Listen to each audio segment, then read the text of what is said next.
Hello? Saving... Kagari saving the Japanese streamers from me. Uh-oh. What have you been doing to Japanese streamers? What have you been doing, huh? Hopefully that doesn't do a double alert. Oh, it did. Oh well. Hello. You go in and try to talk to them? That's not that bad, I feel. I don't think it's that bad. Hi, Kawa. Hi, Gary. I great like movies. Mama. Let me post on Twitter this time. Happy, happy Halloween. That's the only part of the song I actually know. It's happy, happy Halloween.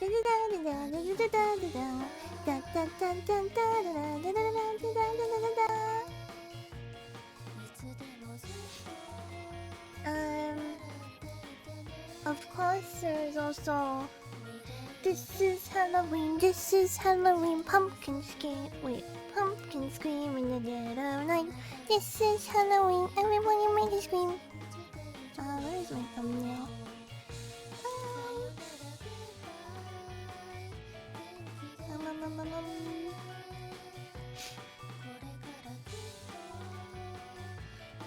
Bugs. Aerials in the sky. What the heck? Small shine fox?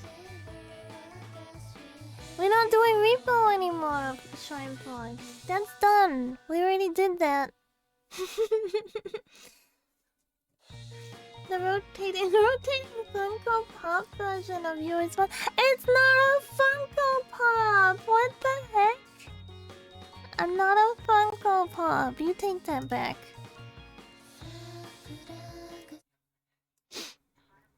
Hello. Hello. Someone should 3D print it. I don't have the 3D file for it. It was a skeb off of skeb. So it was like a commission. Sorry, let me. It was a skeb, and they have the 3D file. Look, I got my fluffy back. It doesn't really look that great, to be honest. Look, it like, yeah, it's not moving that great, but like it exists, right? And that's better than yeah, it doesn't move that great, but like it's there, it's there. We can still see my fluffy. It looks more like me, you know? It's like more like me now. I got my boobs back for Halloween. Yes, yes.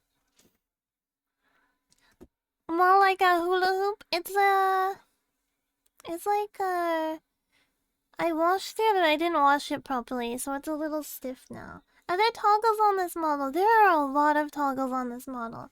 You wanna look at them together? I won't go through like the customizing stuff because there is so freaking much customizing on this model, and I've also edited a lot of the base texture files, so I might have broken things that weren't intended to be used with, like how I customize it. I didn't make this model, by the way. This model was made by Aki-san, and it's like a customizable model that just got released, and I've been watching the development of it, and when wait, where's my BGM? There we go. Too quiet. Too quiet without BGM. I've been waiting for it to come out, so it came out, and I was like, yeah, I'm gonna try it. We can pin it to the neck, but it actually doesn't look that much better. Look, let me just pin it to the neck.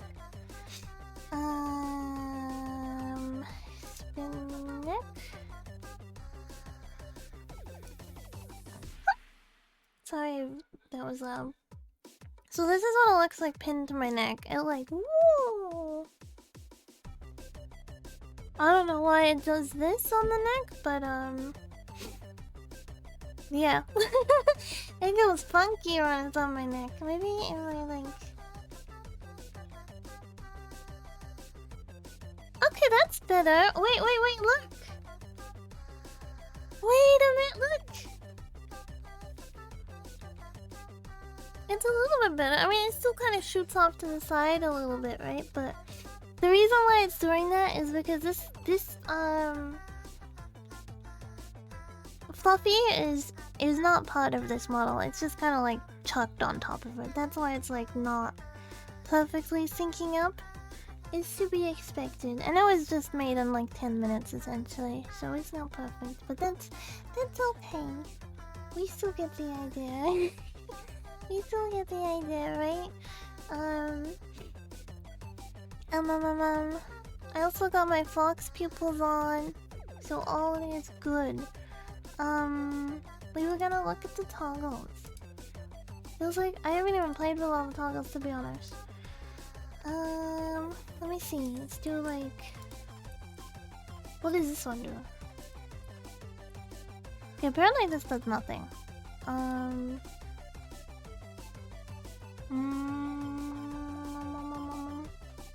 Feathers.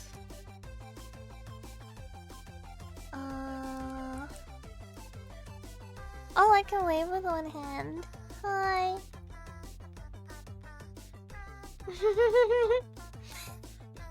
As long as I don't show any further up on the model, it's fine. But I cannot go higher. I cannot go higher because I do not have anything on the bottom. I don't have anything on the bottom, okay? Ew, stream assistant has just done a dookie. Stinks. I'm angry? Oh, cute! Oh yeah, if you type dead in chat, there will be like there will be a reaction as well. If you type dead in chat, yeah, there you go. If you type dead in chat, then that happens. I think it's like on a 10-second cooldown. There's the head pets are working, yeah.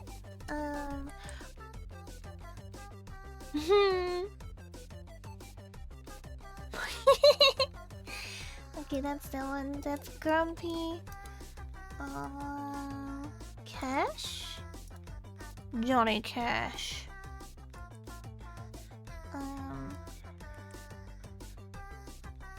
Oh my goodness. Pian.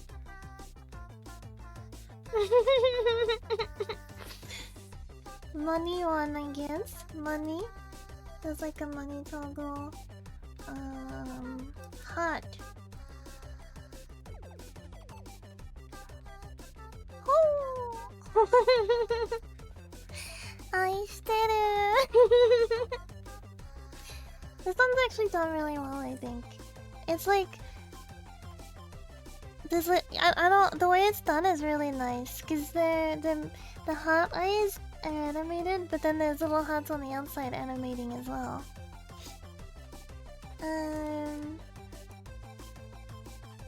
Bleeding, I believe, is the one. Yeah, that's pleading.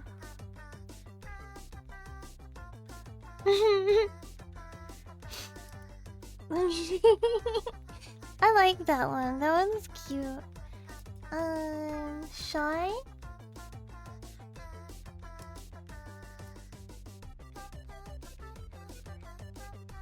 Oh, it's like blushing shy. He's like blushing and shy. That's cute as well. That's really cute.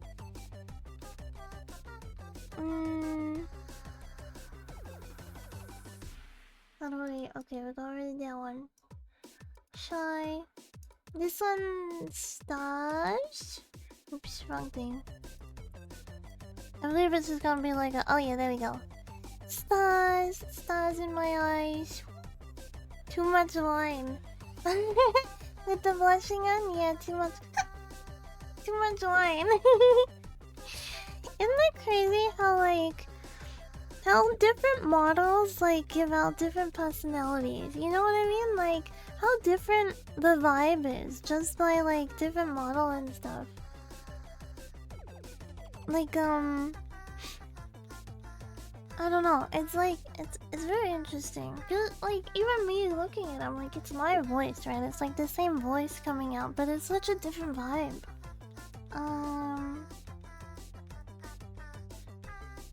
Okay, that's another one done. Wait, I didn't turn it off. Oops. Okay, there we go. Eyes back to normal. We gotta have stars in our eyes forever. Sulking? Sulking?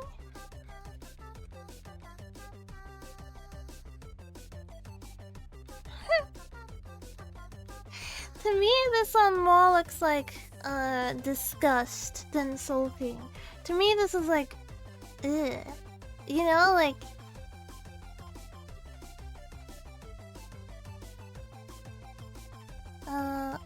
Kimochi warui.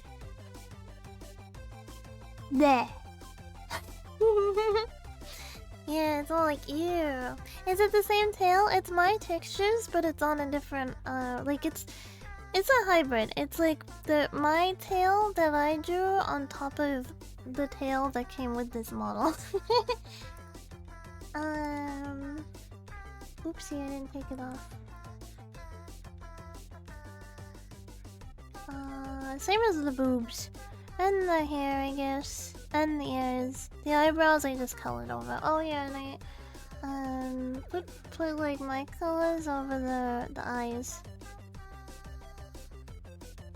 Oh, there's swirly eyes too. Oh.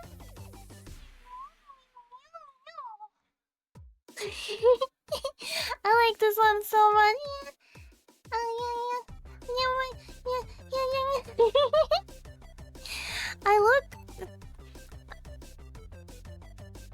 I look kind of more bimbo with this model. I look kind of more bimbo.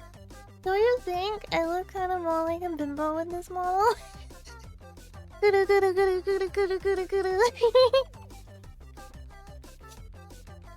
It gives me more like bimbo vibes. Not in a bad way. I'm not saying it's a bad thing, but it does kind of have like more of the like happy bimbo vibe.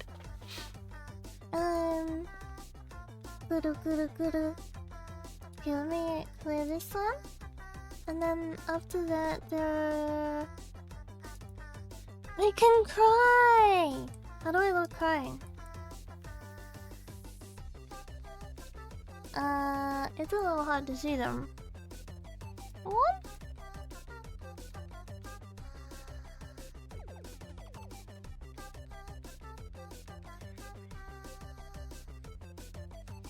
They're there, okay? They're there. Holy moly, I'm not gonna make eye contact for the entire stream? Are you staring at my boobs? Oh yeah, I have important information for everyone. I actually, like, worked out... You know how, like... Oh, I didn't take the tails off. Okay. I worked out what my actual bra size is. Because, usually if I bra shop, then I just keep trying them on until they, like... Till something fits. You know what I mean? It's like, oh, okay, this looks like it would fit. But I know you're actually supposed to, like, measure what your bra size is. It's bigger than what I thought it was, to be honest. It's bigger than what I thought it was. Let me look at what I wrote down, because I just put information like that in my... Oh wait, I gotta re-put it in, I think. It was like over it was over a D, but I don't remember what it was. I think it was like a G or an H. I was like, what the heck? That's crazy. Let me see. It was like what do you call it? The bust? Like round, you know how you have to measure like a hoop around the boobs? That was like 110. And a large personality. Go to Japan recently. She was glad she could find her bra size easily there. Really? I always had a hard time finding bigger bras in Japan. Mind you, I didn't really look that hard because I already had enough bras when I lived there. Yeah, it was like 110. Wait, was it 110? It was. No, I lied. It was 106. What a time for me to randomly comment. It's not in a lewd way. It's just I actually learned what my like official bra size was, because I never knew what my official bra size was. No, Bingy. No. And I need to get some more bras. I need to get some more bras. So I was like, I don't want to go like shopping to go try them on and then be like, this doesn't fit. Because I have this, like, my rib cage isn't that big, but then my boobs are like bigger than my rib cage, right? So I have like a really weird sizing where it's like the rib cage is smaller, but then like the bust is like bigger. So it's real pain in the butt to find something that fits well. So I'll go there and then it'll be like, try this on, no, it doesn't fit. Try that on, no, it doesn't fit. Try this on, no, it doesn't fit. And it's such a pain in the butt. And then like a lot of stores won't even like carry something that'll fit. Or as soon as you go to bigger sizes, they become grandma bras and they're ugly. You know, they'll become like grandma bras, like fold your own bras. I'm interested in doing that. Because you can get like kits that teach you how to make your own bras. And then I was like, holy cow, imagine if I did that. It would be like new skill unlocked. With iron and steel, I'm going to forge the bras. No, it'd be really cool, because then you can pick, like, how you want it to look and everything, too. Yeah, you can get, like, these kits to, like, make bras. And it comes with, like, the wire and everything that you need. I'll hold them for you. I think ages ago I, like, measured them. Yeah. They're probably heavier now, though. Imagine the scene from the Iron Man with the... I haven't seen that movie in a really long time. Good evening, happy Halloween. Happy Halloween. Yeah, let me put on what the sizing was supposed to be. Before I forget. What's my bra size? Bra size calculator. I just used the website. Okay, bust size. Band size. 106. And then my like band size, it's not like half, but it's like kinda like half of that. I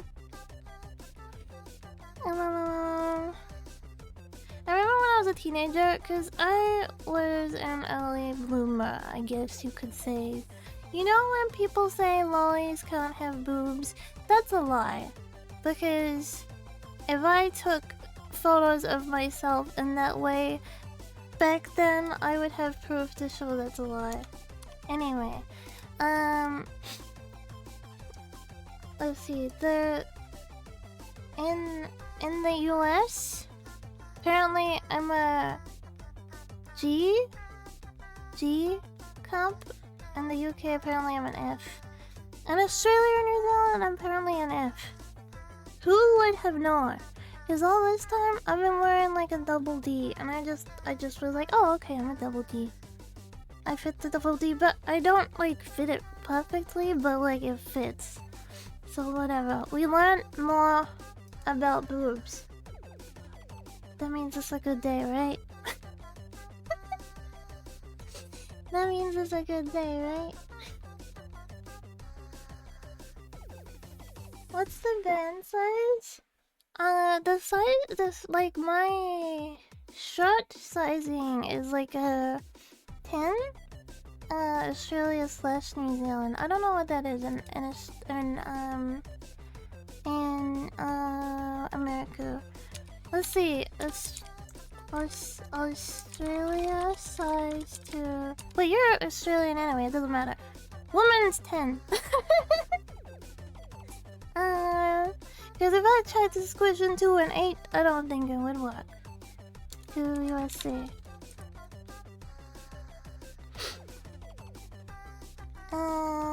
Clothing size.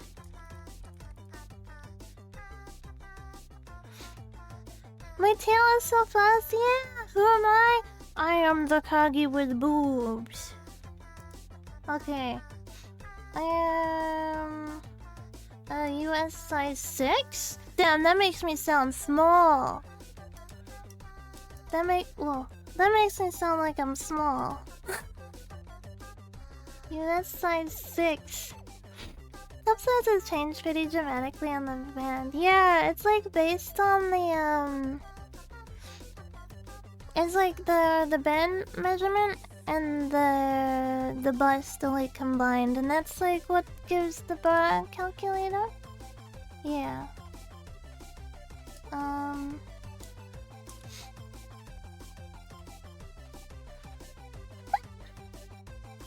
happy because I'm back to normal. Kind of. My fluffy is a little bit wonky, but yeah, it's there and it's doing its job as best it can. I think the bell could probably jiggle a little more too, but you know, it's a temporary thing. Seeing this though does make me really excited to like have my own Big Kagi 2.0. Ding ding, ding ding ding ding ding ding, bonko bonko. Whenever I hear like ring ring, that is like permeated in my brain from Pokemon, from one of the really early episodes. I don't remember if it's like episode 1 or like episode 2, but it's within the first 3 episodes where Ash goes to the Pokemon Center and it's like ring ring ring ring ring ring bonko bonko, and then it's his mom on the other end. Yeah, I'm not wearing pants, that's why I can't go any higher.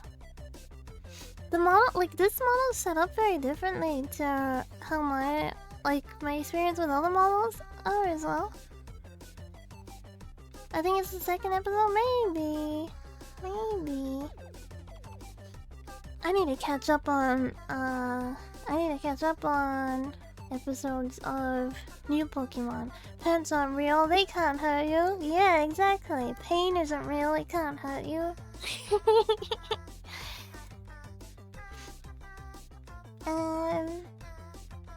No complaints. Let me see. What can I complain about? I'm kidding. I had a Bulga. A Dindin. A Halloumi Bulga. It was okay. It was like you know when something's just okay? Like it's like I don't really have any major complaints, but it's not like amazing, you know? But it was good. It was fine. I was like that kind of bugger. But I also had a brownie, and that was nice. I don't usually like brownies, but I decided to I don't know. I just decided to eat a brownie today, and it was actually pretty nice. I'm not usually someone who likes brownies. They're like, a lot of the time, they're too, like, rich, I guess? Too overpowering. Too much going on. And I guess at the end of the day, I'm not the biggest chocolate fan. I like white chocolate most. You know when you get the, like, what are they? Lint? Are those the little balls?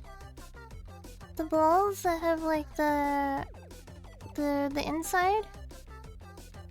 I love the white ones of those. But that's not... I like chocolate as chocolate, I should say. I don't like chocolate flavored things. Like if it's just straight up chocolate, I like it. But if it's like chocolate flavored things, I don't like it that much. Yeah, the lint balls are really nice. And the hippos... The happy hippos are really good, but they stopped selling the white chocolate ones. I guess not everyone is on board with white chocolate, but the white chocolate ones were the best. My ears are so freaking cute. They're so cute. Look at them. They're little round fluffies. I love how they move. They're so freaking cute. I love Arctic fox ears so much. I know like normal fox ears are like the more popular ones, but I don't know. There's something so charming about little tiny fox ears, little round fox ears, so cute. Very fluffy. What's it? There's a it's the inner circulation.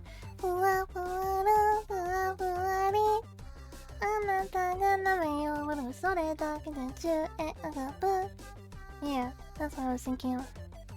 It's like the Ferrero Rocher, but they're super expensive. Yeah, there's like the white Ferrero Rocher as well. What are they? They have like a different name, but it's like a coconut on it. Really good. Very, very good. In heaven, I will be eating those every day, and they will be for free. Free is free. Yeah. Man, I got System of a Down stuck in my head right now. Damn.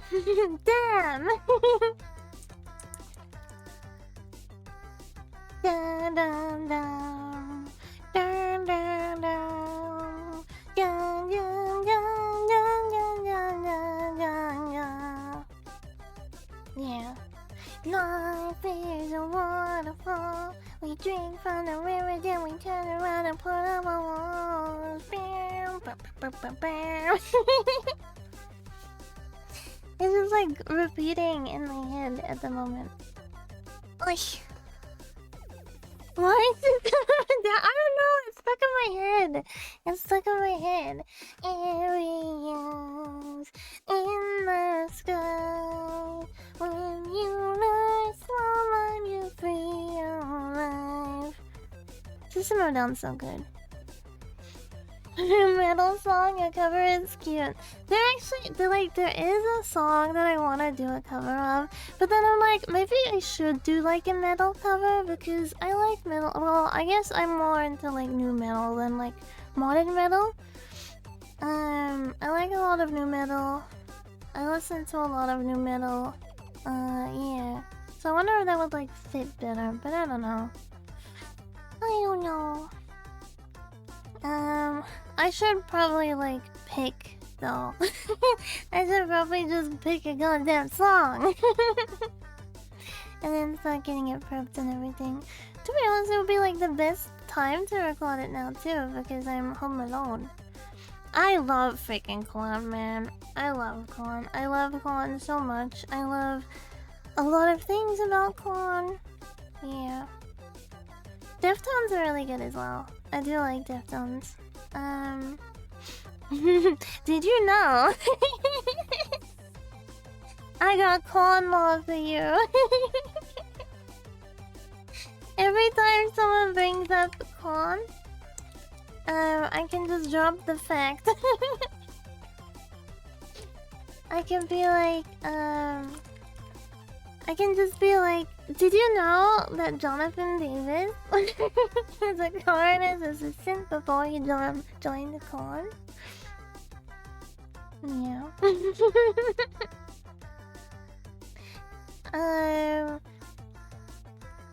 I haven't subbed to Spotify because I was like, well, I use YouTube more than Spotify and I can just listen to my playlists on YouTube rather than subbing to like two different things. And I sub to YouTube because I use YouTube on my phone as well. So I want the ad block. But when I was using Spotify, I kept ending up in like the top 4% of people who listen to Con. You know when you're like in the top percent and then you get a special little message from them, they're like, yo, thank you for listening to our music so much. Yeah, I kept getting that from Con.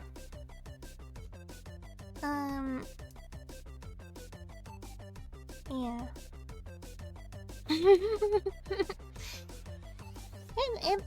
It's cool. It's cool. I wish you could get on YouTube too, though. I wish you could get on YouTube too. You also know what Jonathan Davis has? A big old forehead. More impressive than mine, even. Because I have a pretty big forehead.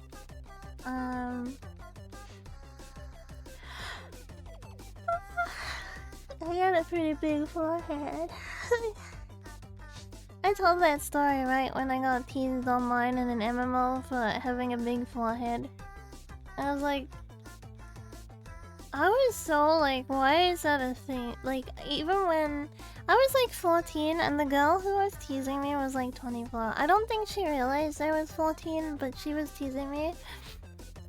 And, she kept like laughing that I had a big forehead, and I did not understand why that was like a thing to be embarrassed about.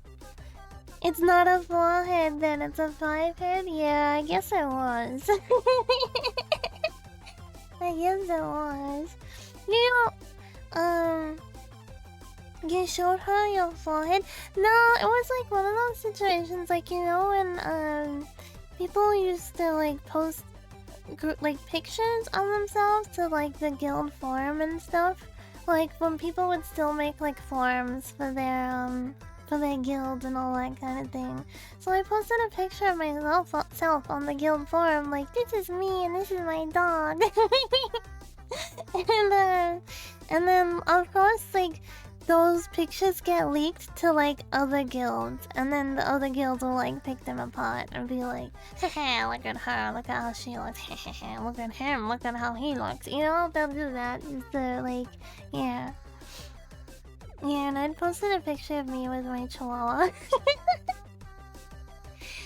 But there was also like weird people who responded to it. I remember whenever I would like AFK, there was like this guy who would like AFK next to me, and he was like a really deep voice, like 26-year-old bodybuilder guy, and he was like, every time I would speak in the guild chat, like when we were like voice chatting, he'd be like, I like your voice. Like he would like DM that to me. Like I was like 14-year-old me, right? So I sounded I sounded baby, I guess, because people would always ask how old I was. They'd be like, how old are you? I don't remember what my name was at that time. Yeah, and every time I spoke, they would like DM like, I like your voice.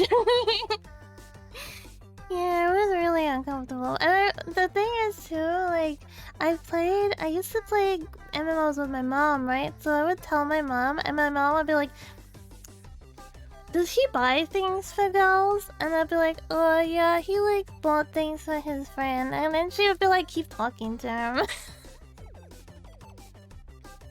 Mom?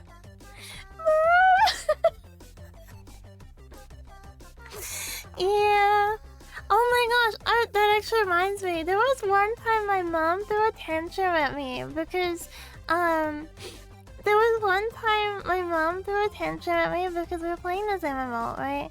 And, there was like, you know how you end up like with your own group of friends and stuff, and like my mom had like a group that she would more hang out with, and then I had a group that I would hang out with, and there was this one group where this one guy liked to level a lot, and I never really spoke to him that much, but then I was hanging out with my friend and she was speaking with him, and then we were like in a group chat together, and we were singing anime music together. I remember how cringe this is.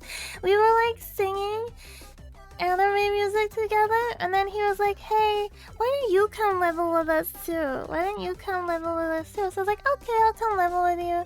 And then the other girl like had to go to sleep. So we kept leveling together, and my mom was like, are you leveling with someone without me? And I was like, yeah, I was leveling with my friends. And then she was like, ask him to let me come too. Hi, brown girl rainbows, welcome. But yeah, she was like, ask him to let me come too. And I was like, oh, I don't really know how to do that, because we've just been like singing and leveling, and like, how do I do that? And she's like, you better do it or I'm gonna turn off your internet. Playing with your mom was wholesome. I think it was anything but wholesome. Oh no, not the mom asking for a girl to date. I think I mentioned it, right? That my mom used to e-date the guild leader. My mom used to e-date the guild leader, and in the original guild, like that we were, like the game that we played, right? Is there was like an end game dungeon essentially, and then you needed to farm like that specific dungeon a lot, but then you also needed to farm like other stuff a lot, and I remember I was like the main person farming in our guild, because I had a lot of ults to like go to lower level dungeons and like farm stuff that you needed to be able to farm. And I wasn't going to school or anything, so I had a lot of time in my hands. So I was like our main farmer, right?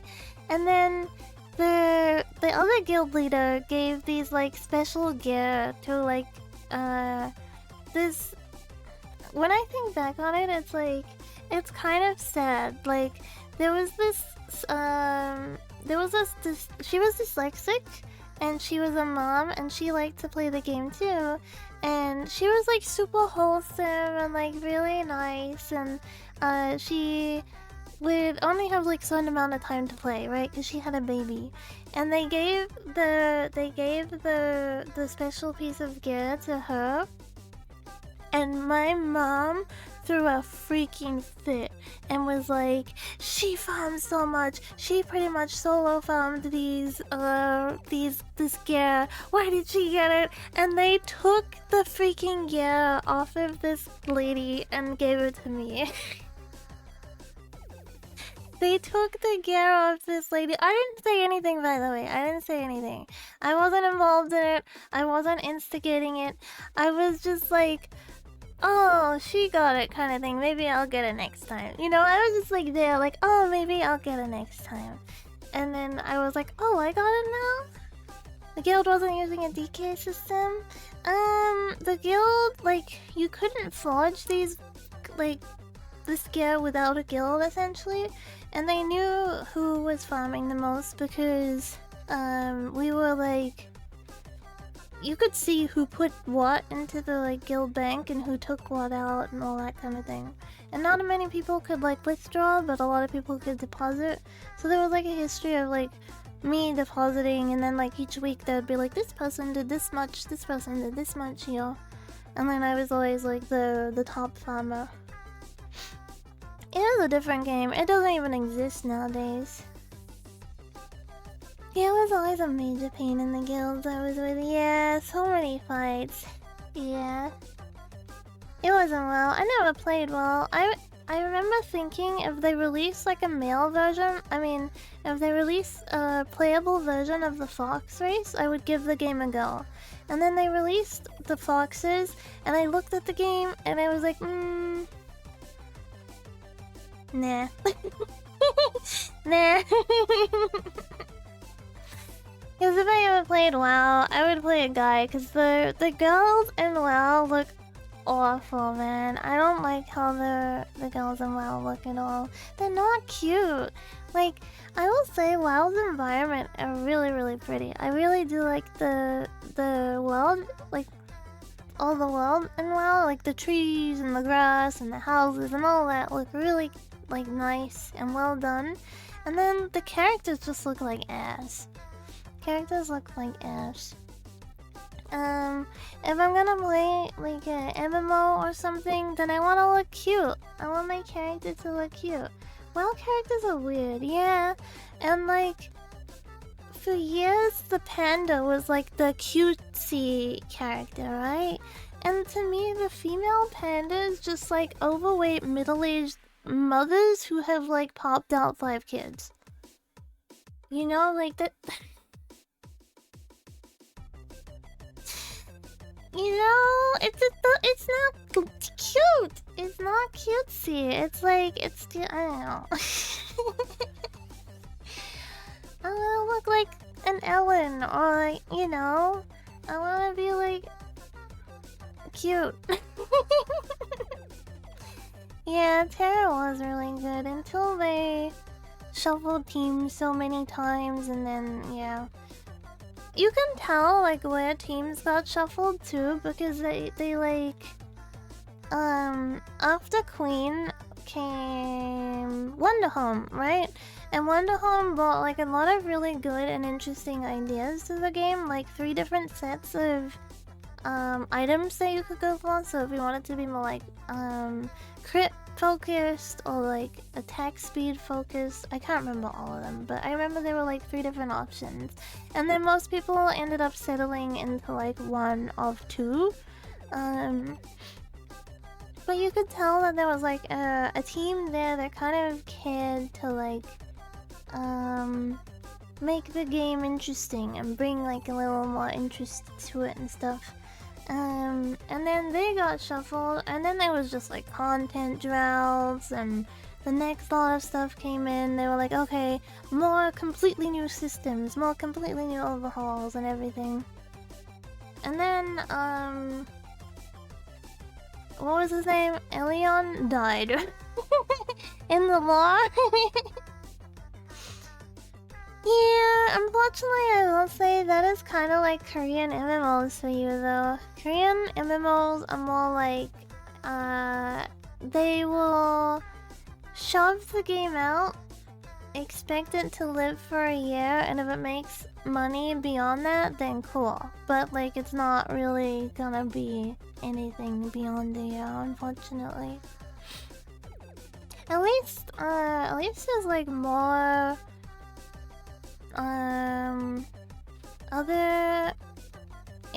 other regions developing games, because we're like in a post MMO heyday at the moment, right? Like, not really anyone is into MMOs nowadays as much. Yeah, of course there's like the big ones, I should say, like WoW and Final Fantasy, but it's not like the old days where there was like one MMO for every breath you could take in a day. Great MMO, we have a great idea, let's design this. I think because it's the way it functions in Korea. Basically your company will get like a big investment, and as long as you can make that that money back in the year, then like you've done it essentially. I miss those days. Me too, actually. I never played WoW, so I don't know if it's losing steam or not. Yeah, I used to play XIV a lot. I know it's 14. I used to play 14 a lot, but I just haven't got the oomph to get back into it lately. I don't know. It is hard to, like, when you have played with like a group of people, and then like I don't know, it's you know, just a couple of you, or like, I don't know. I only still play. Wait, you still play Doofless? That's still running? Yeah, I always call it XIV.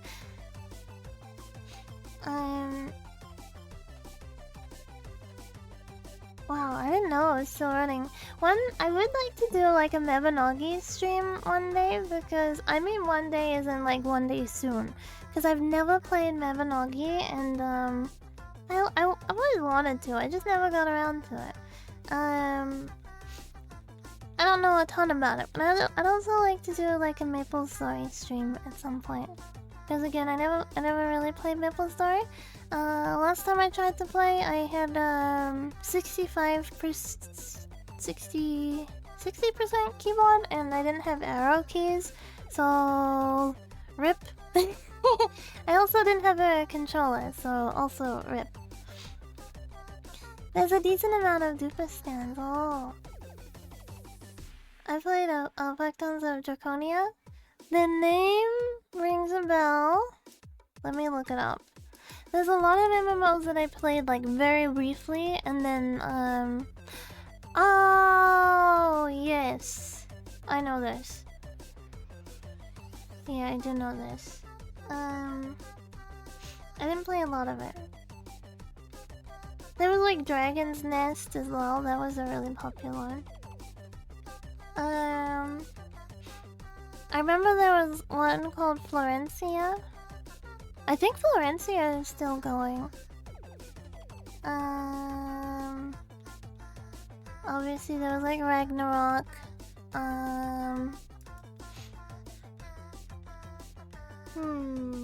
I wish Maple Story 2 didn't die so quickly.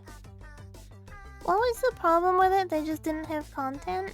They didn't just, like, they just didn't know what to do with the game? Which is kind of surprising, because you would think that they would just take MapleStory 1 and, like, make it 3D. You know, just, like, rip everything that they had put into MapleStory. Yeah. I liked it. I didn't play a ton, like, I didn't get to play a ton of it. But I liked what I played of it. I thought it was really cute. The style was so cute. The environments were a lot of fun. It was like a chill, cute, jump on, do some stuff, you know? Like, I don't know, it was a nice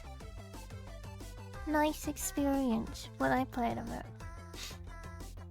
I remember the guy characters had a fight. It was like, I didn't. There was like a reaction thing that did that. Bad time for MMOs at the moment. Yeah, I agree. It's just not the right environment for them. We should make a pony MMO. We should make a pony MMO.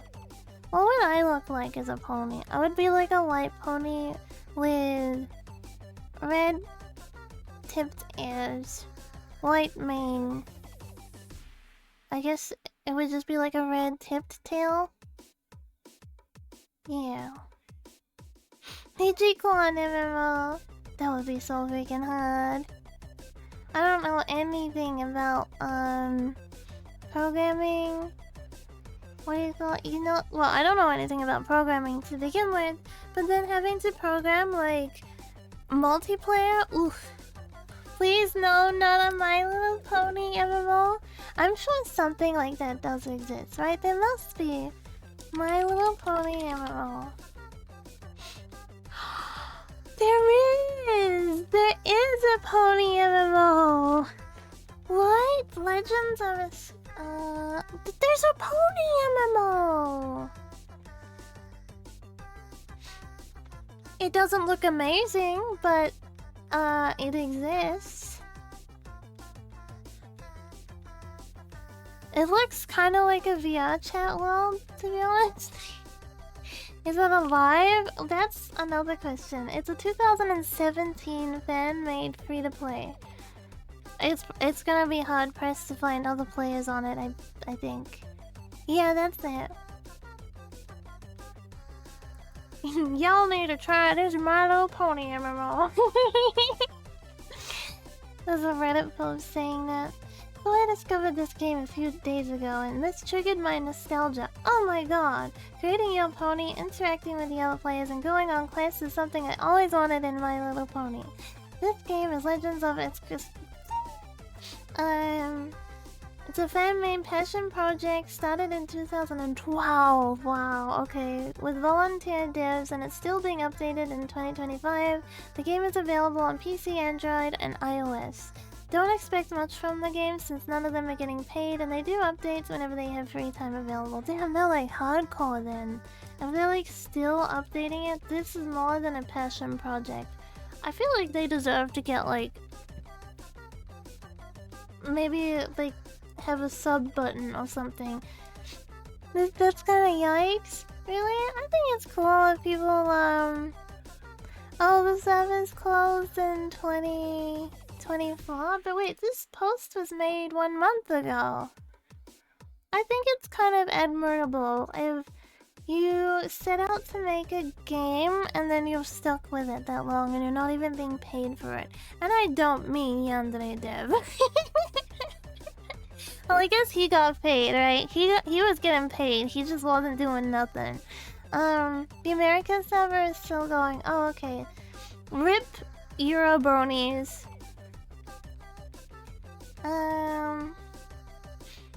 Monetizing copyrighted content would get shut down. Oh, okay. But wait, can't they take, like, fan donations? Or, like, donate to...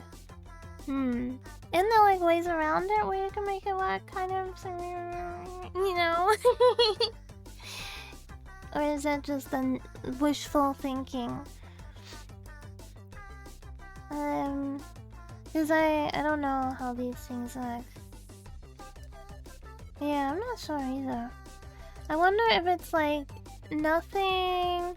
If it's just like, this is a passion project by Team Pony Pawn or something like that, and then you're like, oh, look at our Pony Pawn website, and then on Pony Pawn website it's like, I'm gonna hiccup.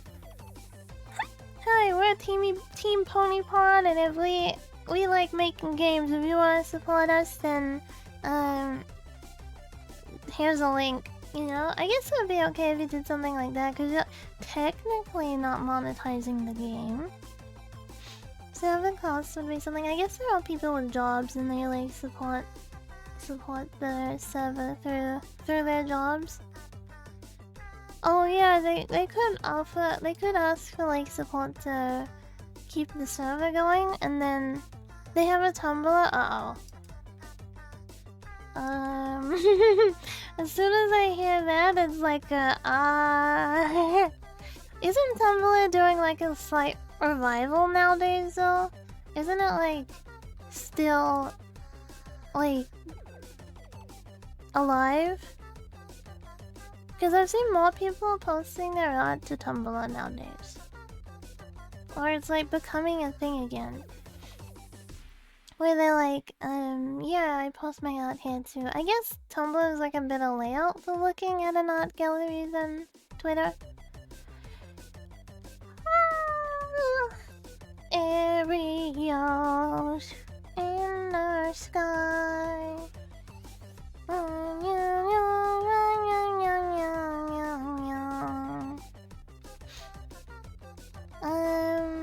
LGB art? What's that? Oh, like LGBT? And furry stuff? Probably not my scene then. Not that I'm like... I think like Japanese furry stuff is cute, but it's not like my...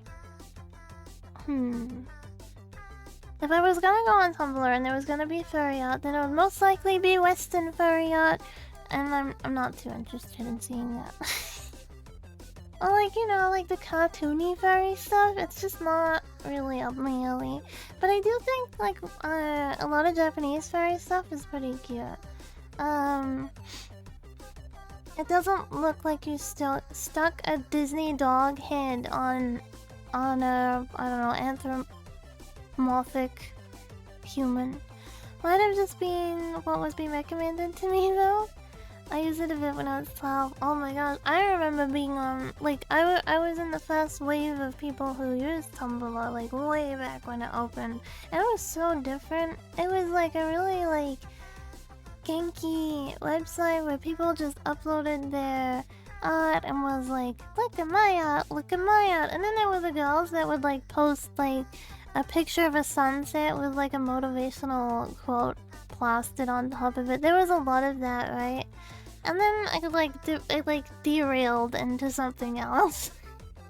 Like the early days were really wholesome, and then it really derailed, and then it extra derailed, and then yeah.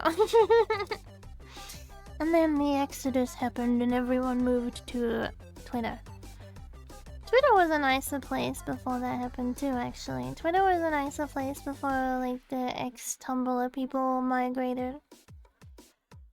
Oh, you know, before I was like so angry.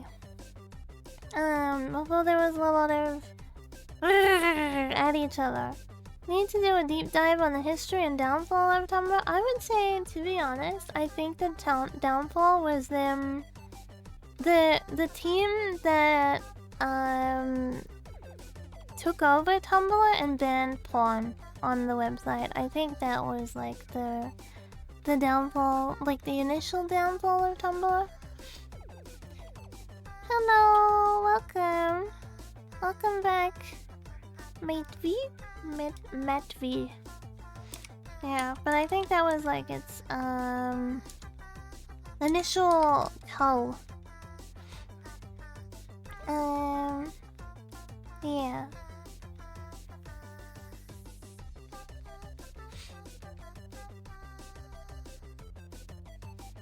With the mass exodus, yeah. I heard the poem. Yeah, because for a very long time, the website had been known as like like a place where you could post your NSFW art and you know, like make a community via that, and it also allowed stuff like what do you call them, like cam girls to post like their content and stuff like that. And then all of a sudden it was like, nope, not allowed that anymore. And I think the major reason for that is because they were actually having a huge problem with illegal stuff being posted on Tumblr. Illegal stuff being like animal related. There was a lot of animal related stuff. There was a lot of underage stuff. Yeah, there was a lot of illegal stuff being posted. So I think their way of dealing with it was just to no, you can't post anything. Which I understand. Just sucked for people who had made their, I guess, like their main community and stuff through there. Yeah. Yeah. I remember like they used, I guess it still happens on Twitter actually, but there used to be like roleplay blogs where someone would pick a character and make a Tumblr blog where they roleplayed that they were that character. And you could like submit questions to them and they would like answer as though they were that character. It still happens on Twitter, I don't see it as much nowadays. But it, like, for example, it would be like, if I made one and I'm like, oh yeah, this blog is Nanachi. And then like, you can submit questions to me and then I respond as though I'm Nanachi. And like type as though I'm her and stuff like that. I remember there was a lot of those that would go around. And then people would also make ones for their like OCs as well. I think roleplay threads are more contained to their corner these days. Yeah, because I have seen Twitter accounts like that, but it's like, it's a lot less. I guess it doesn't get pushed on my algorithm either, because I don't really engage with them. Nanaji. I was talking about those old, like, Tumblr roleplay blogs, where you would, like, submit questions to them, and then they would be, like, responding as though they were the character. It's a niche field and heavily contained. Yeah, I guess. It's not for everyone. It was cute when that would be like the replies would all have like drawings, like, you know, if you were like, what did you eat for breakfast today? And then it would be like, nah, and like say what Nanachi ate for breakfast or something like that with a little drawing of what she ate. You should start another one up. I never had a Nanachi one. I've never even had a roleplay blog like that. I'm too fearful. That core memory of my mom reading out my roleplay to me is like... it's too embedded in my brain. It's too embedded in my brain.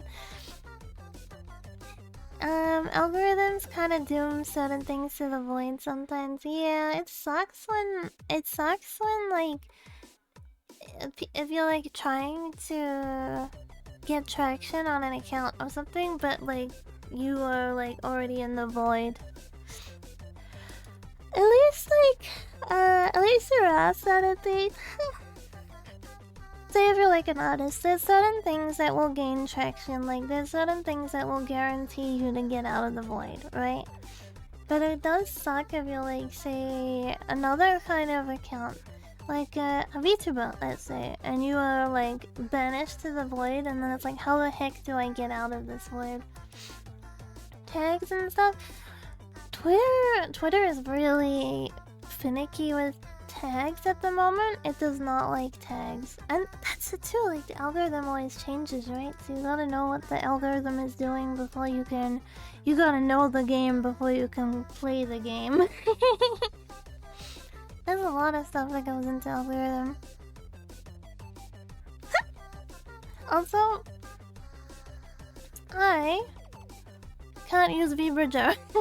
I learned I can't use VBridger because VBridger needs Wi-Fi to be working, and my PC's Wi-Fi doesn't really work. So I think I'd have to wait to get like a new PC or something, which is fine. But it was like when I was setting it up to try it with this model, I was like, oh yeah, cause like my it needs Wi-Fi to connect to your phone, and then through your phone to VTube Studio. And because your phone acts as your camera, right? Like your iPhone acts as your camera, and then VBridger connects to your phone, and then your phone connects that to VTube Studio. Yeah. And so it needs the Wi-Fi connection, and yeah, I can go to the phone, but then the PC, yeah. I'm cabled. I'm like cable connected. When before I had this PC, I used to use Wi-Fi, but then I quickly learned when I got this PC, it's not working. It's not working. It's never really worked with this PC. It's like I think it's like a really budget Wi-Fi card that they put in, because I got a pre-made PC. VBridger doesn't accept the cable now. So happy Halloween. Maybe there's a way to like pipeline it so you can use a cable. I don't know, maybe. Personally, I understand why people like VBridger, but I feel a lot of the time that VBridger... I'm trying to think of how to word it. It's not that it looks bad, that's not what I'm trying to say. It looks too Pixar-y for my taste a lot of the time. But I like that you can like shrug your mouth. Like you can make your mouth go up and down with VBridger, but you can't do that with default default VTube Studio. Like, you know, like if you were like chewing and your mouth is going up and down, if you're like chewing without VBridger, it's like, even though my mouth never opened. You know, but like if you have VBridger, then it actually tracks your mouth going up and down without opening it. I think that's nice. That's a nice thing. I guess too, if you're like rigging it yourself, you can rig the VBridger like to be more like quote anime like. Yes. I know there's like there's kind of like two style of rigs, right? Like there's like the really bouncy everything moves kind of rig, and then there's the like how would I describe it? It's not that it's stiff, it's just not so boing on everything. And I don't mean boobs.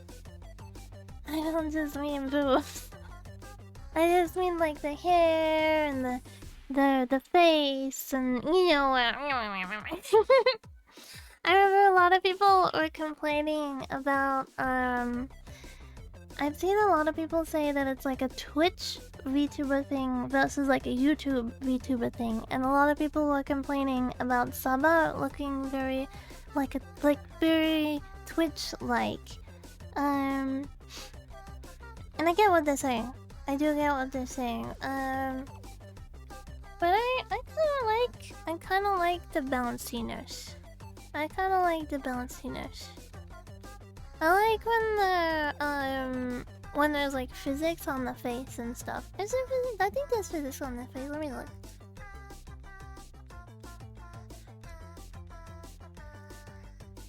Oh, maybe there's not. Maybe there's no physics on the face on this model. No, it doesn't look like there is.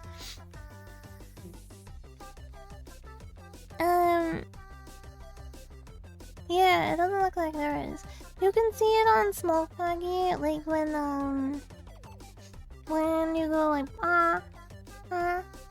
there'll be like kind of like a little jiggle I think that's a cute effect. Oh, by the way, I can't accidentally show too much today.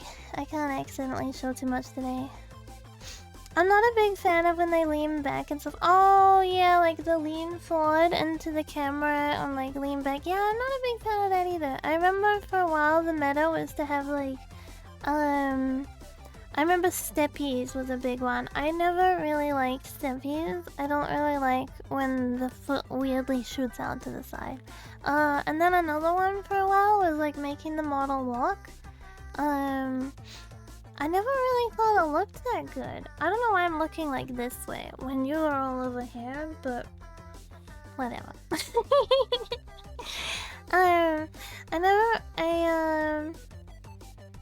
You should lock dragging. Yeah, I did that. I had to make sure that the dragging was thingy. And I'm moving the window in OBS instead of in VTube Studio.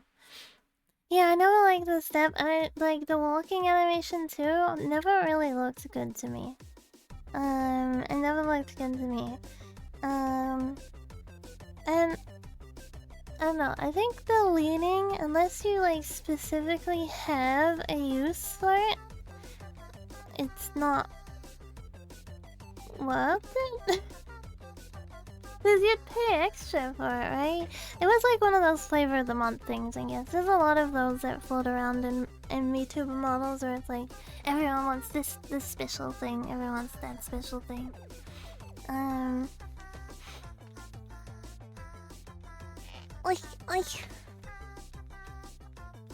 Make them look drunk? I'm not sure what I don't like about it. It just doesn't look good, in my opinion. Because it always like... no one steps like that.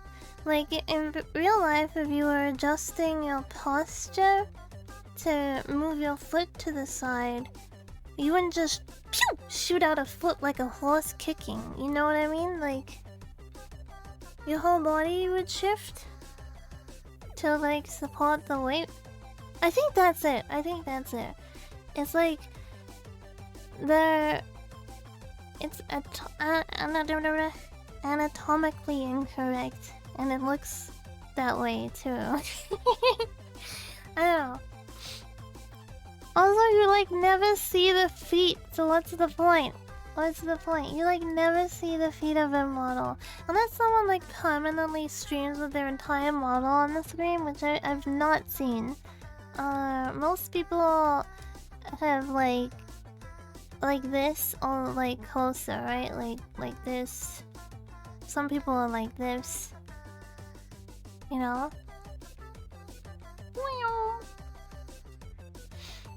Billion does, but that's 3D. Yeah, I guess 3D is a little different.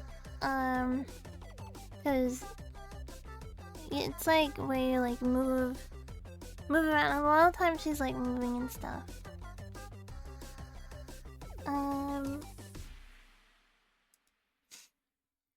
Yeah.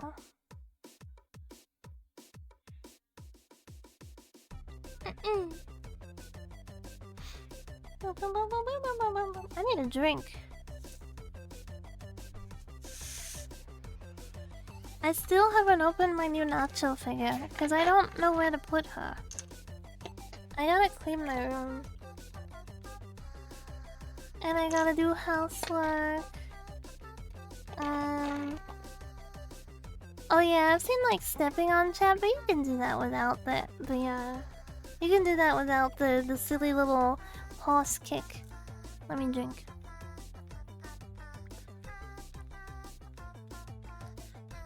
What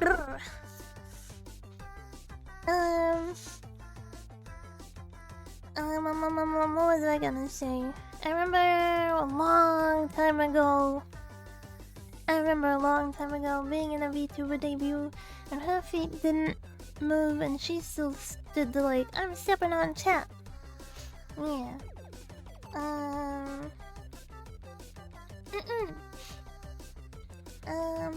Tony Hawk's Pro Skater 3 was released 24 days ago today.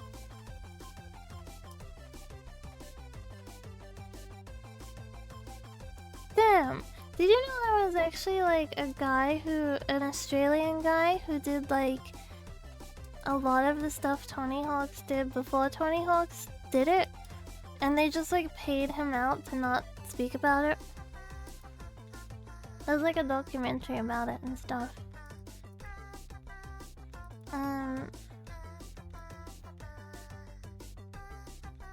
A little fact. I remember really liking the skating in Spyro. I'm gonna hiccup. Excuse me. Yeah, he just had marketing and he was like getting pushed. Guy was just low profile, I guess. Yeah. I think too it was like Tony Hawk's was like no, this is the guy. You know what I mean? Like, so they really were trying to push him. Unfortunately, if you have like companies behind you, then you know the companies are gonna want you to succeed, so they're gonna like crush the lower competition, so to speak.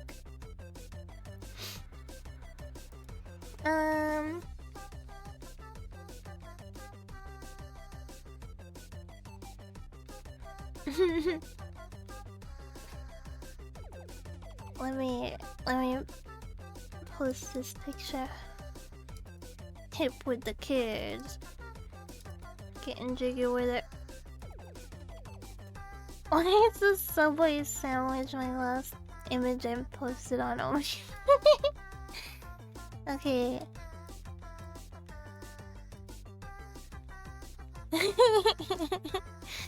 Why is it cropped?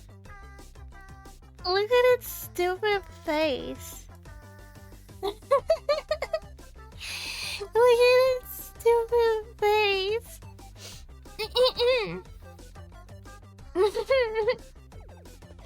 I love when cats have like, I don't know, not ugly faces. It's not ugly at all, but it's like not not the best angle expression. Cat realizing it was the problem. Cats would never admit to it though, would they? Cats would never admit to it. Oh my gosh, earlier when the stream assistant was jumping on my desk and stuff, he caused so much havoc. He was like stepping on my keyboard, he was knocking my phone over, he knocked my phone out of its tripod, it like smacked onto my tablet again. That's why they just ignore the thoughts in their brain. True. Speaking of stream assistant, where is he?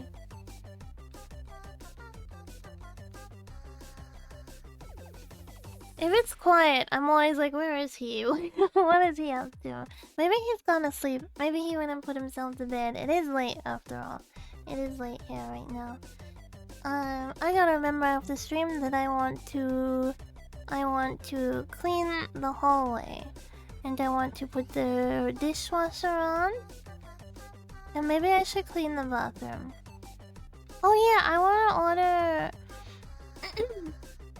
Do you ever have not to let the stream assistant in? No, I kind of like lock him out. Because his food is in my room. Like he eats in my room. And then he sleeps in my room. He looks out the window in my room. It's like his room too. And if I lock him out, he's like... Like, you know, he wants to be let in. Because of you, he has to starve to death, yeah. If I lock him out, he's gonna fade away. Yeah, he's definitely my cat and not like the family cat or anything, so yeah. I can't just lock him out. Yeah. I am thinking of getting like a cat door on my bedroom door though, so I can like fully close it because yeah. Having to always leave your door open ajar is like, you know, sometimes you just want to fully shut your door. But yeah, I have to like have my door open ajar. Um, luckily, my family is kind of chill. I'm like, you know what? If I'm sleeping and my butt is fully out and you look in my room, that's on you.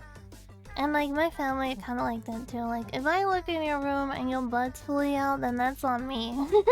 So they're like, if someone's asleep, just don't be like looking in their room like, whoa, you know what I mean? And like all our rooms are at one end of the house, and then unfortunately though, my room is right next to the bathroom, so when anyone takes a doo-doo, it's like I'm sitting in it. Because Auntie Fox does not like to close the door when she goes doo-doo, so it just like wafts into my room, and I'm like, yeah,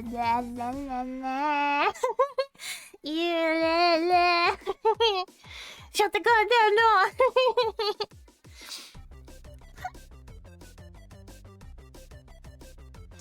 Okay, this is disgusting. I think it doesn't even it doesn't even cross her mind, I think it's just like doesn't cross her mind that like not everyone wants to sit in your smell. At least when we move, because we're moving, I think we're moving like between December and February. We're gonna move. I'm moving cities. I'm not just moving houses. I'm like moving cities as well. But the room, I can have like an actual like room to put my computer and sewing machine and stuff, and that's like not right next to the bathroom, so that will be nice. That'll be nice. Yeah.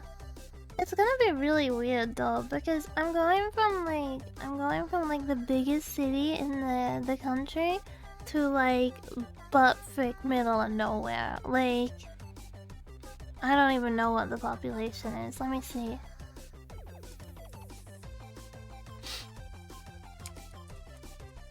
As big cities, not well. Okay, the population is less than 1,500. So I'm going from a city of almost 2 million. There's almost 2 million people in my city. And by the way, like I would say like a good portion of the country is in my city. Because the next biggest city is like, let's see.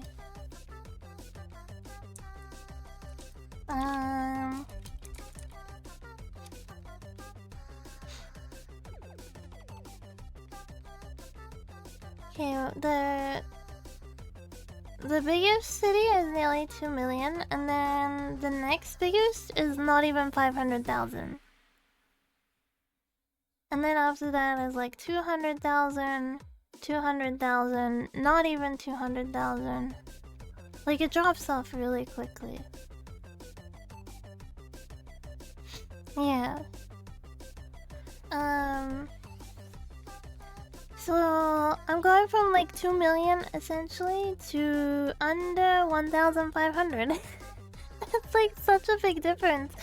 Although I did spend all of my teenage years in like the opposite side of the country, but that was still like, let me see.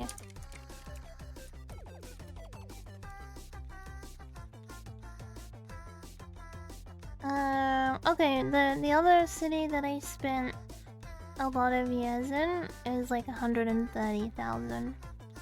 That's like the smallest place I would have ever lived in. I lived briefly in Sydney when I was a baby. I've lived in Melbourne for a little bit.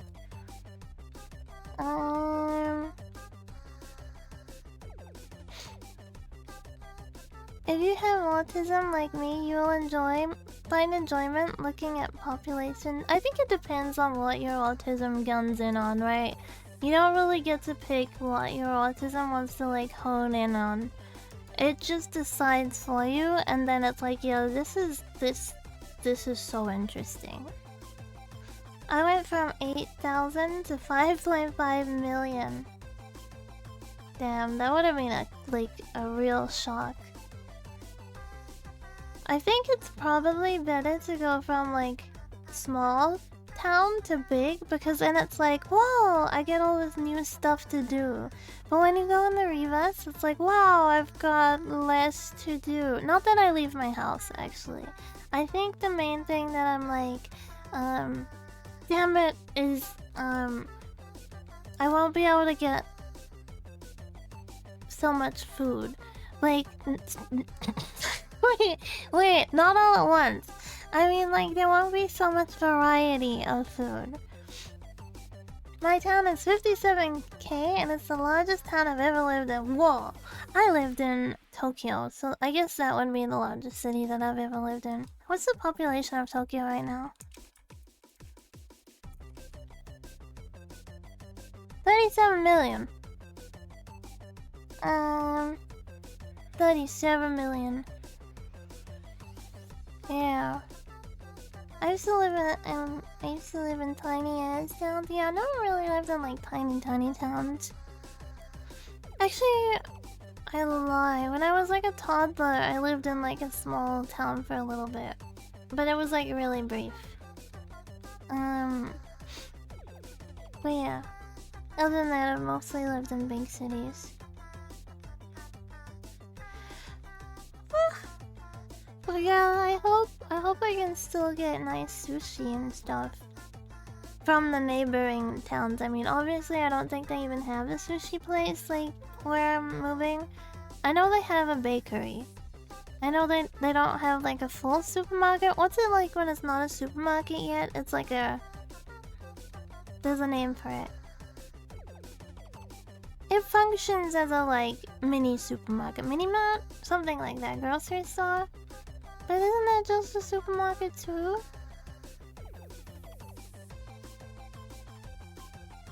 Well, okay, grocery store. They have a grocery store.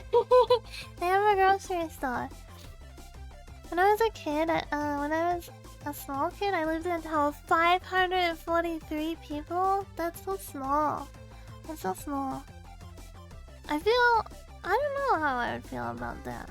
I like...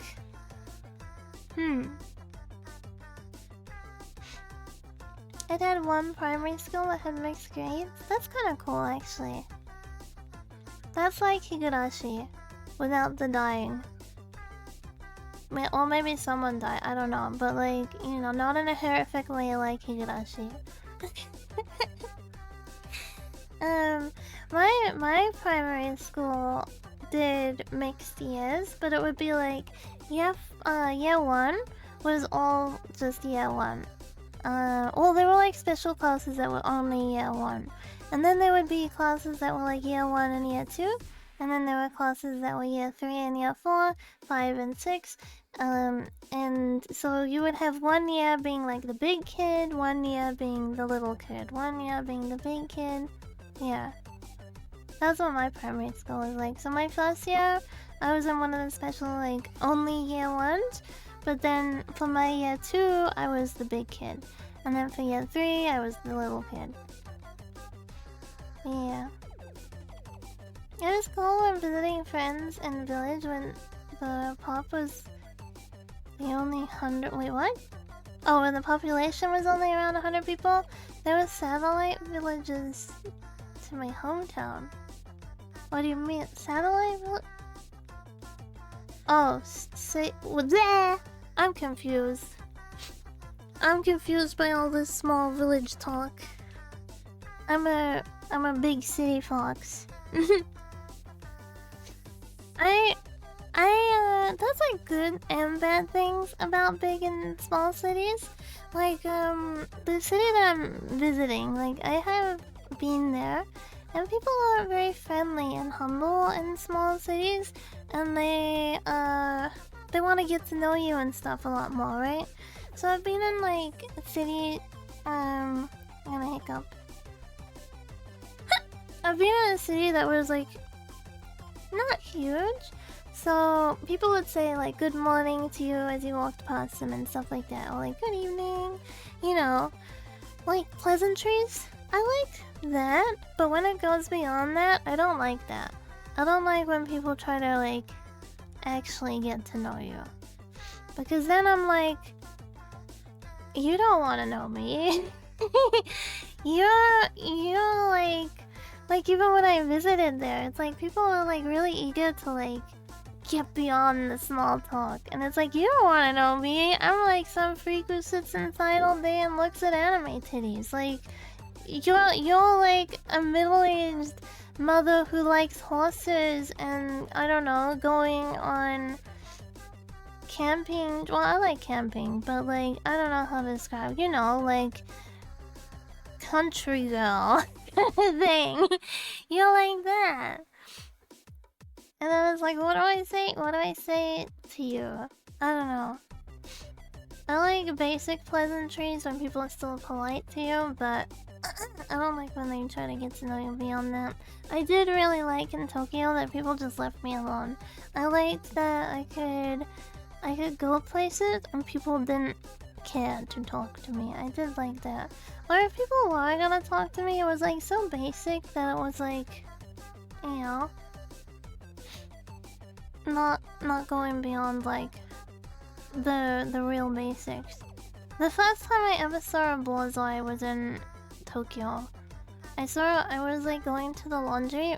I was going to do my laundry at the laundromat, and I saw a bullseye walking outside, and I was like, what the heck is that? And then I had to look up all these dog breeds. I was like, looks like a greyhound but fluffy and stuff like that. And then I finally saw it, I was like, oh my god, that's what that is? It was before the meme that like, let me do it for you. It was like before that meme, so they weren't popular yet. Online, at least. They weren't popular yet. So when I saw it, I was like, what the heck is that? You know? There are lots of country people here, which means it's very hard to find people to talk to. Yeah, I can imagine.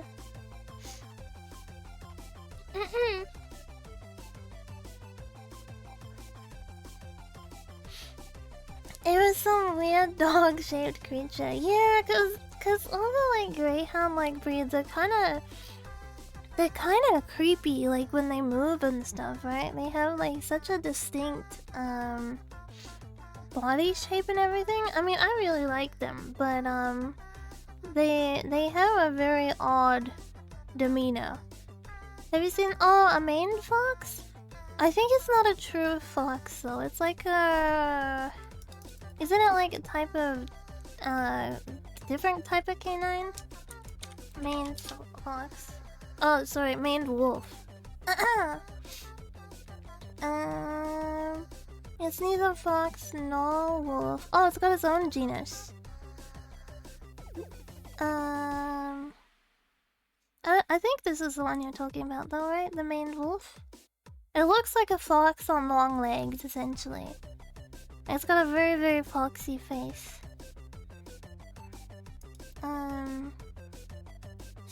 I never really noticed that their tails are so small. I never noticed that they got such little small tails. I think this model may be too lewd, really? Do you want me to just go down a little bit? Like this? Maybe like this. No, up. I want everyone to be comfortable, though. I don't want it to be like... The navel is too distracting. Well, it's kind of like not fully in view. You were joking? Oh, okay. I'm back. I'm back. Because I mean, it's like I got my tummy out, but it's not like super. It's not like super. How do I say it? The tummy is out, but it's not like, I don't know, it's not like overly sexual. I think it's like it's a hard one to argue. Sexy and sexual are different things. That's my argument, and I'm gonna stick by it.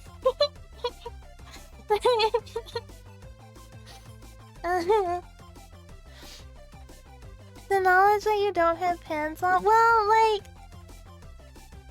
I didn't want to edit them in. I didn't want to edit them in. I tried to put the pencil on this model, but the model is like set up differently. It's set up differently so that the like legs go above the groin instead of behind the groin, so I would have to like finesse with it a lot to get it so that the pencil actually works properly. Otherwise, it's like not that I could show pencil anyway, I guess. Not that I could show pencil anyway, cause Twitch being Twitch. Actually, unless unless I go get I go get the what do you call it? Beach background? Would that still apply if I was like, yeah, everyone, I'm at the beach right now? Would that still work, or is it just permanently no? I don't know what the rules are. The rules change so often. And then when they change, it's like drastic changes. So it's like I just go by what the last update I heard. Just say you're airing it out. I don't think that'll work. For some reason, I never focus on the navel being hidden and revealed by the small ones walking in front of them. Oh, you do focus on it. From the Digicons, like covering and then revealing. Digicons are here to keep my dignity, but not doing a very good job at it. Here to keep my dignity, but not doing a very good job. God, the modesty, yeah. Foxes need their modesty kept in check.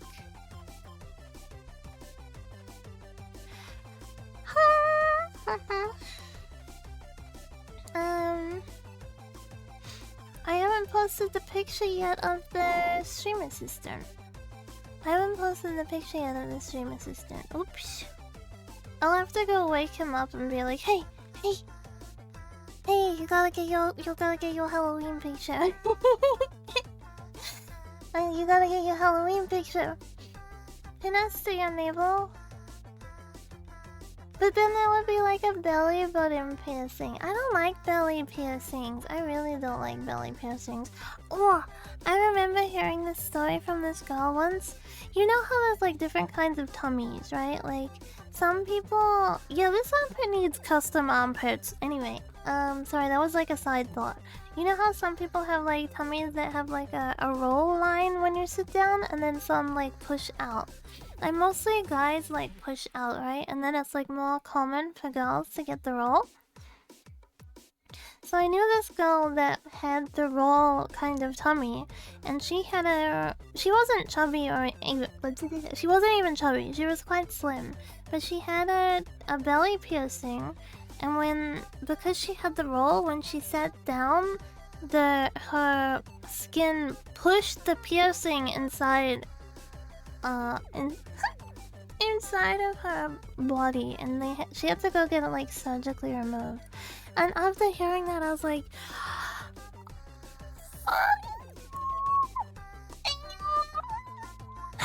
yeah, man, yeah. I was never considering getting one, and that like that absolutely made me never want to get one. Yeah. It was probably like a freak situation, like it's not that common, but like still the thought of it. I also don't like that they leave scars on your belly. What kind of piercings do you like, if you like piercings? Because I know some people are not into piercings. I remember when I was young, I really liked those back lace-up piercings. I really liked those, but then the thought of like laying on them was like, ugh. Or like someone pulls on it, ugh. None? You don't like piercings? You don't like ear piercings? Just the ear piercings. What about boob piercings? I'm kidding. I like a few types of piercings. Like I like eyebrow piercings, but you gotta have like a look that fits with it. You know, like, the look has to fit. It can't just be like... I don't know, like... cutesy, like, I don't know, sweet Lolita with an eyebrow piercing. It doesn't fit. Corn fits. You know what I mean? Ear piercings are acceptable. I like ear piercings. I like eyebrow. I like...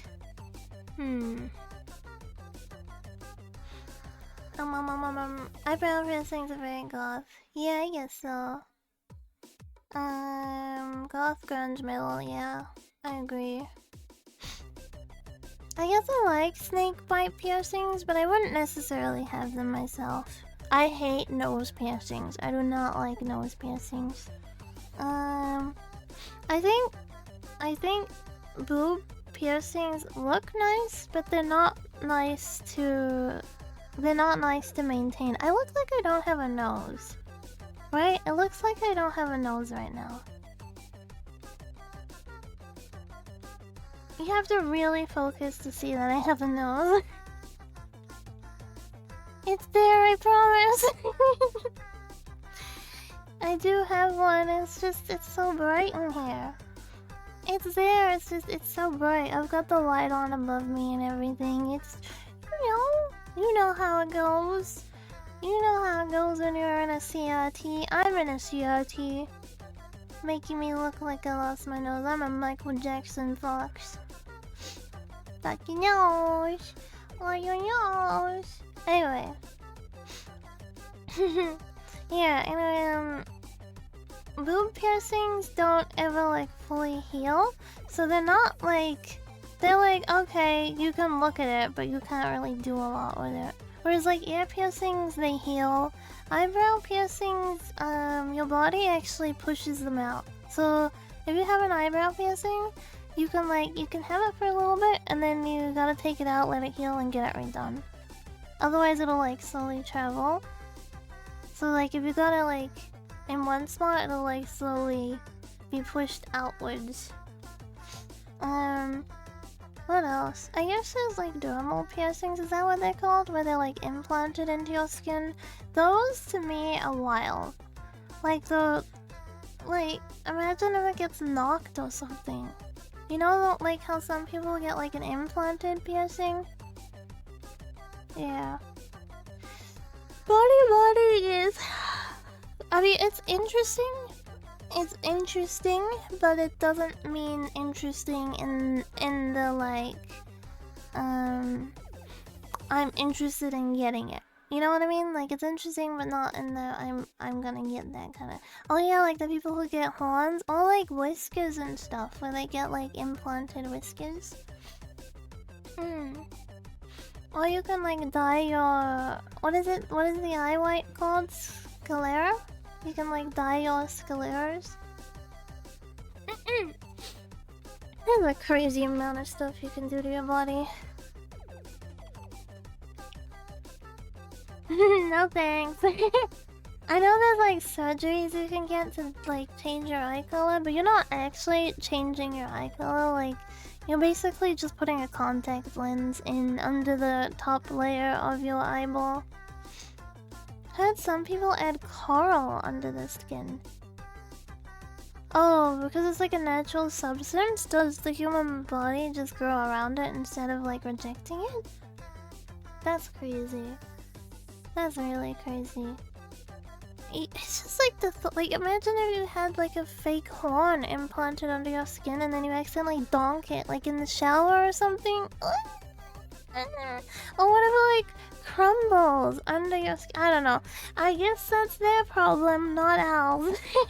I guess that's not like their problem to deal with, not ours. Same as people who get like implants, right? I always imagine like, you know, because it's just like, it's like a sack of fluid in your body, like that doesn't naturally belong there. Like what happens if it gets pierced or like, well, I guess they do burst.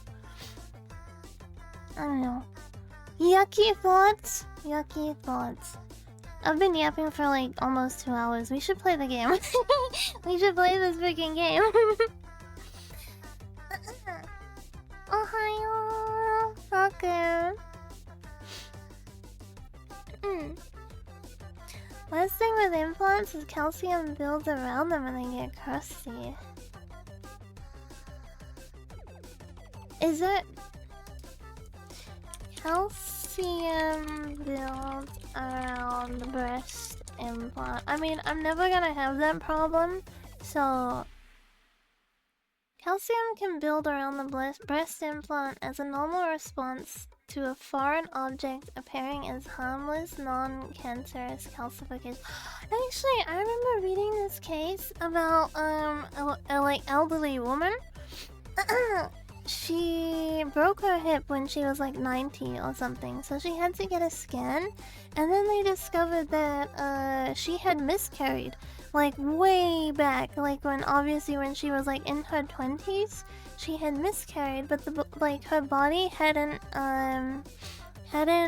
ejected the fetus, so it like calcified in her body, and she never knew. She didn't even know like that it was there or anything. So yeah, she had this like calcified fetus in her body that had been with her for like most of her life.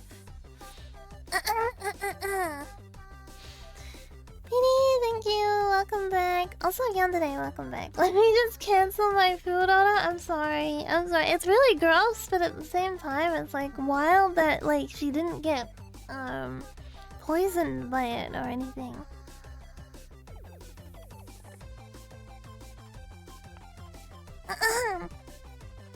You know, because usually the reason why your body needs to get it out is because, you know, it's meat, and dead meat cannot be within your body.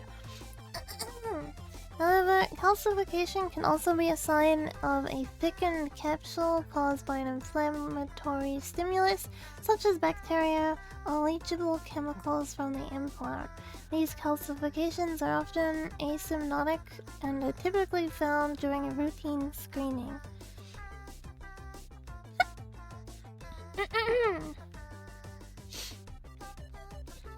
Okay. I'm kind of curious to see what they look like.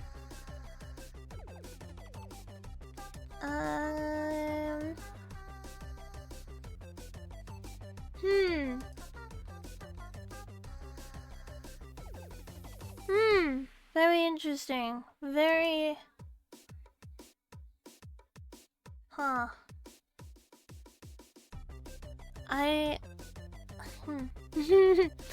Looking at these make me wonder why you would ever want to get breast implants.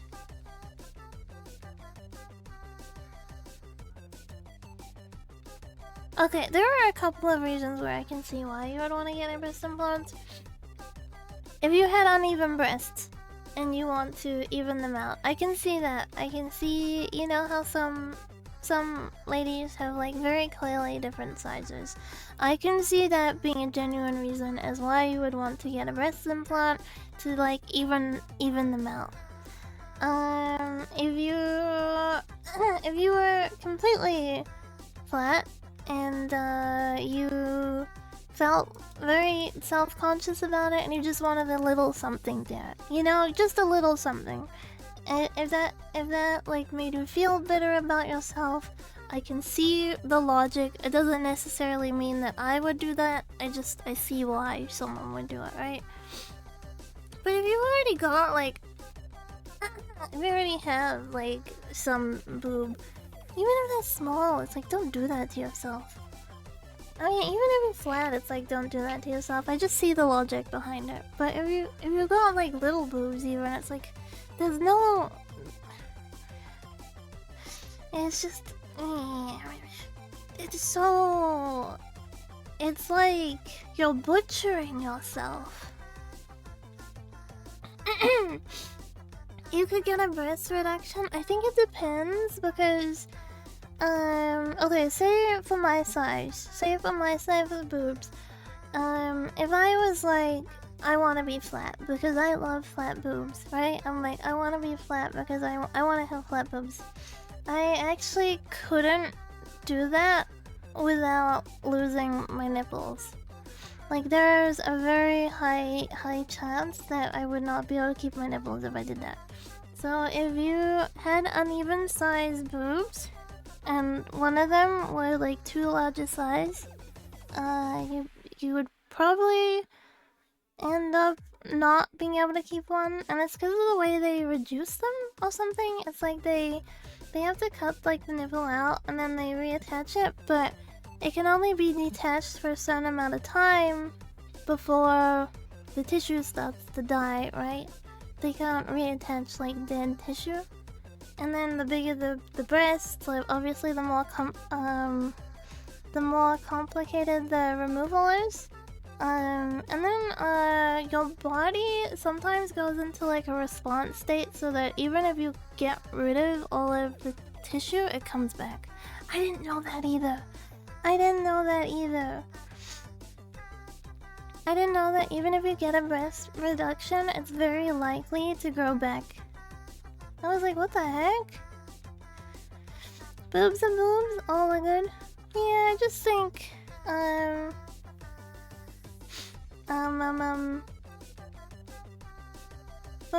for whatever you have, there will be someone who enjoys it. You know, if you got big boobs, there are people who like big boobs. If you got little boobs, there are people who like little boobs.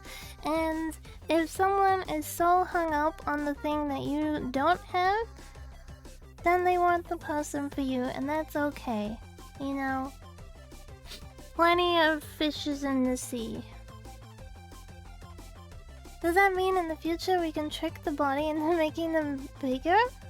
I think you can. Yeah, I think you can. Like, you can do things to, like, stimulate them to grow and stuff. Boobs grow larger naturally when person you like plays with them a lot. Isn't that just, like, a thing that happens anyway? Like, if you start lactating, your boobs are gonna grow bigger. Like, you know. Because the glands and stuff grow and then they swell and then you're like making milk, so they're gonna get bigger.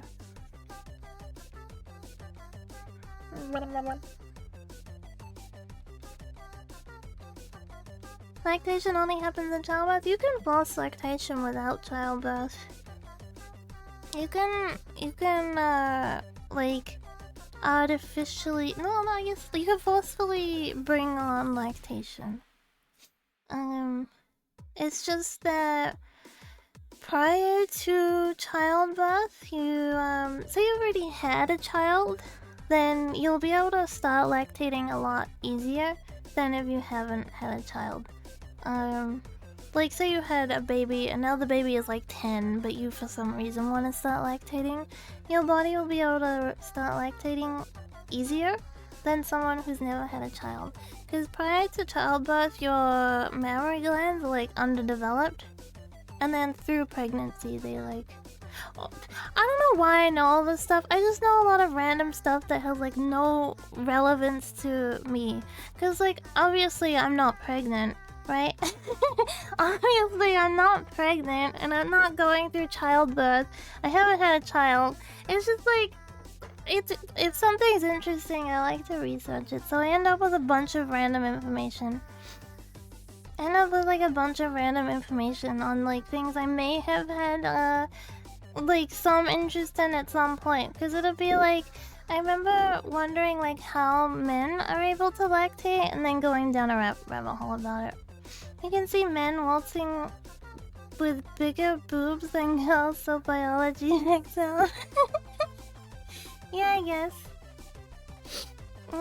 There's some guys who have like boobs going on. Okay, let me open Zaya.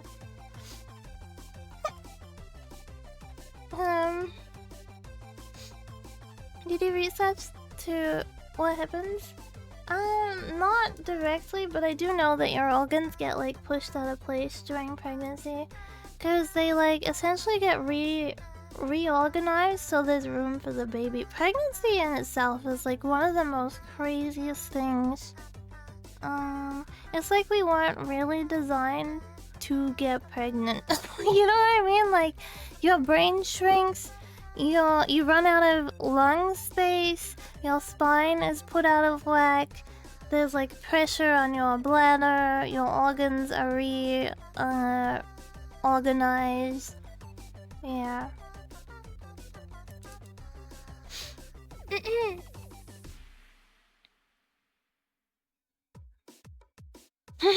Bro is more busty than most ladies out there. This is why bro gets goodnight kisses. We both straight, by the way. I watched a video earlier about this husband telling his wife that he was gonna go to gay camp for a week with his brother-in-law, and he wasn't gay. He was just going to gay camp for a week because he needed to experience it, like what it was like to live as a gay man for a week. And the wife was just like, what the hell are you on about? Like, are you gay? Like, are you bisexual? Are you trying to come out and like explain to me? And he was like, I'm not freaking gay. I don't find male genitalia attractive. This is just something that men have to do through their life. Like, they have to go to gay camp and experience what it's like to live as a gay man. And whatever happens at gay camp stays at gay camp. Yeah, it was like... It was wild. It was really wild. I'm not gay, but I want to go to gay camp. He's going with his brother-in-law as well. He's not just going by himself. He's like, yeah, I'm going with my homie to gay camp. What the hell even is gay camp? Why are you going to gay camp? And he's trying to convince his wife that gay camp is a thing for straight men to go and experience being gay for a week of their life. It's like, that's not how it works, brother. Just admit you're gay. Or a bi, whatever, you might be bi, I don't know. I guess he had 2 kids and a wife, but like, you know, you can do that and still be gay. Bro is down bad for those muscular arms and male bubble booty. That's crazy though. Like, imagine trying to like dead ass serious convince your wife that you're not gay, you just want to go to gay camp. It doesn't count. His brother-in-law does it. I watched another video recent actually where that happened, where girlfriend was like kind of convinced that her boyfriend was cheating on her. Comes to find out that her boyfriend is cheating on her with her brother.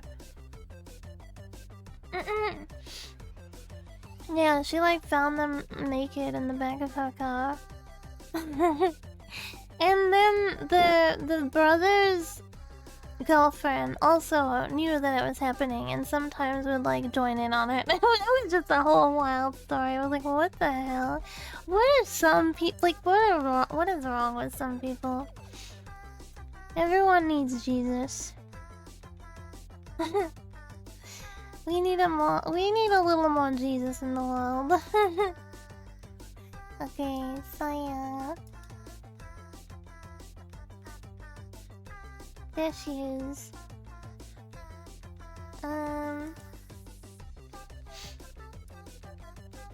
Is Jesus hot? I remember asking my mom that once when I was like 10.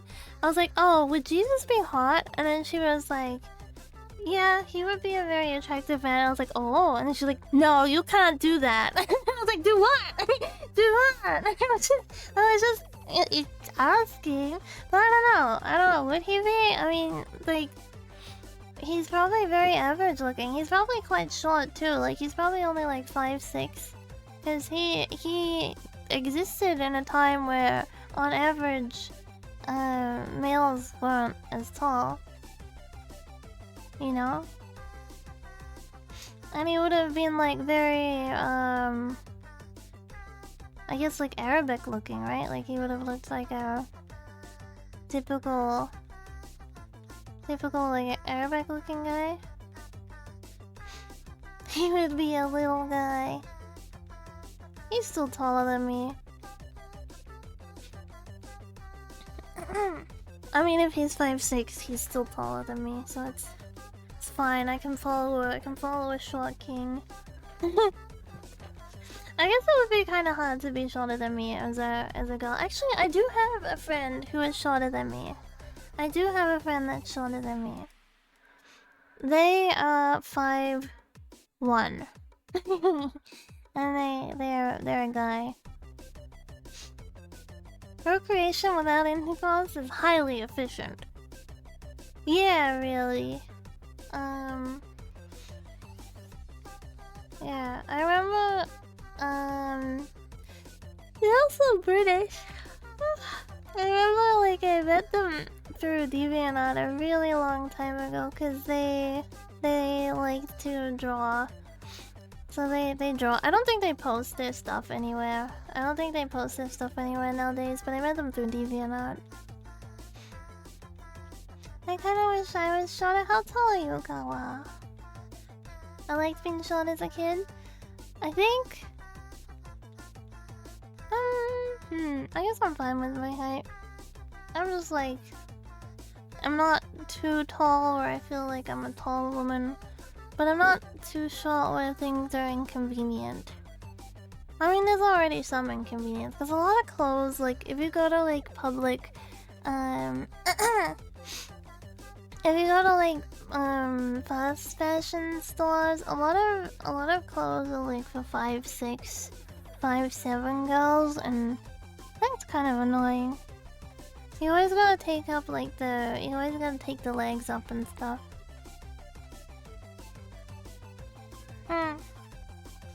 I really buy long skirts, they're, like, way too freaking long. Like, I can wear it like a dress, and it still goes down to my ankles. 5'7"? Yeah, I think that's pretty normal for a guy, right? I think my dad's like 5'8". Maybe 5'9".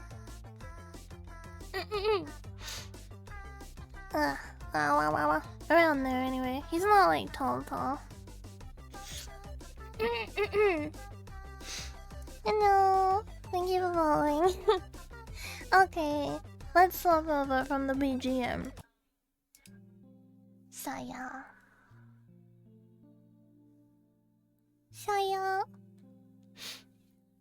Does anyone... I mean, quick pop quiz. Does anyone know what uta means?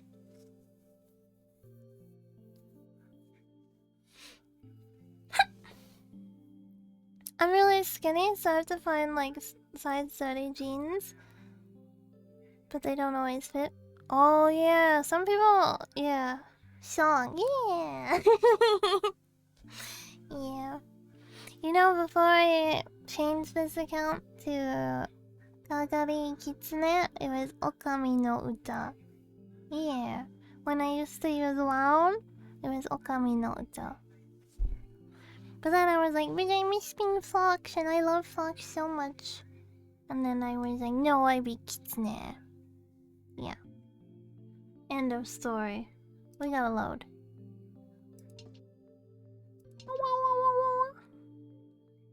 Yes.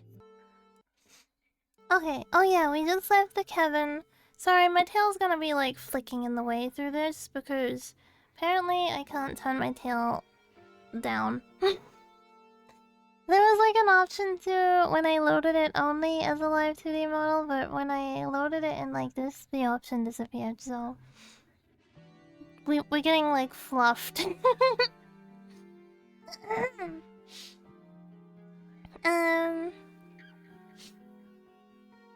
I don't know the difference between...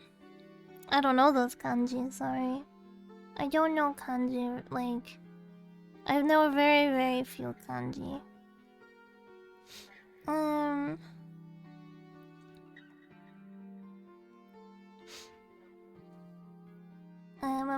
Where are we? Okay. They're both uta? It'll probably be like... I don't know another word that means uta, but... I don't know. Folk songs? Okay, so like...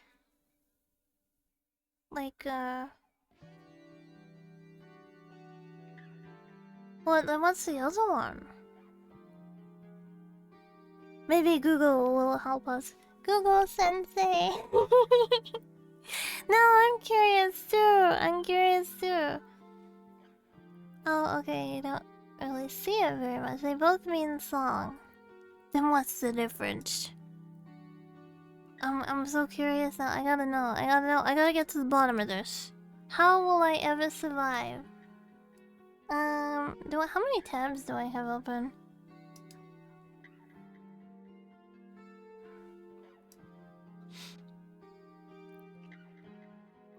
The first one is like to sing, like like vocalize like yeah, okay. Okay. We have learned. Why did I have no tabs open? Apparently I didn't even have one Chrome tab open. It's a miracle. Unless it like crashed without me knowing. I don't know. Anyway.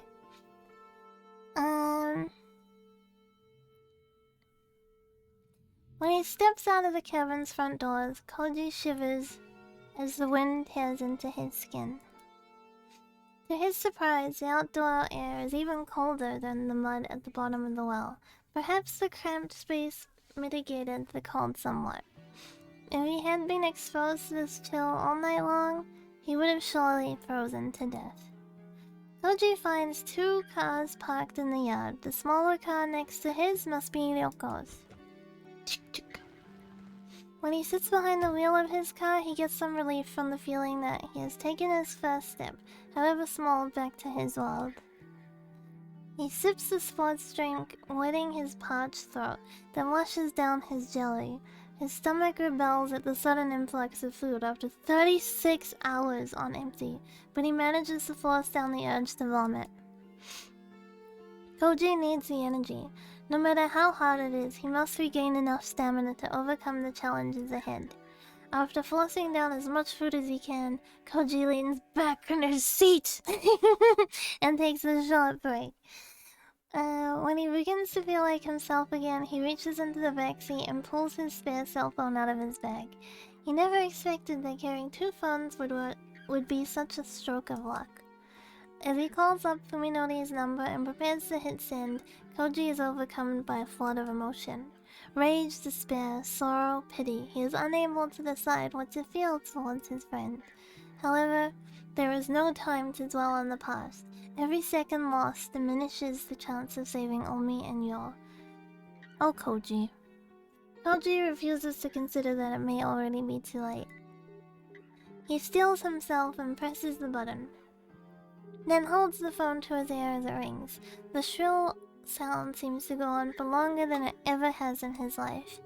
Right now, Fuminori's phone must be displaying the name of the caller. Koji wonders what his reaction will be when he sees it.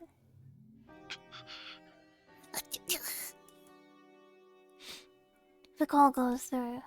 In the silence on the other end of the phone, Koji senses surprise, apprehension,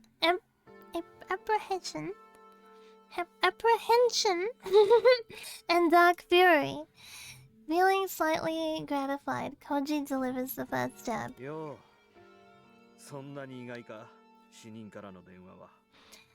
What? Weren't expecting a call from a dead man? どうやって? I'm surprised. How did you manage it? As Koji is about to answer, an idea suddenly comes to him.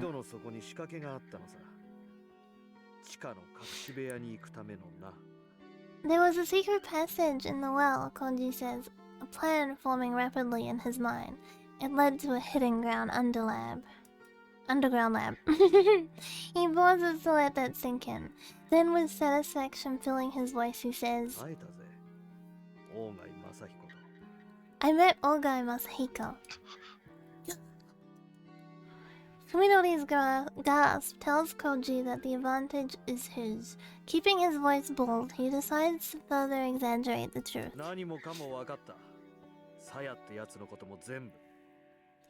I know it all. Owari. I know it all, everything about Saya. You're finished, Fuminori.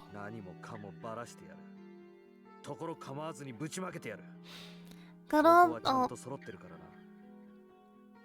Got all the proof I need to blow this thing wide open. You won't even see it coming. Kisama! You son of a bitch! It's obvious from Fuminori's tone that rage has overwhelmed his reason. Koji's bluff is working perfectly. His victory is tainted, however, as Fuminori's response to the name Saya brings a cry of anguish from the corner of his heart that still wants to believe his friend can be saved. Sakisaka-kunがこのSayaと呼ばれるものとすでに深く関わっているのなら。 If Sakisaka is involved in whatever Saya is, Ryoko's voice plays back in his head, sounding even colder than before. 彼はもう引き返せないところまで踏み込んでいる。 Then he's already past the point of no return. He mustn't allow emotion to sway him. 近江と筑波はどこだ?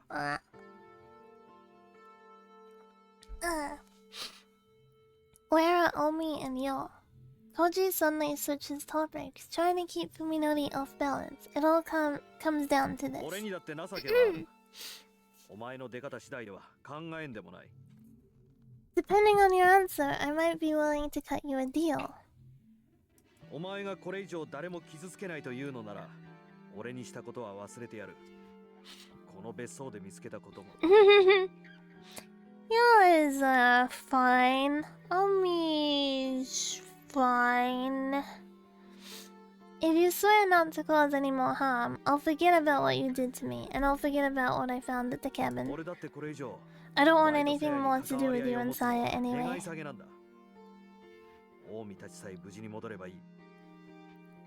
All I want is for Omi and Yo to be safe. Omi to Yode. Fuminori's voice trails off. He's obviously trying to decide how far Koji can be trusted, and whether there's room for negotiation. Fuminori has been called out, and now it's time for him to show his hand.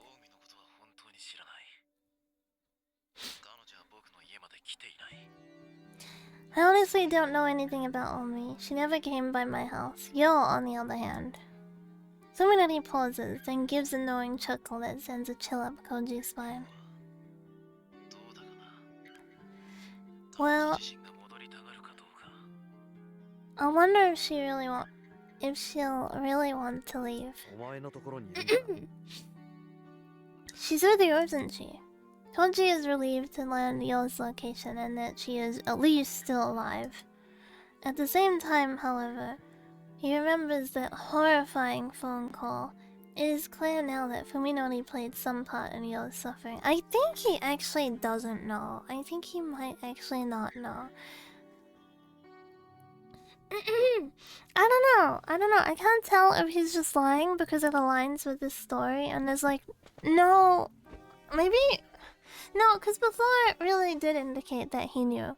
So I think he does know, but he's just like, there's no way you can prove that she was here because the evidence is gone. You know what I mean? Like, so... I mean, he can't be like, sorry, I ate her.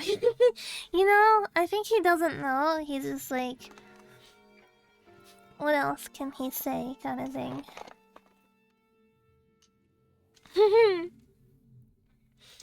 The evidence is in my toilet, sorry. If you want your girlfriend, you're gonna have to go fish her out. I'm just pouring some lava.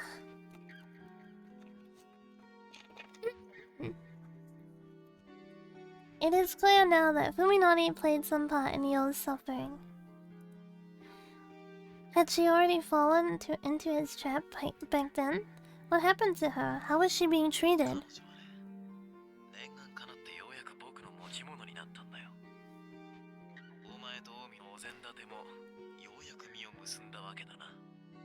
Her wish has finally come true. Fuminori says with venomous sarcasm, "She's my property now. I guess you and Omi got what you wanted after all." Koji feels despair settle over his soul. How much lower will this man go? Must Fuminori seek out and destroy every memory of the friendship they once shared? 彼女の安全を確認したら、お前らについての証拠を破棄してやる。Let's go. When I'm sure she's safe, I'll destroy everything I have on you and Saya. 信用できるか How can I trust you? First, I want you to... ... お前に選択の余地を与えるつもりはない。 I'm not giving you a choice here, Fuminori. Koji instinctively realizes that it's dangerous to push his bluff any further. 後でまた連絡する。それまでによく考えておけ。 I'll call again later. You have until then to make up your mind. What is that kanji?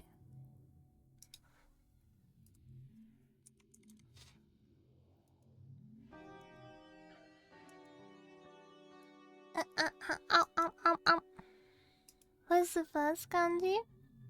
Boku no mono. Mina. Boku no mo. It's. It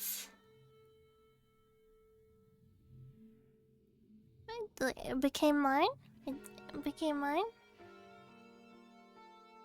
It's mine? It's become mine! 変だよ. He was talking about your... Oh, right. Yours become mine. So says Google. I'm just going by... like rough... really rough broken translation. Yeah.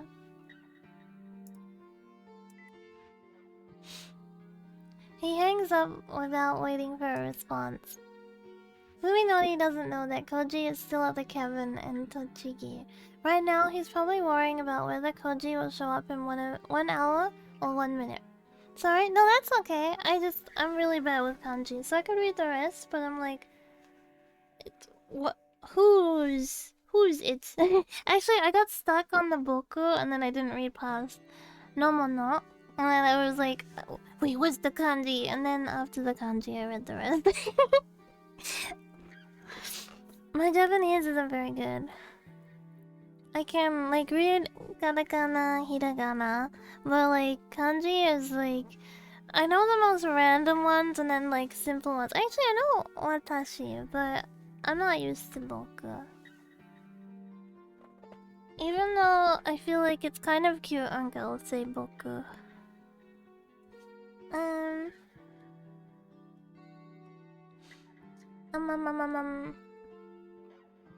Koji hopes that he'll be able to take advantage of Fuminori's confusion.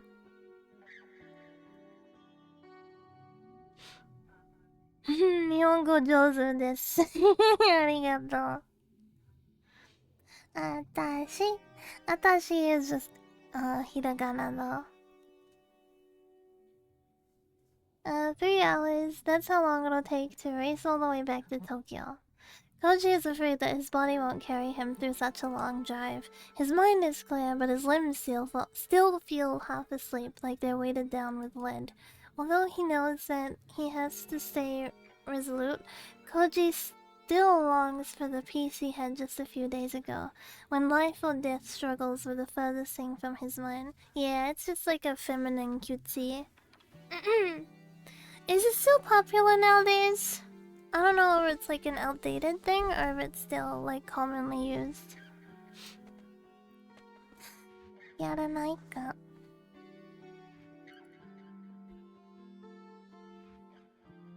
Back then, he could never have imagined himself fighting to rescue a friend from the clutches of a madman. With each passing moment, he feels himself being less the person he was.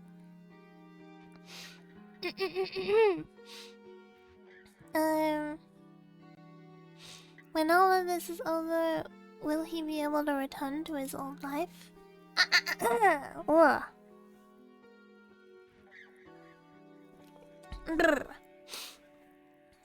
will this change continue until it has consumed him utterly? Time is against him, for every second that passes is wasted. Even so, he decides to allow himself just 5 minutes of weakness. For exactly 5 minutes, he leans against the steering wheel and cries. And when his tears have run dry and his heart is calm, Koji starts his car and drives away.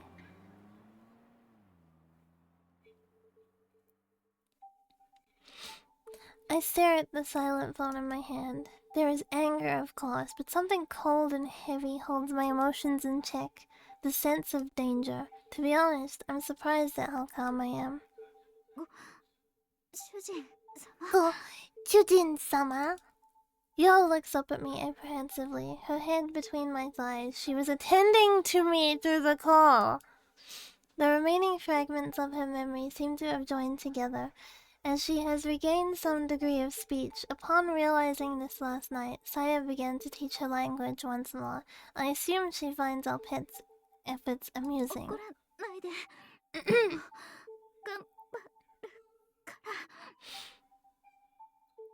Don't be mad. Yo will try harder.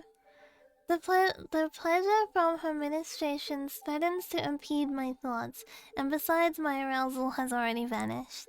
At first, I consider making her stop. When I gaze into her puppy dog eyes, however, I begin to think differently. Thanks to Sire, I don't get a scene for this, right? I should be fine. Thanks to Sire, I should have a family once again. For the first time, I am becoming aware of the responsibility that places on me. Now I am the head of the new Sakisaka household, as well as its only male member. It is my duty to protect, comfort, and ensure the happiness of the woman living under my roof. What a man. With that in mind, I know I mustn't fear or show confusion. That would only cause them distress. 続けろよ。 Continue.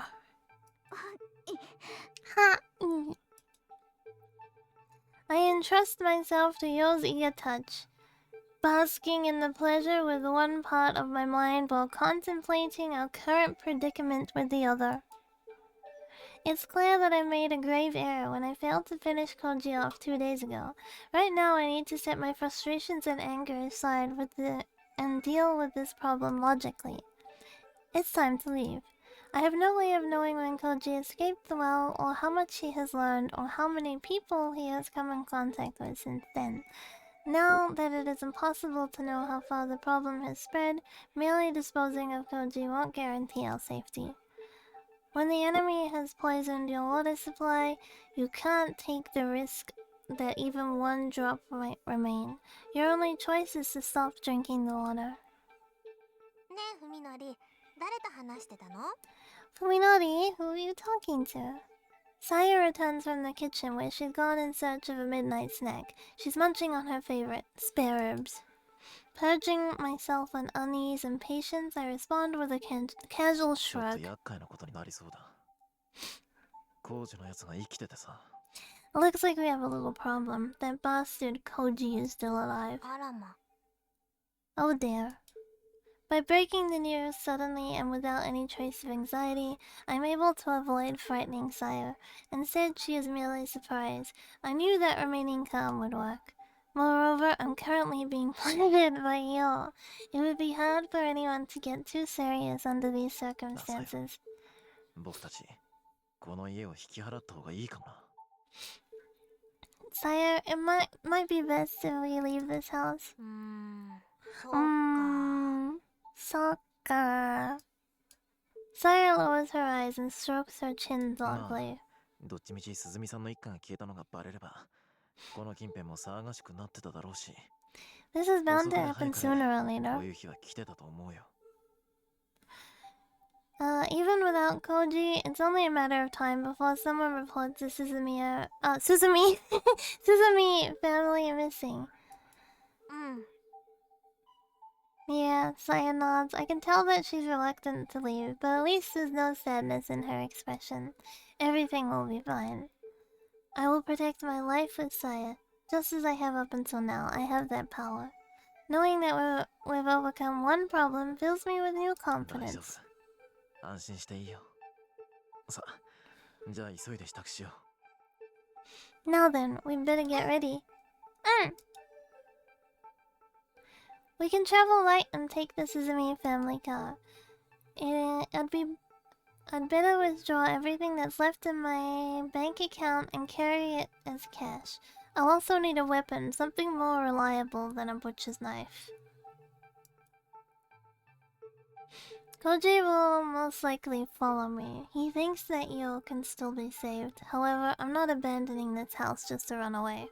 As long as Koji knows our location, we're stuck on the defense. Leaving it gives me the chance to regain the initiative and deal with him at a place of my choosing.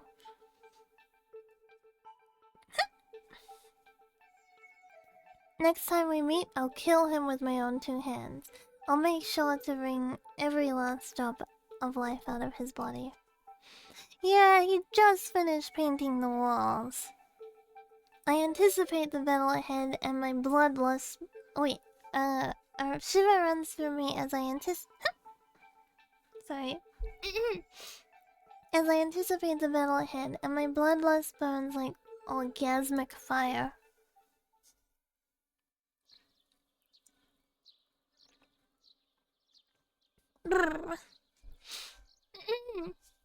When Ryoko looks up, the morning sun is already streaming through the window.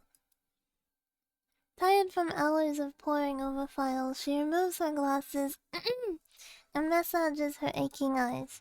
Her dreams are always filled with horror, yet the night she just spent was more nightmarish than them all. And it's not over yet. She has only just set a foot on the threshold. As expected, the files left by Ogai Masahiko were not the sort that Ryoko could simply pick up and read. Fortunately, Ogai had been too old-fashioned to put his trust in electronic media. If he had encrypted his files on a computer, she'd have to find a hacker to decipher them. Hackermans. In fact, he had not employed any kind of code in his writing that would have been too time-consuming by hand. The method of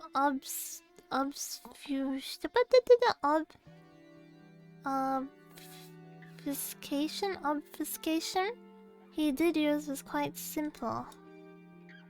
Hacking into the mainframe. Quick, type on the keyboard with me. One of the files that Ryoko pulls from his underground lab, the majority turned out to be notes, and these from Ogai's days as a student. The important papers were diaries and research notes that had been scattered through the piles of worthless scraps. At first, she was unable to understand the documents that she had found. Each sheet was covered with a text on one side and a blank on the other. Each line was completely unrelated to the next, making it impossible to glean any meaning from the whole. The trick revealed itself, however, when she was sorting the pages that made no sense. She found that each line continued on the same line of a different page. In Ogai's diary, for example, the first day began on the first line, then continued not with the next line, but with the first line on the next page. Similarly, the second day was the second line, the third line was the third day was the third line, and so on and so forth. After filling all the lines on one set of pages, Ogai had torn them out and scattered them amongst his files. There was no regularity on how the pages were numbered, of course. Unable to locate any sort of key or legend, Ryoko had no choice but to figure out the page order manually. Despite knowing that the task would be exhausting, Ryoko set to it valiantly.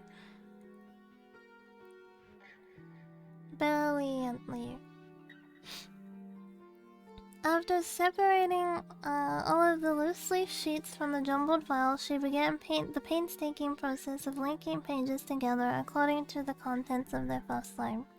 She found that Ogai had dismantled and scattered his diary each time he completed a number of days, equal to the lines on the page. He had done with the same had done the same with his research notes every 30 pages or so. The diary was much easier to restore because the entries varied in lengths later. Later pages had larger number of blank lines. The page with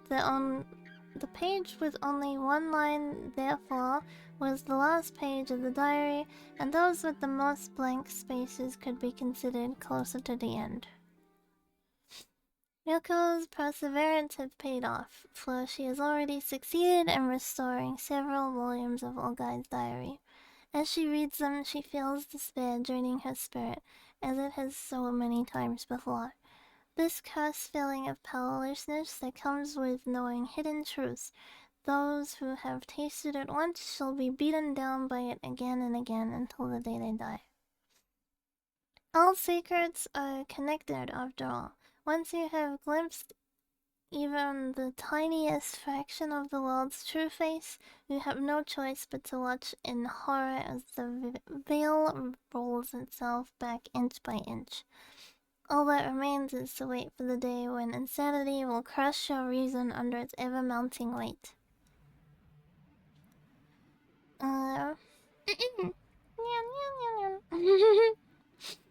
I have succeeded in communicating with the organism.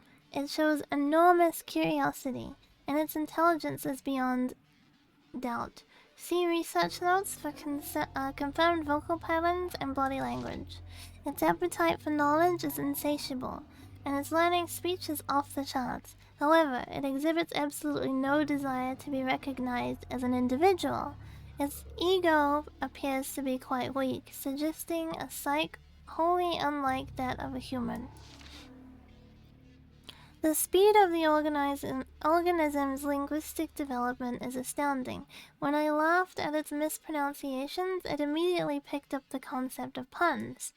Ever since, it has been employing its entire vocabulary in attempts to find puns that will make me laugh. Perhaps in a few days' time, it will have learned enough language for us to communicate freely. The organism's command of spoken language is now sufficient to facilitate high-level discourse. But although it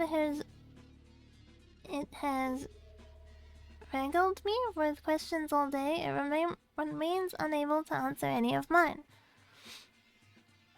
It replies suggest that it's gained awareness only after materialization in this universe. It has no knowledge of where it came from. While I am disappointed, the fact that it has reached this level of intelligence only 1 week after starting to think tells me that there is no end to what I can learn for it. Regaled. Hypothesis. It is not a naturally occurring organism, but was created by an even more sophisticated sentient life form. This would explain why it has no ego, yet possesses such a hunger for knowledge. It might be some sort of reconnaissance drone that was sent here from another world. Yoko smiles humorously for the umpteenth time since she started reading. How wonderful it would be if she could laugh the diary off as the delusions of a madman or the work of a science fiction author. Alas, she knows far too much. When she thinks back to the many horrors that Ogai brought into her life, the words before her take on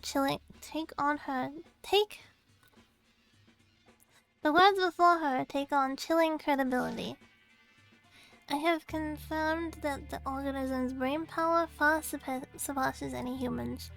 This morning, I taught it about prime numbers. After I explained the Lucas-Lemma test for Mersenne primes, it immediately began to list examples that it had calculated in its head.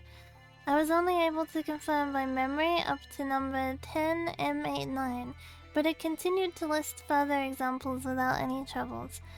I left it to its calculations, and when I returned a few hours later, I discovered that it had written down more than 70 of them. Computers all over the world are currently working to calculate Mersenne primes, but the last one I remember being found was the 39th back in 2001. When I entered several of the results on my laptop and ran the Lucas-Lemma test on them, I found that everyone was correct. The same is The same is no doubt true of the rest. After all, the organism has never shown the pathological need for respect that would lead it to lie about its accomplishment. I see no reason to doubt its veracity. If I could reveal the world an expedient method for discovering is it Mercine Primes? The prize money would make me a billionaire. Of course, my current research is worth far more than any sum of money. I must keep it secret. The organism's computational speech exceeds that of even the most powerful supercomputers. I can only conclude that its cognitive faculties are beyond anything humanity can imagine. The organism's request, we have begun a new field of... At the organism's request, we have begun a new field of study, Mercine. Okay. Despite its immeasurable aptitude for mathematics, it now desires to concentrate on sociology and the natural sciences. Perhaps our math problems are simply too elementary for it. It has shown especially keen interest in the means by which organisms reproduce and multiply. As it possesses nothing that could be called emotion, I hesitate to use this description. But when it learnt about DNA, it seemed somehow excited. Mercen.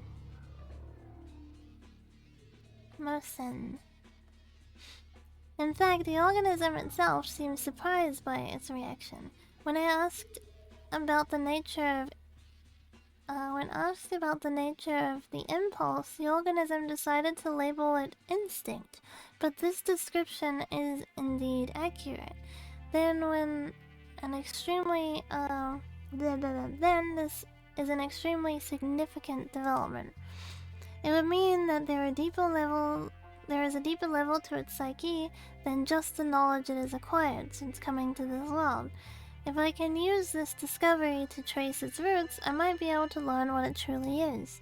Note: candidates for the plane and world of the organism's origin are discussed in my writings on the silver key filed separately. I spent the whole day carrying books into its room. Apparently, the organism is no longer satisfied by the knowledge I am able to impart. It should come as no surprise, considering its linguistic prowess, but the speed at which it consumes text is astounding. The diary continues from some time, chronicling the intimate relationship between Ogai and the organism. In the back of her mind, Miyoko imagines the old doctor climbing down the well in the middle of the night to hold congress with some inhuman creature in that bizarre laboratory. The image is disturbingly similar to the nightmares that have shattered the silence of many nights with her screams. Ew! It gets math? Only weirdos like that. What follows, however, makes her worst nightmare pale in comparison. The organism has made a very strange request. This is the first time it has asked for something other than food and reading materials. I can hardly believe it, but it wants to consume the sperm of living creatures. This is separate from its desire for food. Once again, it is describing that this impulse is instinctive. Now that it has declared itself a life form that requires the seed of males, it has begun to identify itself as female. After today, I suppose I shall have to start calling the organism a she. Is the personality that she has begun to exhibit really just an imitation created for her amusement? Ever since she started to immerse herself in our literature, she has been acting astonishingly human. She identifies herself as female and already possesses an enormous store of cultural knowledge. Is she trying to create a human identity for herself based on these? I have seen her laugh, grow angry, and today she cried. Is she just copying our emotional displays? If not, then she is already... Is the soul something that any intelligent life form can acquire? I feel that I am witnessing something more mysterious than the genesis of life itself. Today is her birthday. Although a year late, I want to give her a special gift. Saya was the name of my mother's cat in childhood. She was my sole friend and my beloved. I decided long ago that if I were ever blessed with children, I would give this name to my daughter. Happy birthday, Saya. Let this be the name of your soul. You have earned it. The ability that Saya has discovered in herself is showing more extraordinary results each day. I have no doubt that she is a kind of artist. What exactly is it that she created in her body from the rat I gave her? The rat semen I gave her. At this point, I can only surmise that it is a type of retrovirus, a reverse transcriptase enzyme that creates exactly what she desires. The rats have been transformed by her art. The rats that have been transformed by her art are so very beautiful now. The many enzymes secreted by her body and the various appendages she uses are discussed in details in my biological observations, filed separately here. I will say this. By witnessing Saya perform her operations on several rats, I have gained much confidence in my theory that her body is designed specifically to manipulate the biology of other organisms. Yoko looked grimly at the still unsorted mountain of research notes. When she finally manages to separate those papers, she will probably find the many other files mentioned in the diary. Olgai's biology observes that, at the very least, she wants to look through those before facing this thing called Saya. Under no circumstance does she want to go into the battle unprepared. She looks at her watch and sees that it's already 7 in the morning. Assuming Tono Koji made no stops, he should be arriving in Tokyo about now. Now that it's too late, she wishes she'd stopped that stubborn fool from leaving, even if she had to shoot him in the leg to do so. You fool, Koji! You're gonna mess everything up. Here, let me drink. Brr. Koji pulls up 2 blocks away from the Sakisaka household and stares at the silent building. Isn't this on the edge of, I wonder if the photos they took for this household is like right near the household that they took for, Ogai's house. You know what I mean? Like, I wonder if it's the same area and they just took some photos around the same location, because there's like, this looks like forest too.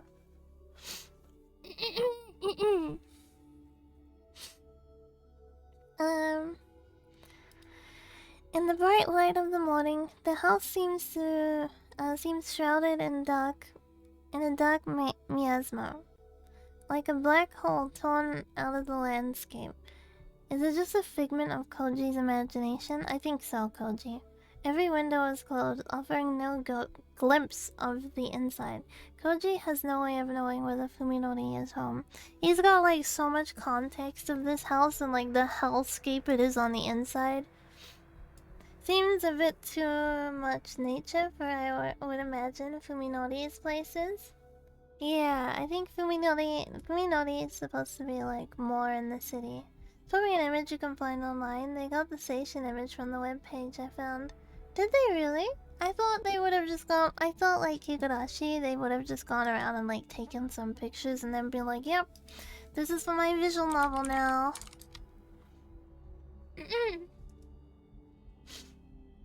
Yeah, I thought it was just like they took pictures and then, you know, put it in their visual novel.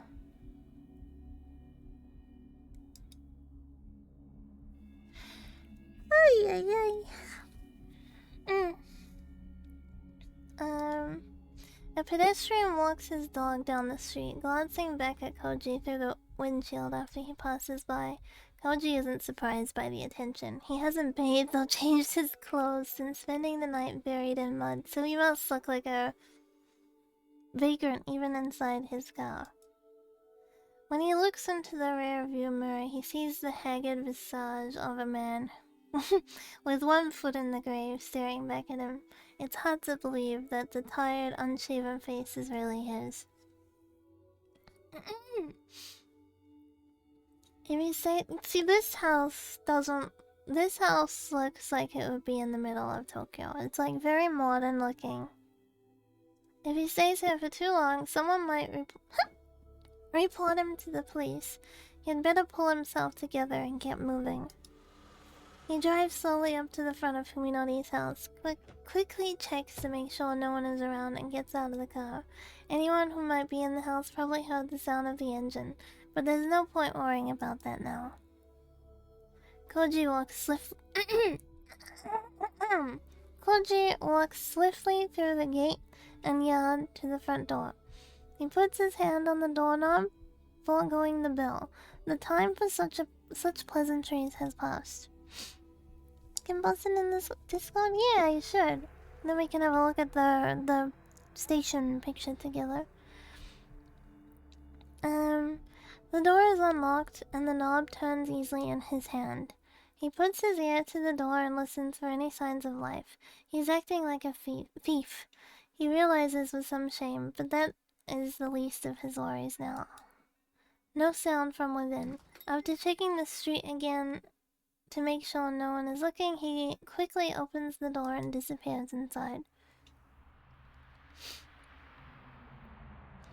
An indescribable stink immediately assaults his nostrils.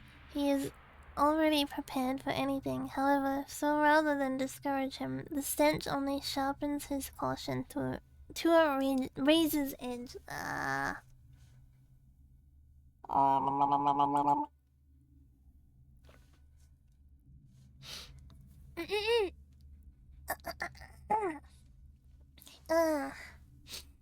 He has crossed this threshold many times in the past, and his memories of days spent here are still bright. So why? Why does he feel the same ominous, blood-chilling aura that permeated Ogai's house and cabin? Anger and sorrow seize Koji's heart, as though a dear friend's grave has been defiled.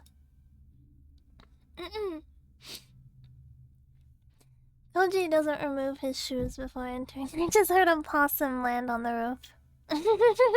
A possum just went on top of my roof. Koji doesn't remove his shoes before entering. He knows why he's here, and it's not to be polite.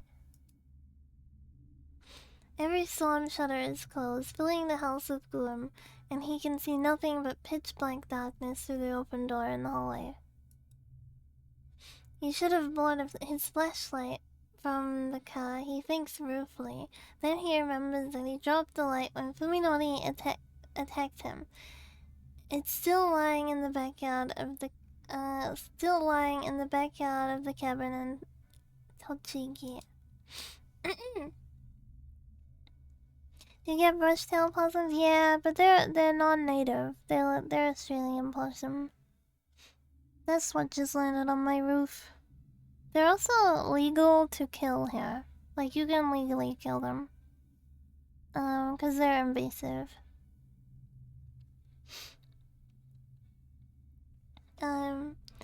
The house might be empty, then again, it might not. Each particle of the air seems charged with silent menace. We feed the ones that come to our house, we don't kill them.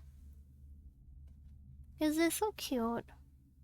I wish there was, like, more of a plan to, like, ship them back home. You know, or rather than, like, culling them, just, like, capturing them and then shipping them back off. Being like, okay, gotcha, go back home now. Yeah, like deport them. 'Cause they're so cute. They're so cute. My dad has like generations of ones that visit him, And sometimes the mothers bring their babies on their backs. It doesn't work too well in Castle. I know, but it's sad that they just get killed when it wasn't their fault. It's sad. Oh, ugh.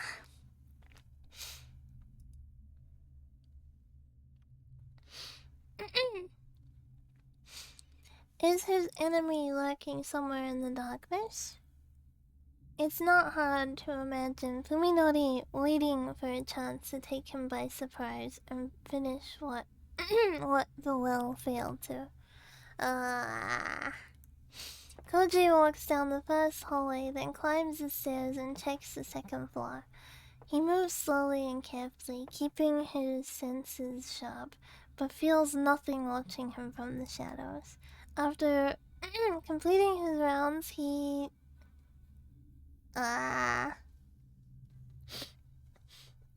After completing his rounds safely, he was convinced that the house is empty.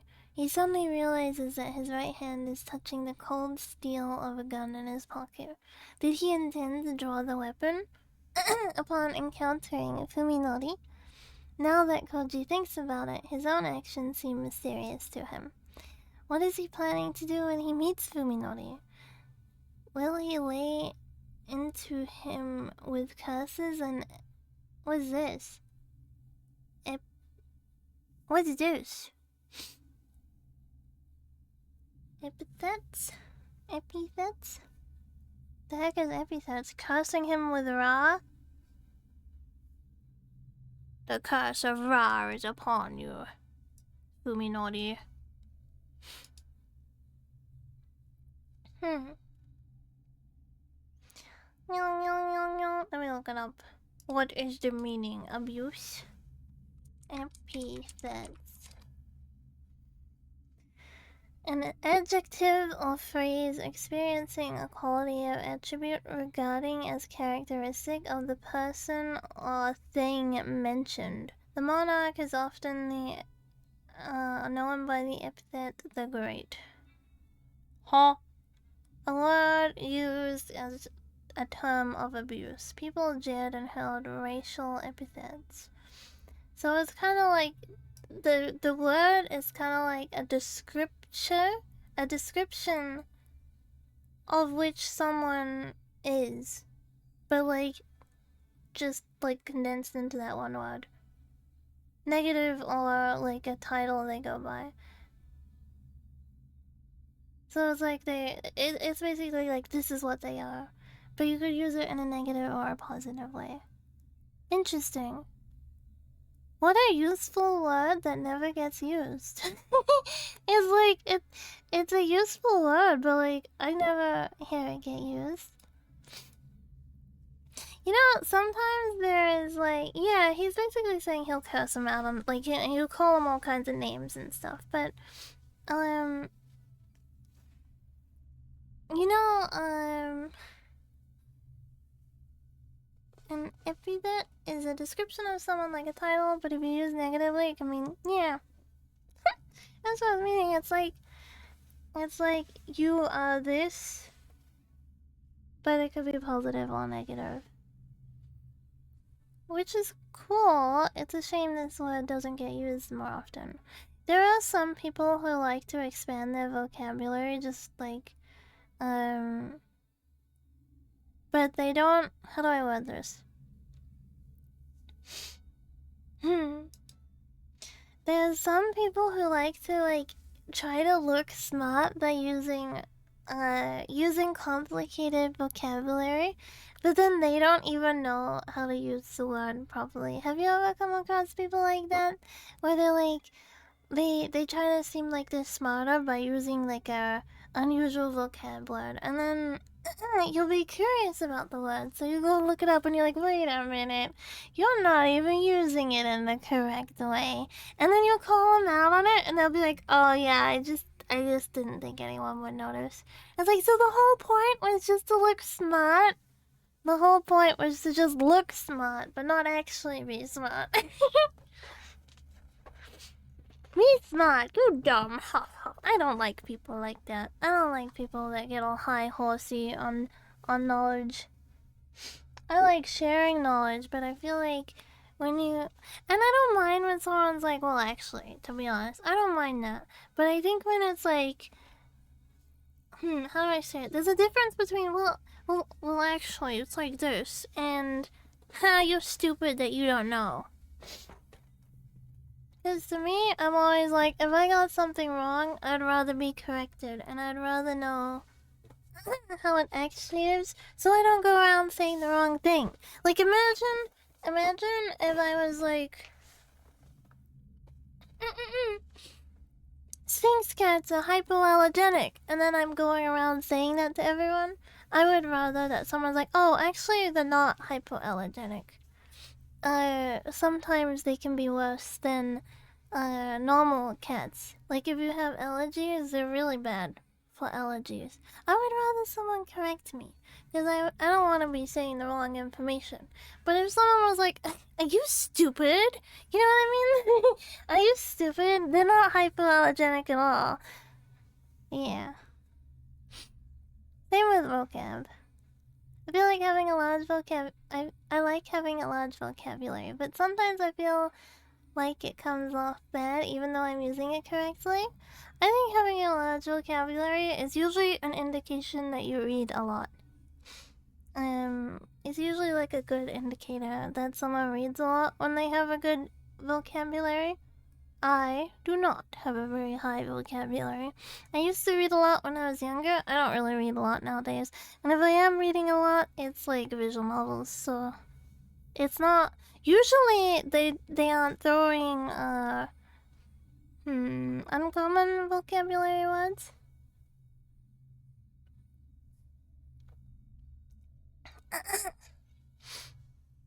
Usually they're not using like that uncommon vocab. Like, I think in like the past 10 visual novels I've read, there hasn't been words where I'm like, hey, what is this?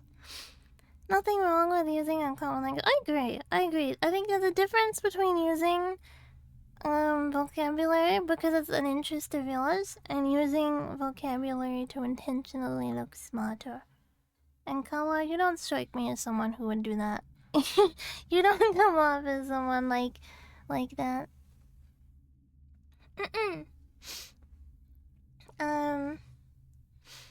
Yeah, I think having a like wide vocabulary is pretty cool. I would like to have a bigger vocabulary. It's just I'm lazy to put the effort in. Well, actually, the correct term for this behavior. Yeah, I don't mind if people will actually, as long as it's done in a respectful way. As long as, unless you're French. If you're French, then, you know, we're free to insult the French here. Yeah. If you're French, it's just, you know, free game. We need someone who's like Canadian French to show up, right? We need someone who's Canadian French just so we can like double down on them. Cause then it's like you're not even French. You're Canadian French. You're like a fake... You're like fake of a French, you know? You didn't even make it to being French. We can double up or we can double down. Whichever direction we feel. Actually, it's called... it's called being a sesquipedian. No, sesquipedalian. Sesquipedalian. Uh-huh. Fail at being American, fail at being French. Well, couldn't be American, couldn't be Canadian, couldn't be French, Canadian French. Damn, that's rough. That's rough. Have you ever watched XQC, by the way? He's Canadian French. He's Canadian French, and when he speaks, it's like so jumbled. It's so like it's like, what are you saying? Have you ever listened to him speak? I'm not like an XQC watcher. I've just seen him before. I've seen his stuff before. I remember like seeing only snippets. Yeah, I've only seen like snippets. But I remember seeing his dad speak once, and his dad like speaks completely normally. And then people would bring up like, why does he speak like that? And his dad's just like, I don't know. Half the time I don't understand him either. So it's just him that can't speak. Okay, let's continue.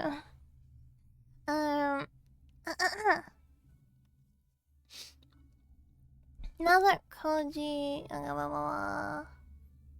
will he force him to turn himself in, or will he? ... I've only seen the clip of. I don't even know that clip. I think. Koji shakes his head. This isn't the time for such hopeless questions. If he keeps thinking, he'll stop moving. If he stops moving, fear will paralyze him forever. His only choice is to keep marching on. I'm gonna hiccup. He has to close the distance to his prey. And as I pray. In any case, Fuminori isn't home. What form their reunion takes will probably be decided at the moment of their meeting. All Koji has to do is not hesitate when the time comes. Still, why does the whole house smell like stagnant water? It's been 3 months since Fuminori distanced himself from his friends. Just what kind of life has he been leading all this time?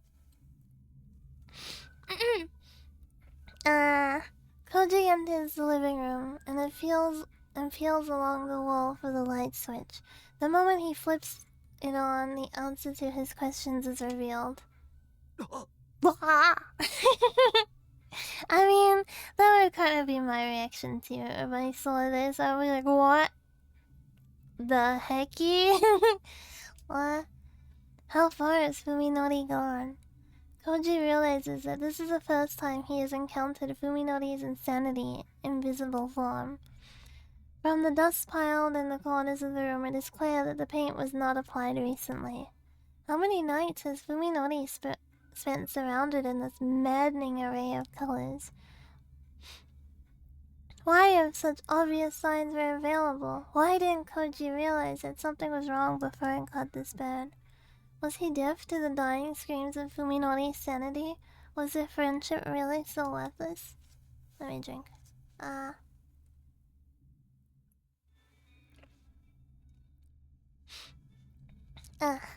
As he stands petrified in the unfamiliar living room, Koji directs his anger entirely at himself. If he could, he would like nothing more than to apologize to Fuminori for failing to help him through his suffering. Koji feels that he might have been able to save his friend. Perhaps he is arrogant to think so. But if so, it is arrogance born of kindness. Koji passes through the living room and opens the sliding door that leads to the kitchen. When he enters, he finds the most disturbing of the house's many stenches as strong as hair. Blood. The room is redolent with the smell of countless layers of blood grown stale over time. Dumiko, hello, welcome back. He peers into the well-used sink. Around the rim, he sees faint brownish-red blotches that water alone couldn't rinse off. Even more obvious are the stains on the dish rag. Such stains are proof that the rag has been used and reused countless times. But what could it have been used to make that sickening burgundy color? Koji stares at the refrigerator next to the counter as though it were a monster waiting to swallow him whole. He stands motionless until he is able to work up the courage simply to touch it. Then he steels himself, grabs the thick handle, and opens the door. First, he'll check the freezer, then the refrigerator. The freezer is packed with frozen meat of varying shapes and sizes. As each piece is wrapped tightly and frosted over plastic, he can't tell what kind of meat it is. The meat in the refrigerator, however, has already been thawed for consumption. For a while, he can only stare in disbelief at the 5 fingers beckoning to him from the back compartment. They are long and slender fingers of a woman, their blushed hinge giving them the appearance of waxwork. Koji is unable to remember what Omi's hands looked like, even though he has kissed her fingers countless times. When he finished crying after his conversation with Fuminori, Koji promised himself that he would not cry again. In fact, he does not. He regrets his decision, however. He indulged himself too early. He should have saved his soothing tears for this moment, for now he knows truly nothing is sacred. At last, his doubts about Fuminori have been utterly obliterated. Koji pulls Ogai's revolver out of his pocket and wraps his hand around the grip like he would a charm. It's a definite presence, its promise of merciful annihilation. It is the only thing keeping his sanity intact. He will surely use it to kill Sakisaka Fuminori. Not for revenge, not for justice, but to make the world once more a place governed by reason. For that purpose alone, he must eliminate the anomaly. He breathes deep, exhales, then lifts his hand before his face and starts to spread fingers. Stares at his spread fingers. I messed that up. Alright. He's not shaking. He's prepared to face his new objective. Koji sticks the revolver back into his pocket and pulls out his phone. I think that hand is the neighbor's hand, not Omi's. I think Omi's already been digested. I think it's the wife from next door.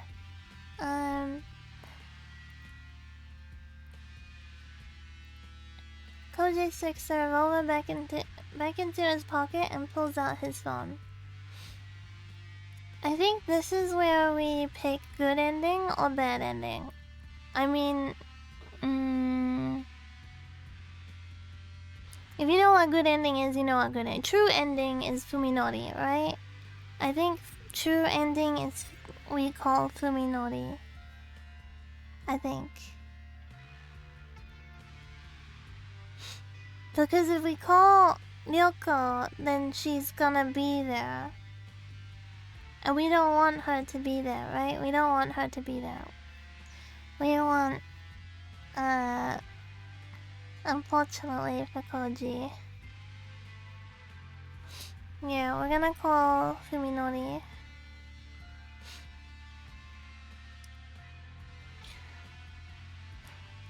It's time to finish this. Just as he promised earlier, Koji calls Fuminori again. The call goes through immediately. Fuminori must have been waiting for it. Yeah, Koji. Hey Koji, where are you? What difference does it make? As soon as Koji responds, a shrill rings filling the house. Startled, Koji spins around and looks at the hallway. The house phone is flashing to signal an incoming call. Naruhodo. I see. I figured you'd be at my house. Koji fell for it. Fuminori is the one calling the house, and now he knows exactly where Koji is. He must have predicted that this would be Koji's first stop, and that Koji would call him upon finding it empty. Naruhodo ne. So I guess you've already seen everything. Oh! Yeah, Koji keeps his voice bold to conceal his horror. When did Fuminori become so cunning?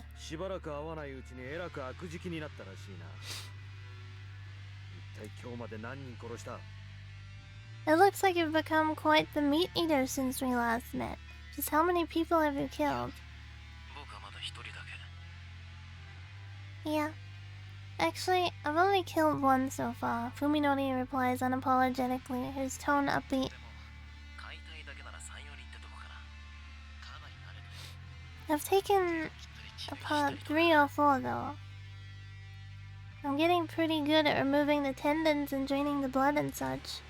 Koji no longer feels sadness or horror when faced with Fuminori's inhumanity. There is only the cold desire to kill the creature speaking such revolting words with his friend's voice.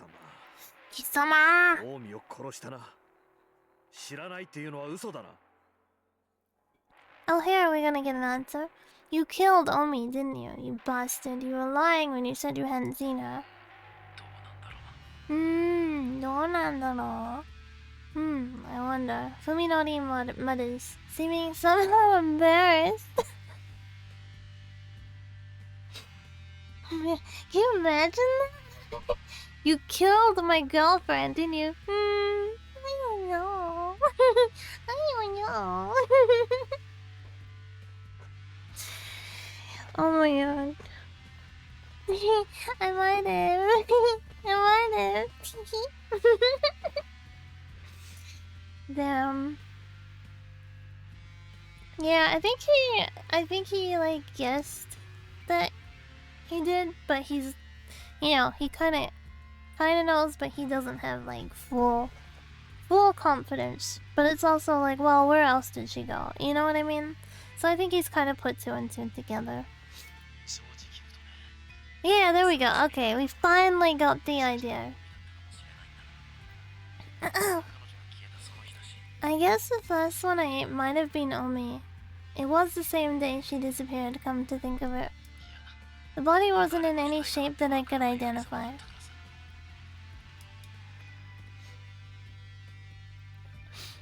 Koji had already abandoned hope, but it's still a shock to hear of his lover's brutal end. Tsukuba too? Yeah.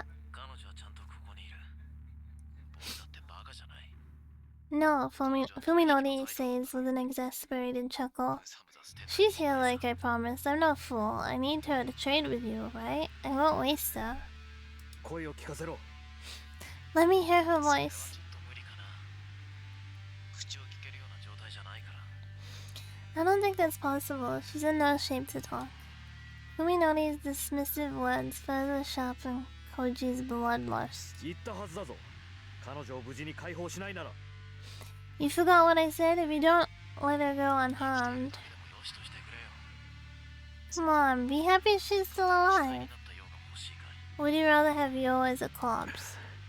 Yeah. Let's get this straight, Koji.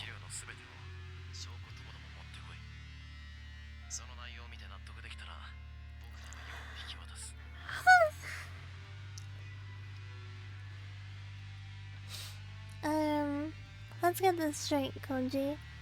You bring your evidence along with the files you've gathered, and when I'm satisfied that they're the real thing, I'll hand you over. Hero, hello, welcome.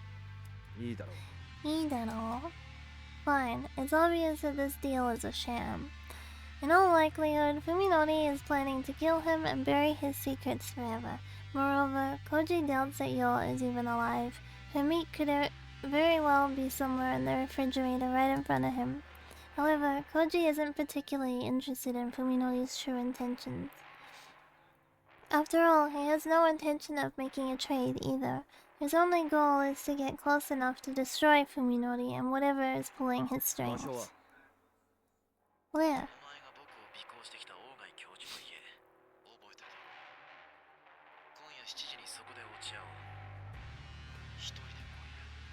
You remember Dr. Ogai's house? The one you followed me to? Let's meet there tonight at 7. Come along. Oi! Hey!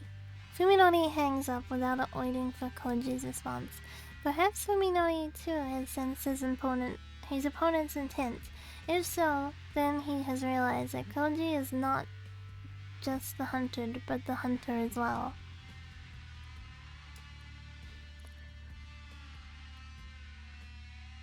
So we're like duelists maneuvering for advantage. Koji smiles grimly as he pockets his phone. It's astounding how much their relationship has changed. The question is whether or not to comply with the 7 o'clock... I know this word, I'm just blanking. Rendezvous? agreement. If this were a serious negotiation, then it would be wise to avoid preempting Fuminori in any way that could provoke his anger. What Koji and Fuminori are really doing, however, is trying to lure each other into a deadly trap. At this point, call the police. Call the police and be like, a rendezvous. At this point, yeah, call the police, tell them that you have gone to your friend's house, you have found dead bodies, human dead body remains, and you have organized to meet with your friend at 7 p.m. at this location. And then be like, but you gotta make it not obvious, because he will flee. Yeah, he will flee. Yeah, absolutely call the police. They're gonna put him down. They're not gonna let someone, like, wander away. Koji doesn't know what Fuminori plans to do between now and then, but he's not about to let his enemy keep the initiative. The fierce bloodlust that has taken root in his heart is more than enough to energize his exhausted body. Koji leaves the death-filled house, his stride more determined than before. Yeah, at least get a manhunt going. Today was the first time I've driven since my accident last summer. The proposition was always too dangerous to consider, given my inability to recognize roads and cars. Rendezvous. Yeah, I guess because it's not English. Things have changed, however, in 3 months. I've had to adapt to my conditions. Is it really that hard? Because I mean, like, you can see this is a street. You know, and you can see that there is a turn here. And then I would recognize that this is something I can't crash into. I guess if something's moving, it's alive, so don't hit it. You know, like, not just bubbling. I mean, like, you know, like a cat or something going across the street. Comes from the French word. I assumed it would be French, because the spelling looks very French. Today, things have changed, however. In 3 months, I've had to adapt to my condition. I guess we're saying that with, like, hindsight, right? We get to sit here and observe, whereas he woke up in this mess. I know what cars and pedestrians look like now, and even though I can't exactly see colors, I've learned to decipher lights and signals. I still can't read street signs, of course. Nevertheless, I managed to make it safely to our destination with Saya and Yo in the back seat. It was Saya who came up with the idea for our new hideout, an abandoned building she discovered while living with Dr. Ogai. I thought it said in these hillbilly. Hi, Doctor, welcome back. In these hilly suburban residential areas, it's not that hard to find thick patches of undeveloped forest just off the beaten path. Well, is that what he sees hills like? Saya's old playground is located in one such secluded area. Unaffected by the flow of everyday life. It used to be a privately operated sanatorium hidden among the silent trees. After the owners went bankrupt, it remained unsold and was eventually forgotten. After I left Saya and Yo, I think she's not complete. Like, she's not as complete as Saya though.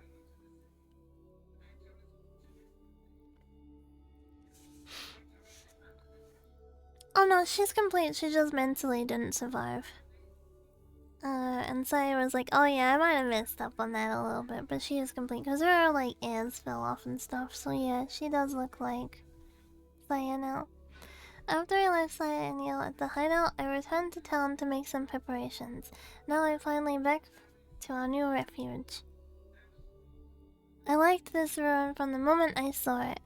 Mountains of construction materials and garbage litter the front yard, forming a serviceable barricade. This place looks even less likely to receive unwanted attention than our house. Since my brain sees humans as revolting monsters, places they've been tend to stink or seem covered in filthy slime. Ruins like these, long emptied of life, are the places I find most peaceful. Wasn't it just a few days ago you're working on your updated design because you already got it going? Oh no, this model is actually, I didn't do the base of this model. This model, like just today, was it? Was it just today or just yesterday? It came out. And it's a customizable model from, Aki-san. Aki-san released a customizable model. So, I've been waiting for it to come out for a while. Because I love Aki-san's art. I really, really love Aki-san's art. Yeah, I'm still making my own model that I've been working on. But I when I saw that song coming out, I was like, I gotta get it. I gotta mess with it a little bit, play around with it a little bit, and yeah, I did that, and then I added like my own art to it as well. So it's already super customizable. I'll show what it originally comes looking like. Back to Big Kagi. Originally it's like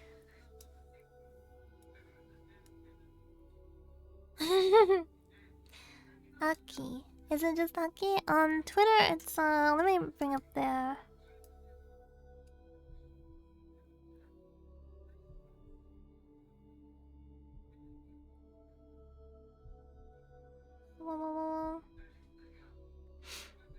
really must be super customizable. So some things are from me. So like my fluffy is obviously just from my older model. I just put my old fluffy on on this model, and then I also put the boobs from the old model onto this model.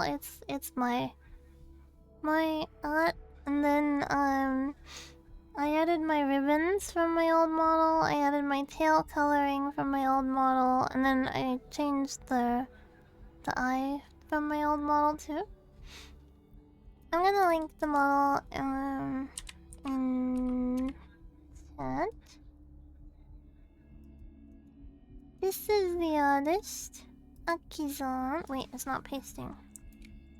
Akizan is the artist, and then if you look at their pinned tweet, it shows like kind of different like things you can do differently with the model. But yeah, I also recolored the hair, so it's like more in my style rather than Aki-san style, because then it looks more like my little Kagi. You know, it fits more. But yeah, there's a lot of different things you can do with this model.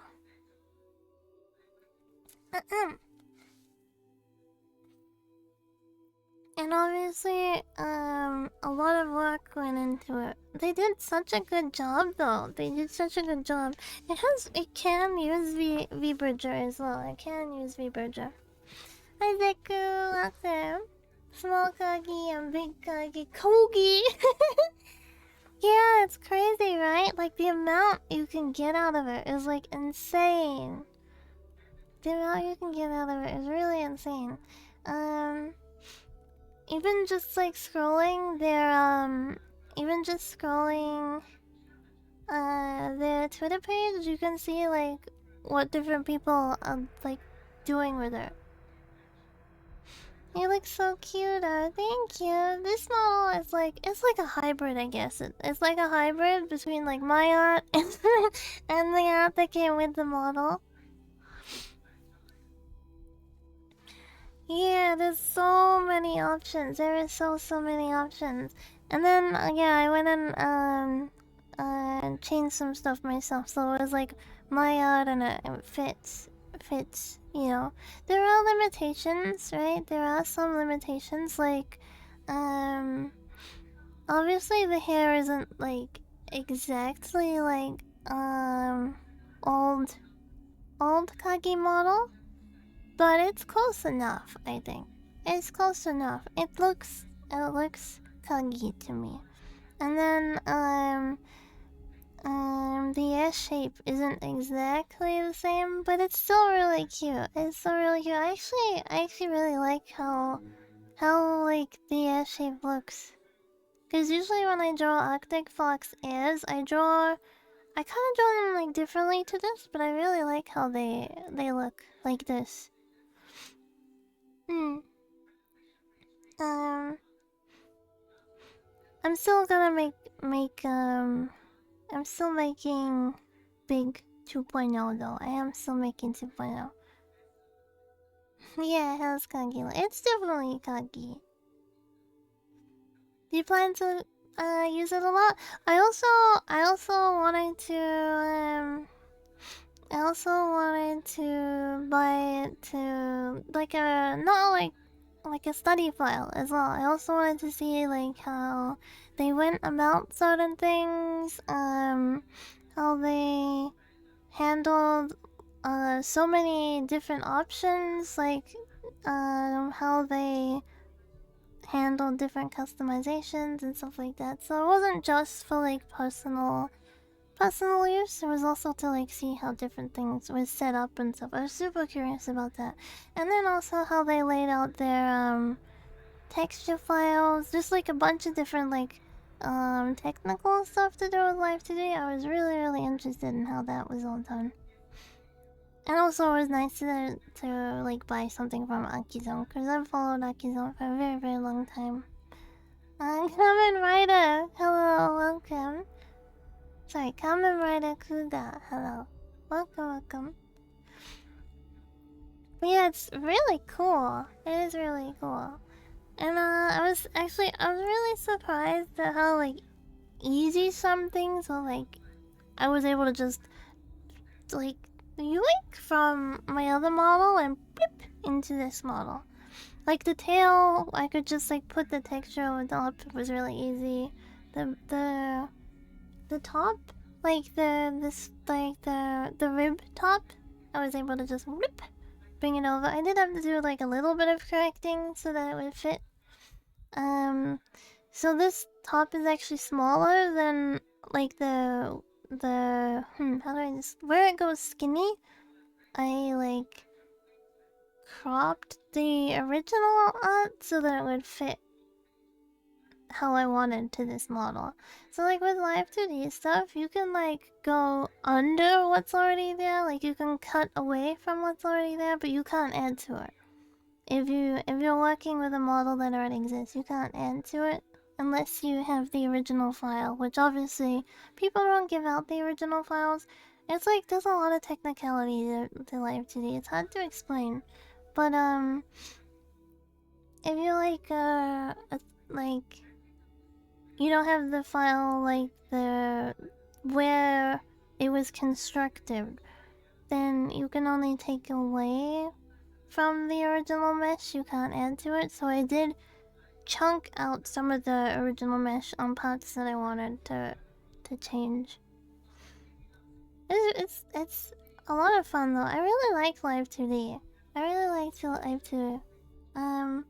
I think I already got a lot better since the old model that I made, because I've been practicing a lot and just like getting more skilled at it, I guess. Because I would like to make a model like a customizable model at some point. So I've been learning and practicing, and I've learned a ton. So I'm hoping that 2.0 Kaki is gonna be a lot better. I'm pretty sure it's gonna be a lot better. I'm pretty sure it's gonna be a lot better. I'm not rushing it too. I'm not like in a rush to get it like out, you know? Like before I was like, oh, I just gotta get it done so I can have a live 2D. But now I'm like, I got all the time that I want to take on it, so there's no like rush. Yeah.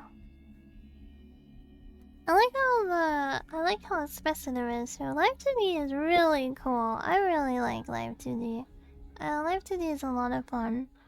I don't know. There's so much fun things about it. Like, I find the process of Live 2D more fun than 3D at this point in time. That might change. But at this point in time, I think Live 2D process is more fun. It'll be amazing when you're done. Your artwork's always so awesome. Thank you. I appreciate it. I try. I try. I gotta draw more. I gotta crank out some art more. I'll get there. I'll get there. Okay.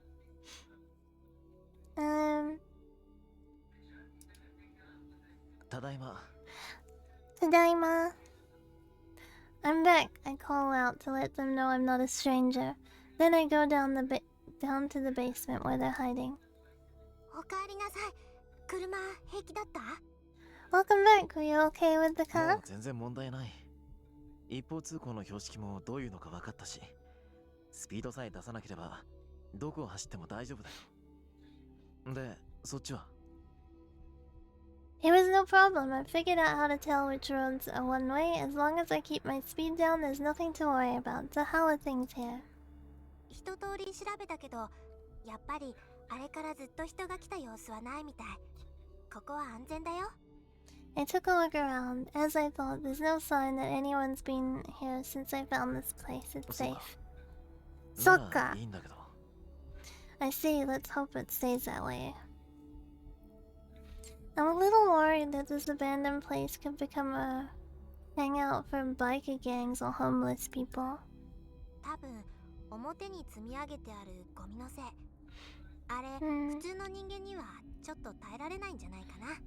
It's probably because of all the trash piled out front. Most people won't get anywhere near that, don't you think?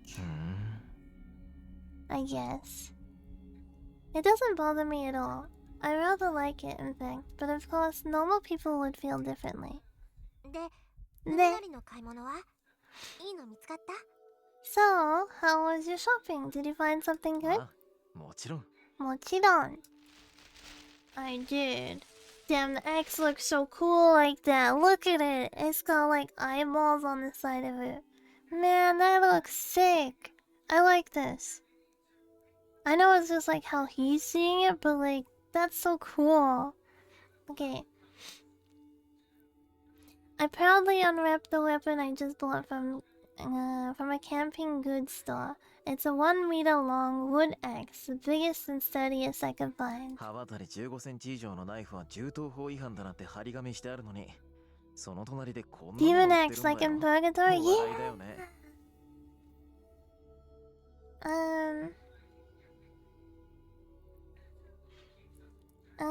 I like how this is right next to a sign saying that long knives are illegal. It seems like you could do way more damage with one of these. I grip the axe with both hands, testing its dependable weight, then swing it like a baseball bat. The deadly steel blade sweeps through the air right where a person's neck would be. Yo, who is sprawled out on the floor, flinches at the sound and curls herself into a ball. 切れ味とかどう？用で試してみたら？ How sharp is it? Want to test it on you? それはちょっと。I don't think that's a good idea. I definitely wasn't expecting Saya to suggest anything so brutal. 心配いらないよ。今のような体だったら刃物とかの傷は割と簡単に治っちゃうから。You don't need to worry. Her new body can heal pretty easily from cuts and such. それにしたって痛いだろ。But I'm sure it'll hurt. そっか。そうだね。Oh yeah, I guess you're right. It must have slipped her mind completely. She smiles at the oblivious. Yo, as if to hide her embarrassment, then says, でもさ、痛くされた時のようの声って But her screams are pretty adorable, don't you think? いや、やっぱり人間に斧で切りかかるってのは気が引けるよ。Well, I just wouldn't feel right using an axe on a human. そうなの？じゃあ、コウジさんは？ Really? Then what about Koji? そりゃだって。That's easy. Should be obvious, but I guess Saya still doesn't understand. やつは僕には人間に見えないから、切ろうが潰そうが平気なもんさ。I don't see him as human. I'll have no trouble cutting him to pieces. そんなに違うんだ。That really makes a difference? そうさ。人間には良心があるからね。Yeah, humans have a consciousness, you see. どんなに憎い人間だろうと、人を殺すと思うとブレーキがかかるもんだ。No matter how much you hate someone, you can't help but think twice about killing them, and that's how I'll win. 本当に？ Ontoni? Saya seems awfully subdued.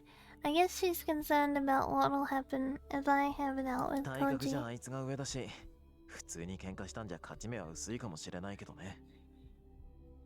He's bigger and stronger, so I might not have much of a chance against him in a straight-up fight. でも、僕にとっての化け物退治が、あいつにとっては人殺しなんだ。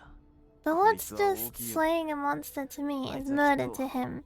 This is big. He'll definitely hesitate when it counts. なんだか不安なんだよね。そういう心理戦っていうの確実じゃないっていうか。 I'm a little worried, Saya says softly, staring at the floor with unusual gravity.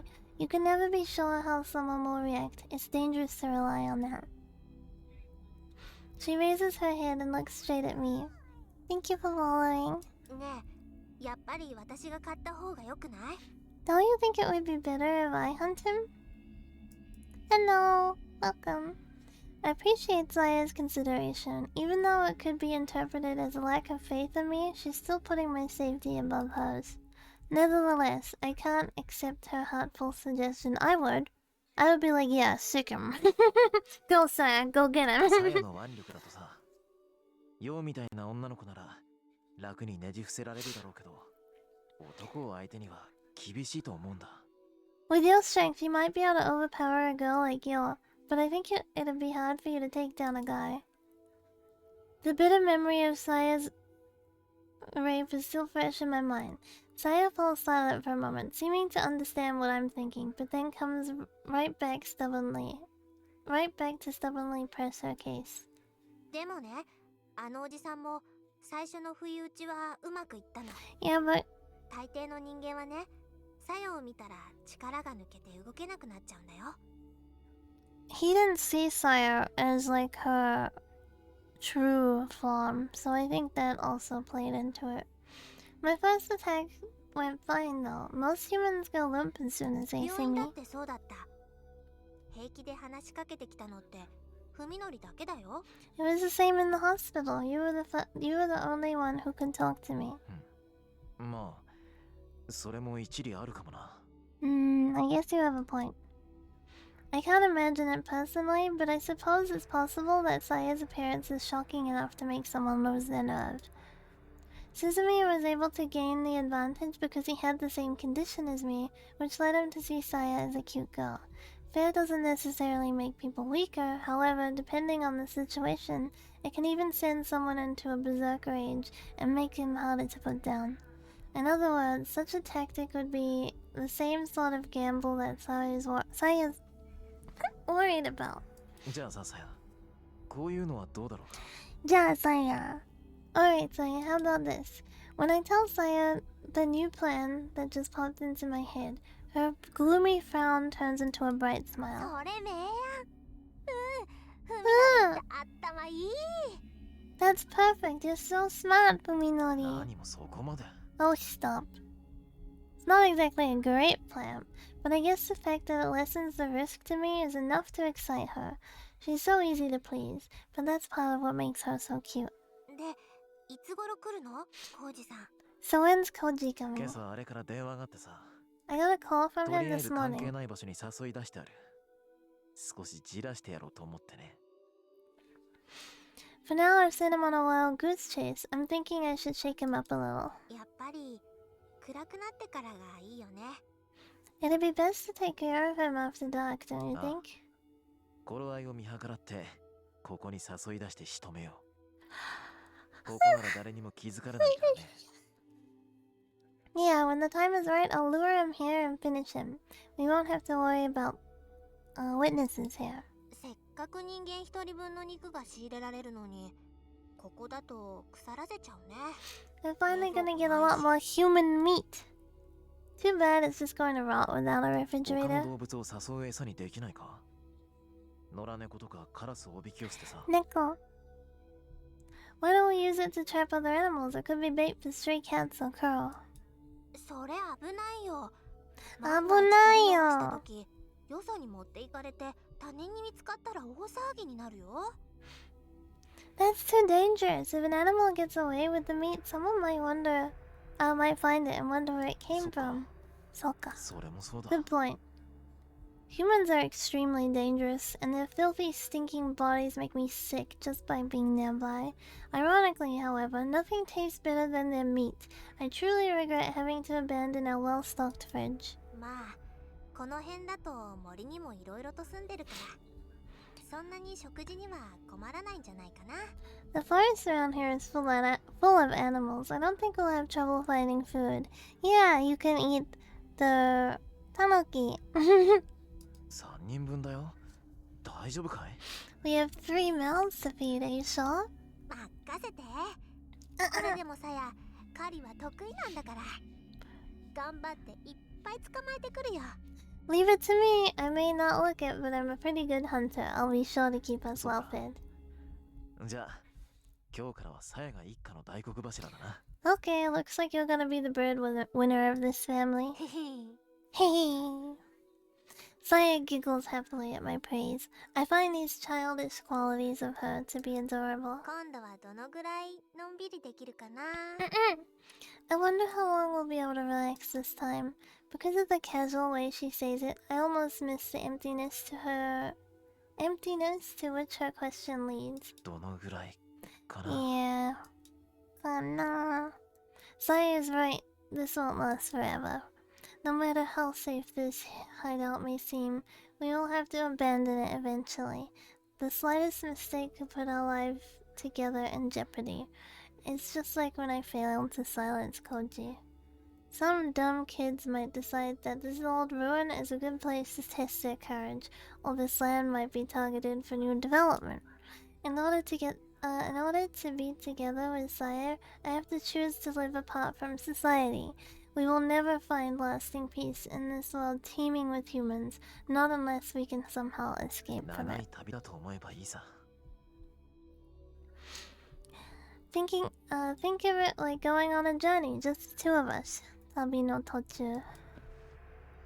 I pull Sire into my arms and fold my hands around her slender shoulders and ど whisper, うせ人生なんて旅みたいなものなんだ。 Life is like a journey 永 anyway. 遠に変わらない場所なんてない。 Nothing stays the same forever. 時の流れを見送るか、自分自身が流れていくか、それだけの違いだよ。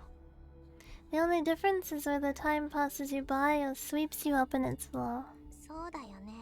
Sodayane. I guess you're right. Saya smiles softly, perhaps in resignation, perhaps in sadness. Either way, there is a peace and contentment in her expression. それでも一人ぼっちじゃないし。だからさやは寂しくなんかないよ。 But we'll be together, so I'm そう not だよ lonely. ね。 You're not lonely either, are you? あ Ah. I have no regrets. As long as I can hold Saya in my arms, I will gladly pay any price. それにね、 And besides, she adds brightly, trying to い cheer つ me か up. は私たちが人目を忍んで暮らさなくてもよくなる日がきっと来るよ。 One day we それ won't は have to hide 約 anymore. 束してあげるから。 I can promise you that. It sounds like a fairy tale, but for some reason she seems absolutely certain. Is that Bingy? No, that's not Bingy. I don't know where Bingy is right now. それは明日かもしれないし、ずっとずっと先のことかもしれない。 That day might be tomorrow, or it might be far off in the い future. つ印が来るのか私にもわからないの。 It's my first time, so I don't even know when the sign will come. ほんのちょっぴり怖いんだけどね。 I'm a little scared. I have no idea what Saya's prophetic words mean, but this isn't the first time she said or done something mysterious. She's performed any number of miracles already. 僕らにも希望があるのかい？ So there's hope for us too? Yeah, she says with a cheerful nod. きっとそれがさやが文則に送ってあげられる最後のプレゼント。さやの最初で最後の務め。 It'll be my last present to you, Fuminori. My first and final duty. Presento. Koji has nothing to do but wait. He has spent almost half a day in the dark, empty study, breathing stale air choked with mold as he strains his ears for the slightest hint of movement below. Few people could endure such a vigil, but Koji has accomplished it without complaint. If anything, the suffering is welcome, for it keeps his nerves honed with a razor's edge. Without a doubt, his single-minded focus is the only thing that allows him to push the limits of his stamina. Koji understands this and embraces the pain. His closest friend has shattered his world like glass, and now Koji feels only hate towards the madness that has replaced it, and towards himself for allowing it to happen. Self-loathing is a more reliable source of willpower than any faith or resolve, no matter how noble. When he arrived at the Ogai house, Koji snuck inside carefully, hoping to perhaps take his enemy by surprise. It was only after he got inside that he realized the house was still abandoned. Even so, Koji was sure that Fuminori would arrive earlier than promised in order to set up his ambush. However, the light streaming through the windows turned red, then faded to darkness with no sign of anyone coming. Koji's patience has grown weaker and weaker by the moment.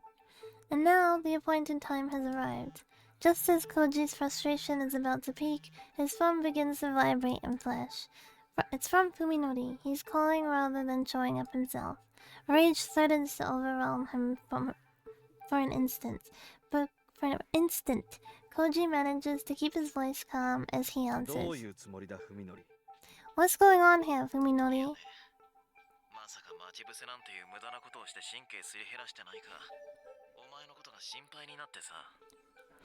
Well, I was worried you might be wasting energy on something silly like planning an ambush, Fuminori says, chuckling scornfully. 遅くなったが、そろそろ本当の待ち合わせ場所を教えておかなくちゃと思ってさ。 It's kind of 間 late, に合ったかい？ but I guess I should tell you the real meeting place before you lose your mind. Did you make it in time? ふざけた真似を。 Son of a bitch. まあ怒るなよ。当然の用心だろ。 Come on, don't get mad. I'm just being careful, alright? Fuminori laughs with unrestrained malevolence, as though to emphasize that he's seen through Koji's お plans. 前が大貝教授の家まで来てるんなら、そこからほんの少し先。歩いて行ける距離の場所だよ。 Assuming you're at Dr. Ogai's place, there's a place near at Dr. Ogai's house. There's a place nearby within walking distance. Yo and I are there. まずは車に戻ってカーナビを見ろ。 I'll give you the address. You should be able to find it off your car's 今度こ GPS. そ信用できるっていう保証は。 You have proof this isn't another trick? 疑わしければ来なくていい。尻尾を巻いて逃げるがいいさ。 If you're that paranoid, you don't have to come. Just turn tail and run. Fuminori hangs up immediately after speaking his challenge. Koji leaps out of his chair and kicks it across the room, unable to find any other outlet for his rage. He has no choice but to do what Fuminori says. His stamina is already exhausted. Only his obsession is keeping him going. If he allows himself even a moment's rest, he fears that he'll never again find the strength to face this madness. Tonight is his only chance to kill Fuminori. Koji knows this, of course, that his enemy is planning to ambush him. Fuminori isn't going to fight fair, but then neither is Koji. With the unsteady stride of a man half asleep, Koji leaves the Ogai house and heads for his car.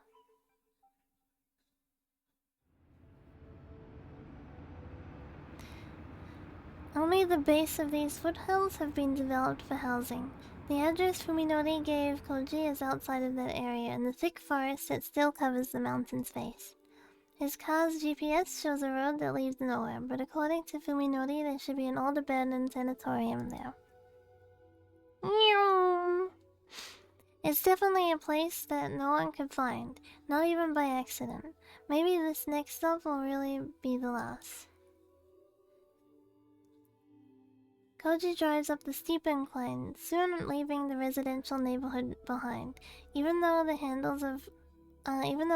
of progress are right at its doorstep, the undeveloped forest is darker than he expected. This looks like a great place to live in secret, or to kill someone and hide the body. Places like this, lost and forgotten, aren't found only in deep jungles and hidden valleys. Holes in the world are everywhere, even in the midst of civilization. A broken down gate post suddenly appears in Koji's headlights, like a ghost rising from the darkness. It looks like this is the final stop.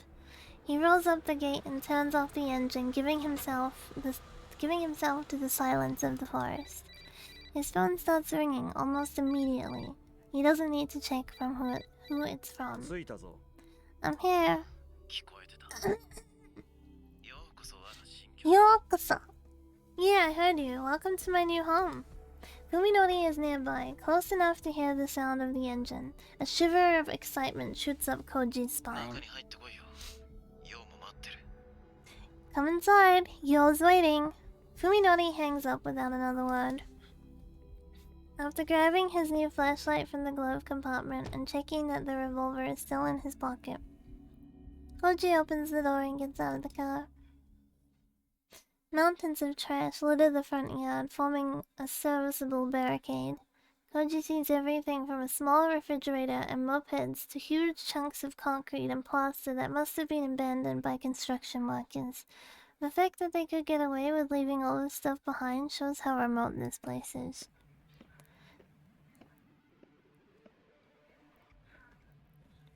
The moon is brighter than usual, allowing Koji to walk through the front yard without tripping on debris. Staying alert, he heads for the building beyond the mountains of trash. Something must be buried underneath piles of garbage. Garbage? Because the whole yard is filled with the sharp stink of chemicals. Even the homeless people probably wouldn't come to this place. If you need to get out of the wind and rain, there are plenty of shelters more suitable. How many times now has he stood like this, alone in some ominously silent place far removed from everyday life? Sneaking into the deathly quiet house to find traces of unimaginable happenings has become as normal as going to class. The houses that he explored before were like freshly shed cicada shells, empty and dilapidated, but with traces of life they had sheltered. This place, however, is different. A perfect ruin, its walls and pillars rising from the dark forest like an army of ghosts, with no sign at all that people once lived and worked here. The structure resembles a skeleton more than a shell. Time and the elements have stripped it of its former shape, and now there is only death. Koji has gone as far as he can. This must be the final stop. What will Fuminori's next move be? He must be planning to kill Koji, but how? Just as he's about to turn on his flashlight, Koji reconsiders. If he wanders around with the light on, he'll be broadcasting his exact location. That'll give the advantage to Fuminori, who's probably— Hi, Binky! Who's probably lying in wait for him right now. You wanna come up on that? Come on.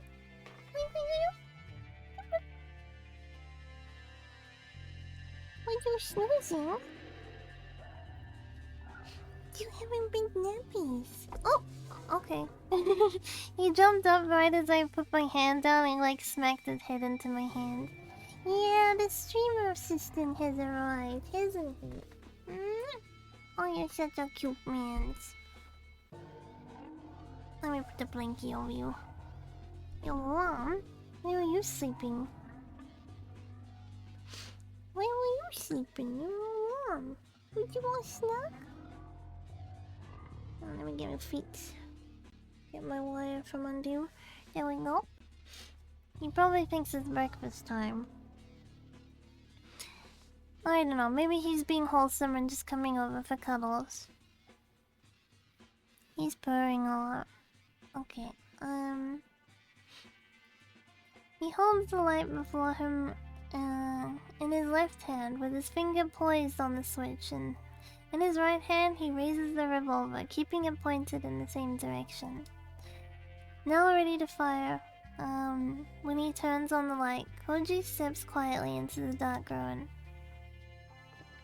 It takes a while for his eyes to adjust, but even when they do, he has only the moonlight streaming through empty windows to guide him. Everything appears grey and indistinct. However, Fuminori has to deal with the same conditions if he's hiding here. Nuh-uh. This is a battle of nerves, exhausting and deadly, where the first to make a sound, and give away his position will lose. The rooms on both sides of the hallway are all open. Some are even missing doors. Koji... What are you doing, Bingies? Koji creeps up to each entrance, checks to make sure no one is inside, then carefully proceeds on. What you doing? Oh, you're searching and yawning and stinky breath. The stink that he noticed in the garden has changed. Now it smells more organic, like rotting flesh. It's the same exact smell that filled Fuminori's house. Squish. Koji freezes and stares down the hall. It was a wet sound that he heard just now, like someone dragging their feet through a swamp. I know what's about to happen. And it came from the room at the end of the hall. Something is there, something alive.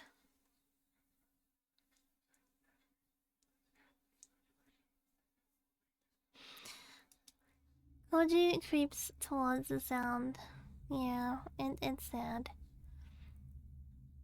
Koji creeps towards the sound, his light and gun ready. Squish, squish. Now it sounds like someone squeezing the mud through their fingers. As he gets closer, Koji begins to hear breathing. Could it be Fuminori? No, that's impossible. He should be waiting for a chance to ambush Koji, not making careless noises. As he proceeds, the strange sound coming down the cracks in the concrete walls grow clearer. Oh. Before he knows it, he's standing on the threshold. With a thick, viscous darkness, just like every other room that he's passed. There is more than just darkness, however. Something is there. He can hear pained breathing like that of a wounded animal, and what sounds like sobbing. Sobbing? Dareda. Who's there? Koji whispers into the darkness. Now that he's given away his position, he might as well turn on his light. For some reason, however, Koji feels... Let me just move that a little bit so Stream Assistant has more room. There we go. For some reason, however, Koji feels that to do so would have disastrous consequences. The last time I heard her voice on the phone, she was sobbing. The wheezing suddenly stops. And then... Koji-kun! A A whisper comes from the darkness, though not a human voice.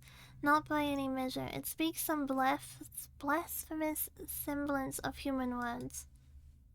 A nightmarish flash of insight connects the dots in Koji's mind. Tsukuba? It can't be. Yo doesn't sound like this. She doesn't smell like this.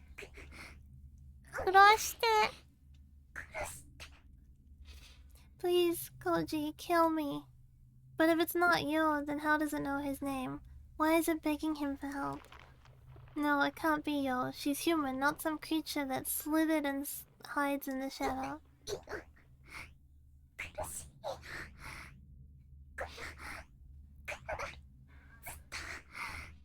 It hurts. This body always hurts. Save me, Koji. The thing wriggles closer. His reason cries out, imploring him to switch the light on before it's too late, or to turn and run if he cannot. But Koji is unable to make either choice. He can only call out in vain to the amorphous shape in the darkness.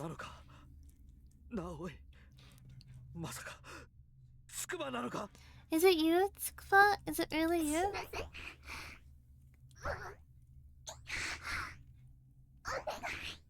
Let me die. No more. Please, kill me. Something soft and slimy slides over Koji's toes. Instinct overrides his will, forcing him to turn on his light and shine it at his feet. The white beam reveals everything. The merciless truth that finally shatters Koji's sanity. Terror wipes his mind, all of but two words, gun and trigger. His fingers respond with instant obedience. There is an explosion of light and sound, both more intense than he anticipated, and the destructive forces that are swallowed up by the darkness. His ears are still ringing from the bang, but he hears a weak voice coming from the shadows. It hurts. Koji screams and pulls the trigger again and again, certain that salvation can only come from the barrel of his gun. Light and darkness, explosions and silence. They dance before him 3 more times. Koji doesn't even need to aim. The horrible creature is right at his feet, too close to miss. Ryuko warned him how many bullets are left in the gun, but that information has already been driven from his mind. Even after the cold, heavy gloom wraps itself around him once more, Koji keeps pulling the trigger like a man possessed, paying no heed to the clicking of the empty weapon. His panic-stricken legs suddenly give out, sending him down hard on his backside. Even then, he keeps firing the empty gun. He knows no other way to erase the memory of the thing he glimpsed in the beam of his flashlight. Oh, he sneezed. Hi Ray, welcome back. The light which fell from his hand during the attack is now pointing in a different direction. And though all 4 bullets must have hit their target, they were Koji's last card to play. Yeah, he just unloaded everything into her. Which leaves him alone in the darkness, with no way to defend himself. And just as he realizes this, a mass of rotting flesh rolls over him like a tidal wave.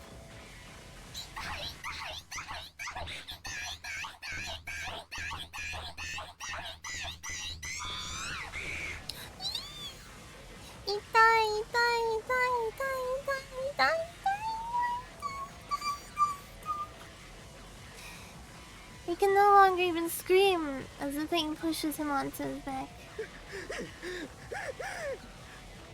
With fear seizing his throat in an iron grip, Koji struggles desperately against the monster as it crawls up his body towards his face. Covering his face with his left hand, he scrambles wildly along the floor, with his right searching for a way that doesn't exist. His mind is that of a feral animal, empty of everything but primal terror. And that is why, when his right hand closes around something hard at the last moment, he recognizes it instinctively as a weapon. Putting every ounce of strength into his arm, Koji swings the heavy object at the creature on top of him. He hears the thud of a blunt object striking something soft and wet, and then Koji's attacker rolls off of him. As soon as he's able to move again, Koji leaps to his feet and grabs his new weapon, with both hands, brandishing it like a charm to ward off evil. Only now does he realize he's holding a rusty steel pipe.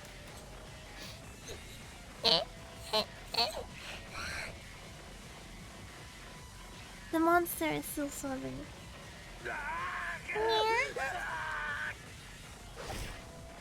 With a cry that is part scream, part roar, Koji raises the steel pipe and brings it crashing down. Hi, Bingy.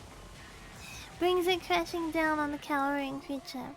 He hears a wet sound and feels the blood-chilling sensation of its thick, soft flesh absorbing the blow.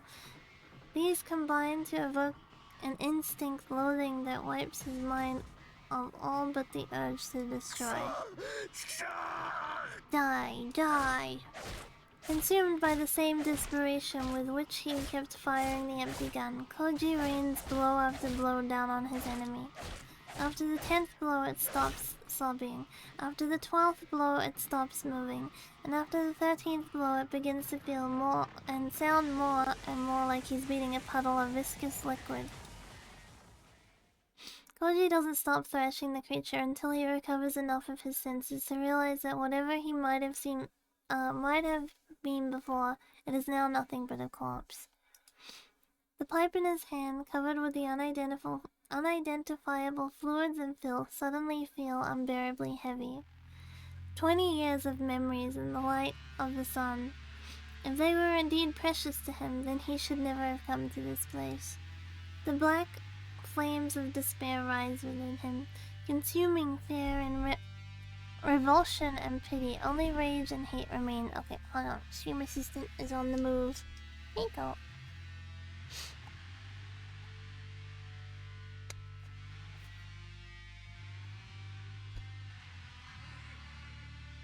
Okay.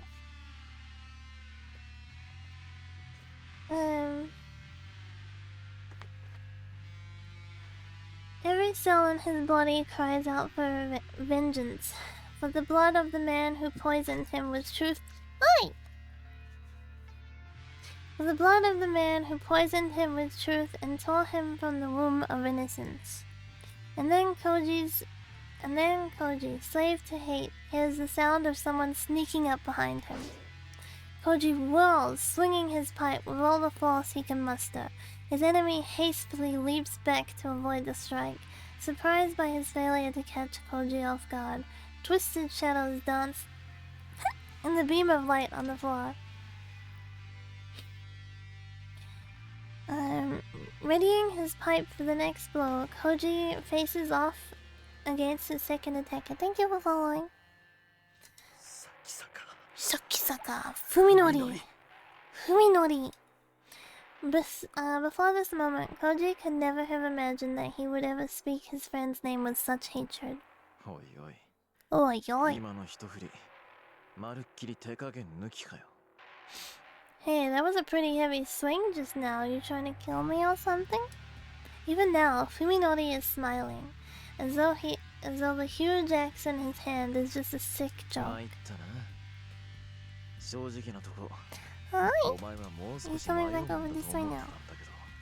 Hi, you. Oh. Bingy airlift. Oops. Hello.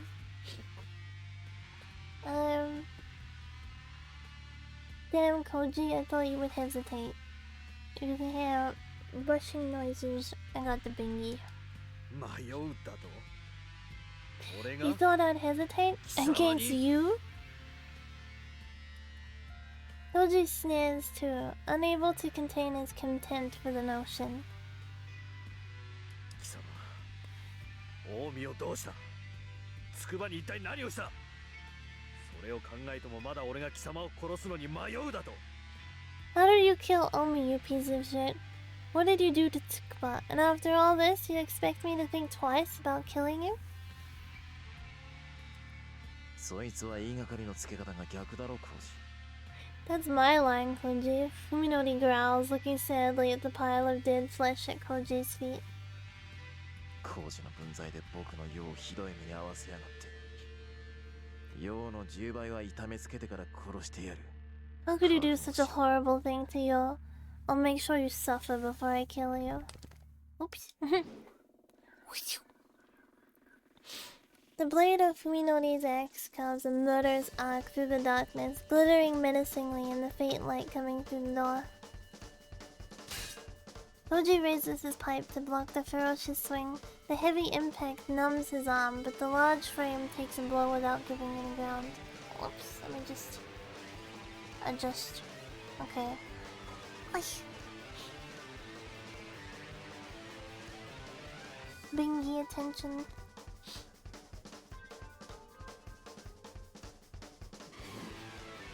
Fuminori presses the attack, delivering a second blow.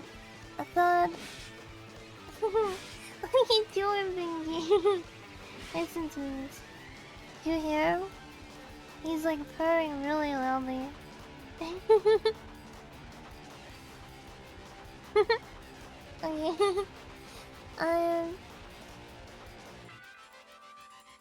Fuminori presses the attack, delivering a second blow and a third.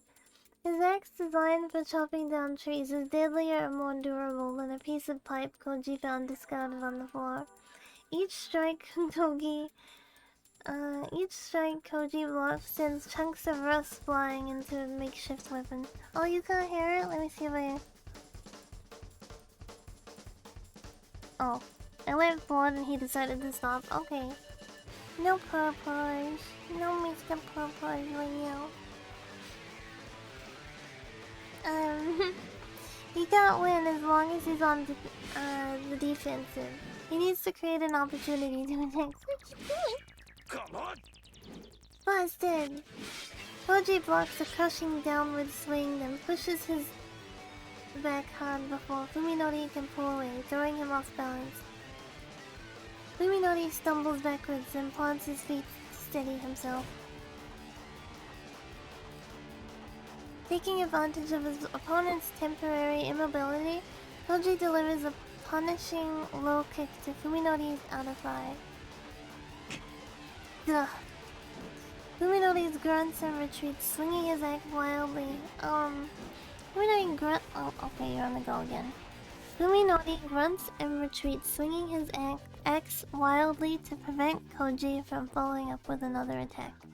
Koji, however, does not press his advantage. He just stands where he is, calmly spearing Fuminori with his stare. Omae. You've never been in a fight, have you?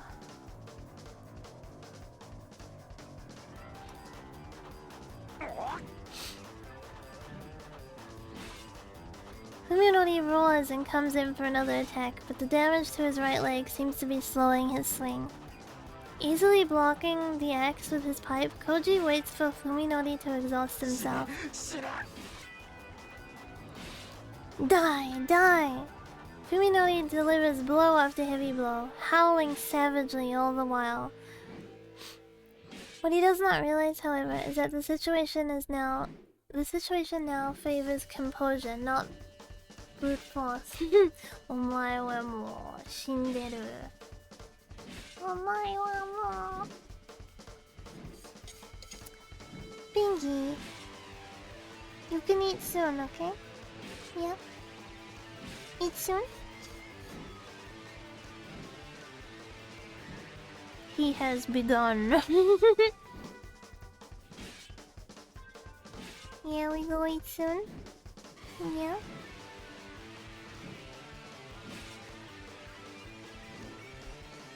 When Fuminori raises his axe high yet for another attack, Koji sees that his movement has grown. No, Bingy, what did you press? I don't know what he pressed. Okay, there we go, it's back. Close, close, close, close. No close, no close. Okay. Thank you. Koji sees that his movements have grown dull. Seizing the opportunity, Koji charges into Fuminori's range and grabs the haft of the shaft. Wait, the haft of the axe with his left hand. Why did I say haft of the shaft? Yeah. As Fuminori recoils in fear, Koji swings his pipe hard into his enemy's unprotected side. Okay, you're getting the boot. There we go. He feels the crunch of his ribs breaking. Gah! The pain drives Fuminori to his knees. Staring down at Fuminori's defenseless head, Koji is surprised by his own lack of emotion, raises his pipe high to deliver the finishing blow, which is when something wraps itself around his left ankle. Gah! The instant Koji panics at the unexpected sensation, something soft yet strong winds itself around his right leg and drags him to the floor before he can resist. He twists his body and tries to swing the pipe at the unseen enemy behind him, but his right hand too is seized by the same flexible force. He wasn't able to feel it through his pants, but now his blood turns ice cold at the slimy sensation of the thing wrapped around his uncovered wrist. That monster's still alive? Saya. That's it, Saya, Fuminori says encouragingly, while kneeling on the floor, his face twisted in pain. He manages a terrible, victorious grin. Saya. This monster is Saya. Koji struggles desperately to free his limbs from the creature's slimy grip, but more tentacles swarm over his body, stealing his freedom of movement.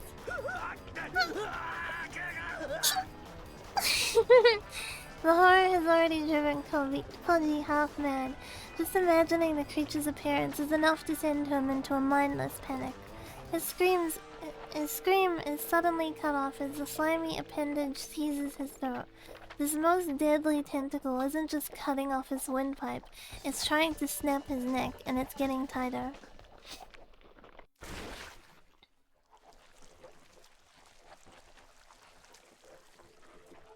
My mind is hazy from the pain as I watch Saya feast.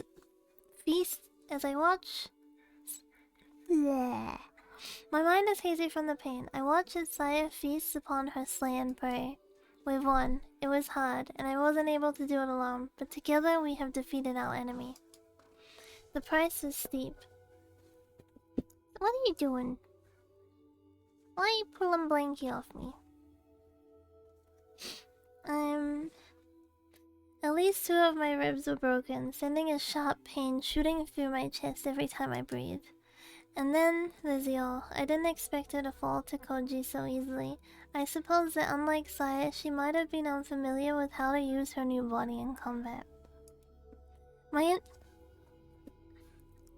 blanket keeps getting pulled off of me. Are you coming up? Are you coming up, or are you just being a menace?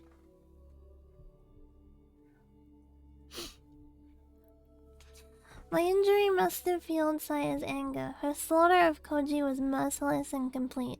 As soon as her prey stopped moving, she sank her teeth into his vital organs and ruthlessly extinguished the last embers of life. Through her brutal, grisly actions... Though her beautiful... Oh my god, stop! No claws. Though her brutal, grisly actions were unbecoming of her girlish appearance, Saya's face, covered in blood and gore, was that of a victorious queen of beasts, lording over her defeated foe. There was something noble and sacred about her primal ferocity that made me reluctant to disturb her. I don't know how long I've been sitting here watch Saya feast. Oh my goodness, don't fall. There we go. I've nearly fainted from the pain several times. To be honest, I'm not used to violence. He's got such a stupid expression on his face right now. The wounds I suffered in the car accident were worse, of course, but these broken ribs are the most severe injury that's ever been deliberately inflicted upon me. You'd think Saya could show a little more concern for my condition. Koji is already as dead as can be, but so there's no reason for her to be so greedy. I suddenly realize that Saya has stopped eating. Now she's lying on her back, rolling from side to side. Has she eaten too much? It's been several days since I've had fresh, unfrozen meat, so I understand where her enthusiasm is coming from. But still, I'm wounded here. Could she give me a hand? Because I'm preoccupied with my own selfish wants, I'm slow to realize that something is wrong. Saya isn't resting. She's trembling in agony. My blood goes cold, and the pain from my broken ribs is suddenly forgotten. Saya! I jump up and run to her side. I cradle her fallen body in my arms. Her face is pale, drenched in sweat, and her half-closed eyelids and lips are shivering. She has a fever. What's going on? Was she wounded in the fight? Could the meat she just ate have been poisoned somehow? I don't understand. All I know is that something terrible is happening. Saya! Saya! Saya! The only thing I can do is call her name with all of my strength. Saya slowly opens her eyes and gazes vacantly into my face. みのり、ごめん。大丈夫。大丈夫だよ。 Sorry, Fuminori. I'm fine, really. ちょっと。 It just hurts a 痛いだ little. け。 What's wrong? What is it? Come on, Saya. しっかりしろ。 There's no way she's fine. It's glaringly obvious that her condition is dire. Even so, I'm the only one who's panicking. Saya's expression is serene, as though she understands everything that is happening to her. She even smiles softly up at びっ me. くりしちゃった。まさか本当にこんなに早く時が来るなんて。 I can't believe it. I never thought it would come so soon. I might lose Saya. The thought is unbearable. Terror and despair are quickly overwhelming me. A feeling of utter helplessness that I cannot resist. 怖がらないで。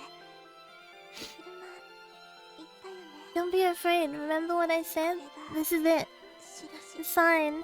みのりと。 This is our only hope. どういうことだよ。わけわかんないよ、さや。しっかりしてくれよ。 What are you talking about, Saya? I don't understand. Stay with me, Saya. Saya answers my tearful entreaty with a smile like that of a mother comforting her さ child. やはね、頑張るって決めたの。 I did it. I decided to do my best. みのりはさやのこと可愛いって。 After all, you said you loved 綺 me. 麗だって。 You said I was や pretty. めようよ、さや。 Stop this. Whatever is happening, I can't just sit by and watch it as it causes Saya such agony. もういい。無茶しないでくれ。何をするつもりか知らないが、さやが苦しむ姿なんて見たくない。 Please, whatever you're trying to do, I don't want to see you suffer. みのり、分かってよ。 Don't be like that, Saya chides me. Please understand. In a soft voice, she reveals her secret. They're going to be born, our children. みのりの子供たちが。 For a moment, my mind goes completely blank. What? But when did 私 you... もね、びっくり。ねえ、ふみのり。 I'm surprised too. Fuminori? Saya's labored breathing speaks to the terrible pain her tiny body is suffering. Even so, she wraps her arms slightly around my neck. 外に連れてって。 Take me outside. 広いところ。空の下に。 To an open place under the sky. I nod. What else can I do? If I speak, I'm afraid that I'll be unable to hold back my tears. I mustn't cry. Not when Saya is facing her torment so bravely. It feels like Saya is burning up in my arms, and I fear that the terrible convulsions that shoot through her at intervals will tear her frail body to pieces. Praying for her safety, I scoop Saya up and carry her swiftly out of the ruined building. Maybe the cold night air will soothe her fever, but that hope is futile. Cruelly dashed as her breathing grows shallow and her moans through bluish lips. Saya, we're outside. In response to my call, she opens her eyes once more. Her gaze is cloudy and unfocused. She can no longer see. Nevertheless, Saya looks at me. I can tell that she is imagining my expression where my face should be. 約束したこれが Just as I promised. 最後のプレゼント. This is my final present. I know. 喜んでくれるといいな I hope you like it. 嬉しいよ。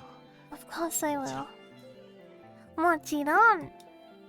It takes every ounce of my willpower, but I manage to make my voice light and cheerful.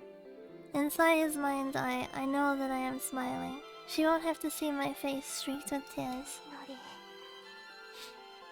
私を愛してくれたあなたに Fuminori, to you who loved me, この星を I give あげます this planet. No, Bingy, this is not the moment.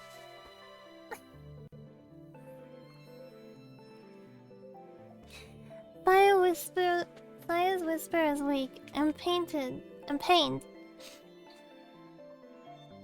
But there is an ecstasy in her voice, ecstasy and joy. Her back suddenly shifts and bulges outwards. 世界はきっと綺麗な場所に This world will be beautiful, she whispers. An exhalation. さやと A world just for みのり us. のためだけの世界に And then Saya blooms. How else can I describe it?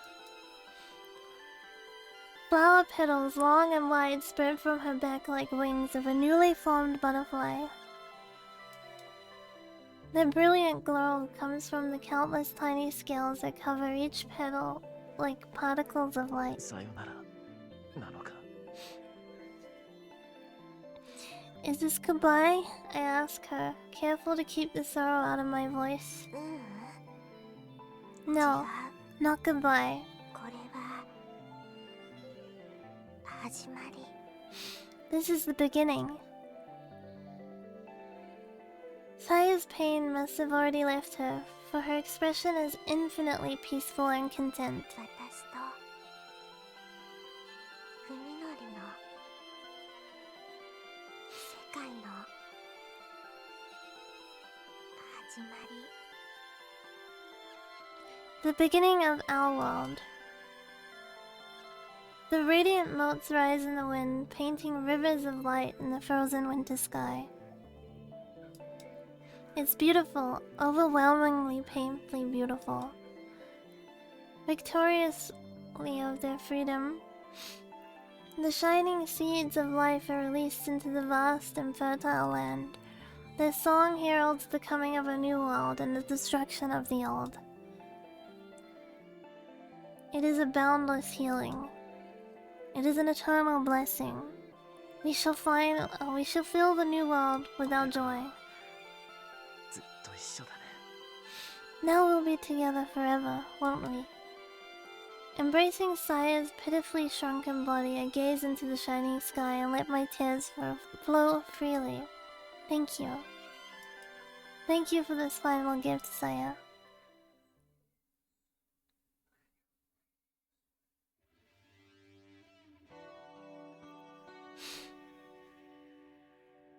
She was worried at first how long the preserved foods in the underground storeroom would last her, but now it seems that her fears were unfounded. It's the liquor she should have worried about. By savoring each drop of that vodka, as though it was her last, I'm gonna hiccup. She thought that she could make her flask hold out a little bit longer, but she must have been consuming more each day than she realized. Who can blame her? There is no way she could have gotten through this without the intoxicating effect of distilled alcohol. After Ryoko chased useless emotions like hope and despair from her mind, she found herself spending the most peaceful days of her life, As resignation set in, even hate and fear left her. Now she feels only awe for what Ogai Masahiko must have did, and respect for the depth of his intellectual curiosity. After all, neither she nor this world has any reason left to deny his research. Alone in the mountain cabin, Ryoko killed time by bringing order to the documents that Ogai had left behind. She took the scattered and ciphered papers and rewrote them in a more readable fashion, eliminating redundancies and adding indexes and tables of contents. Ryoko did not intend for anyone to read them. Of course, she knew full well how meaningless her actions were. With her reason to live gone, however, having something to devote her mind was at least some relief. And now, in the last congratulatory drops of vodka burned their way down Yoko's throat. All of Ogai's research lies before her in a single volume. She has finally finished transcribing and annotating the last of his writings. Enjoying the satisfaction of a pointless job well done, she idly pages through the manuscript that she just completed. I shall conclude by summarizing my theory as it currently stands. The life form that I named Saya did not appear in our universe by chance, nor even as a result of my summoning, but because of the instincts that were programmed directly into her biology. She was created to fulfill the ultimate purpose that all life shares: reproduction. Saya and her kind procreate by spreading their seed to other dimensions. What is the probability that they will discover a doorway to another world? Even if they succeed in doing so, the chance of that world being suitable for reproduction must be even more minute. In order to make the most of that scant probability, evolution has granted them a certain advantage, none other than the astonishing ability that I have witnessed in Saya. To wit, they select the most prosperous life form they encounter, take control of it, and in doing so gain dominance over that planet's biosphere. In other words, they hijack the entire species.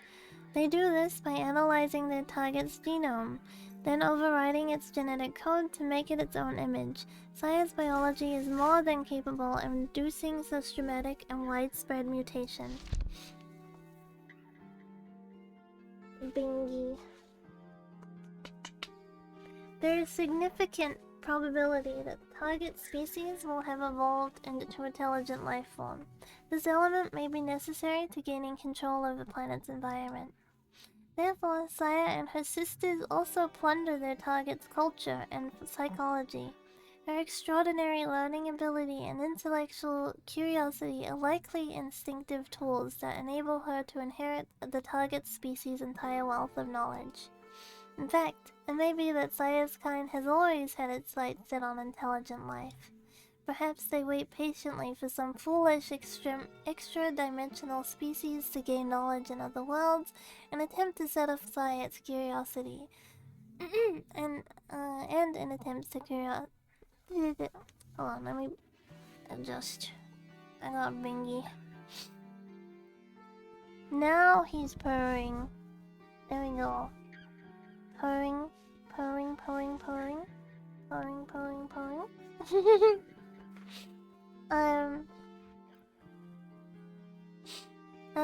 Make contact with the outer universe in which they dwell, rather than send Saya and her kin on their dimensional journeys with only luck and their own strength to depend on. Would not waiting for such contact greatly increase the chance of finding a world-worthy conquest? He's getting really annoyed that I'm not feeding him. But he can eat soon. Just as I, having acquired the silver key, fancied myself an explorer of the unknown, how many intelligent life forms on other worlds have thoughtlessly congratulated themselves for discovering Saya's sisters.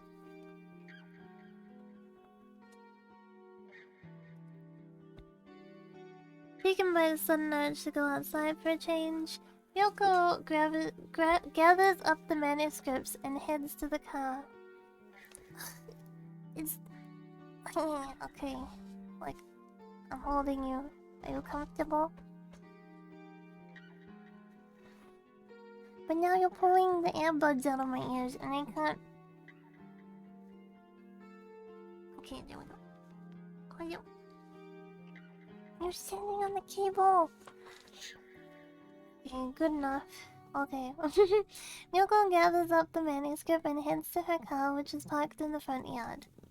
She has completed her self-imposed final duty. There is no longer any reason for her to remain holed up in the mountain cabin.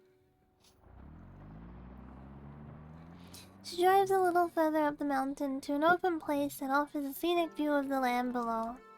In the early days of change, Ryoko often came to this spot to watch helplessly over the mutating city. The one flaw in my theory comes from none other than Saya herself. After using me to learn everything she could about humanity, Saya could have finally been prepared to begin the last stage of her invasion. However, she never carried out her mission. Why? I hypothesized that Saya was an irregular among her kind. It is said that the human race intelligence has allowed us to conquer our natural instincts. Perhaps in absorbing the human psyche, Saya accidentally inherited the disease that infects our entire species. What is human love, really? What behavior could be more of a hindrance to the efficient propagation of a species? I am reminded of how, at the end of her studies, Saya consumed vast quantities of romantic literature from all over the world. She tried to understand romance as an integral part of the human reproduction process. As a result, she might have unwittingly neutered her own unparalleled reproductive abilities. After all, she had not known love. She had come to this world to rule it in our place. She had studied humanity to fulfill that purpose, but ultimately she could not share love with a human. Without love's blessing, Saya was unable to find passion to fill this world with her kind. In learning all there was to know about humanity, she herself had become hopelessly human. Weary of loneliness, she despaired of the world. How pure her maiden soul must have been. If this hypothesis is correct, then it means that I have failed as her teacher. I cannot help but feel ashamed for having spoiled such an extraordinary organism. Saya. Next to Ogai Masahiko. Ryoko now knows more about that entity than anyone else. No, when the young man named Sakisaka Fuminori is added to the running, perhaps she only comes in third. In the end, she never encountered the creature face to face. She would have liked to have met it once, though. If Ogai's analysis of Saya's psychology is correct, then it must be Sakisaka who restored her desire to conquer the world. Perhaps as Sakisaka's chief physician, Ryoko played some role in bringing that lonely young man and Saya together, in which case she should have at least had the right to attend their wedding to end all weddings. She might have even charged them a matchmaker's fee. I have a dream that one day my daughter will know the blessing of love. I pray that there will come a day when her heart burns with the flames of passion and her world becomes bright and joyous once more. When that day comes, Saya, your terrible, irresistible purpose will surely consume us, and your progeny may flourish. The whole world will know your love and be reborn. That was the stream assistant. What wonders the future holds. I deeply regret that I must end my life before I can see that day come, but the footsteps of those who would destroy my dream grow closer by the hour. If I seal my lips in death, then their grasping hands will not reach you. Please forgive me, my daughter, for leaving you alone in this barren world. With the knowledge that you possess, I know that you will find your own path. The radiance of your hard-won soul shall light the road ahead. Have no fear, have no doubt. March onward until you reach your answer at last. and I, Saya, will dream forever of the world that you will create. Perhaps it is the isolated environment or the mountain air. Maybe she's just more resistant to the change. Whatever the case, Ryuko has not yet become inhuman as the creatures wriggling down through the city. She does not know how exactly many people on this planet could still be called human, but she's one of what must be only a handful of survivors who are left to watch over the end of mankind. Of course, it's only a matter of time before she changes too. It has been 3 days since she chopped off her right hand, which had ceased to function as anything resembling a human hand. But the itching that has spread across her entire back grows more intolerable by the hour.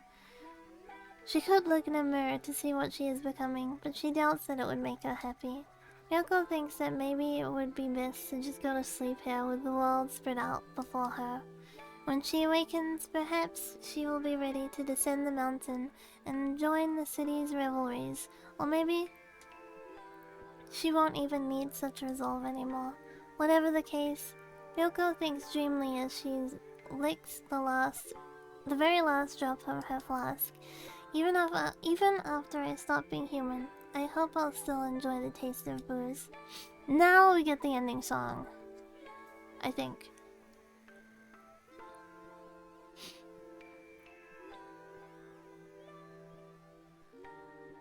Do I have to click again? There we go.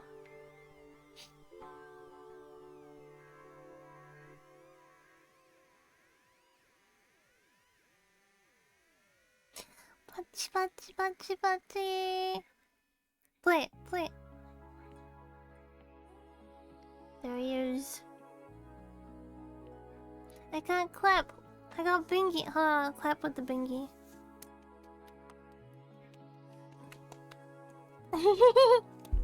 There we go. No, you don't need to step on a keyboard. You don't need to step on keyboard.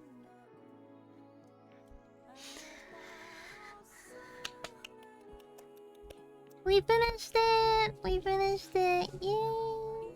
Well done reading the whole end. Thank you!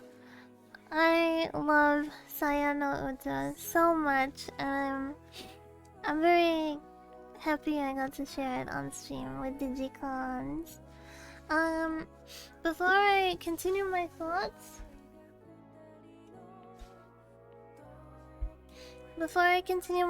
let me go feed the stream assistant, because he is going nuts.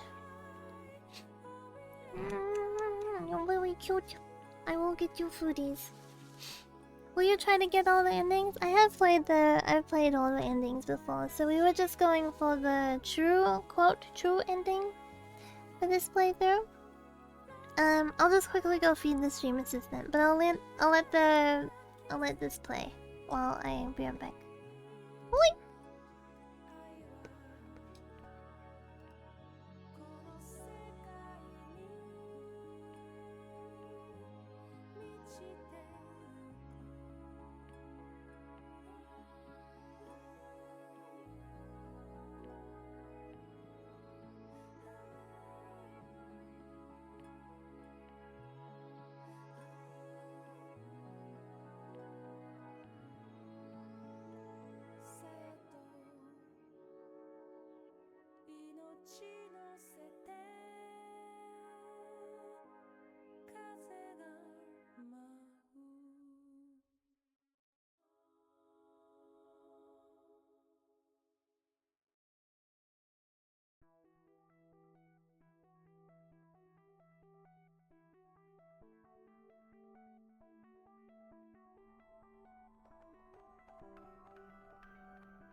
Okay, I'm back.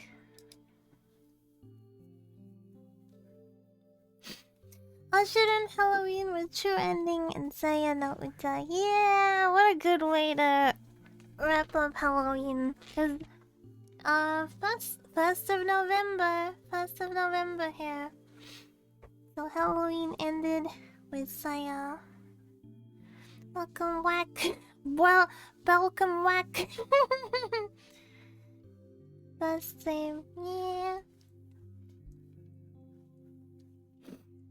Hi Ralph. Hi Ralph, welcome back. Okay.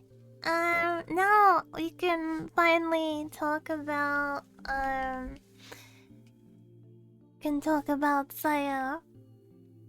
We can talk about Saya. I'm gonna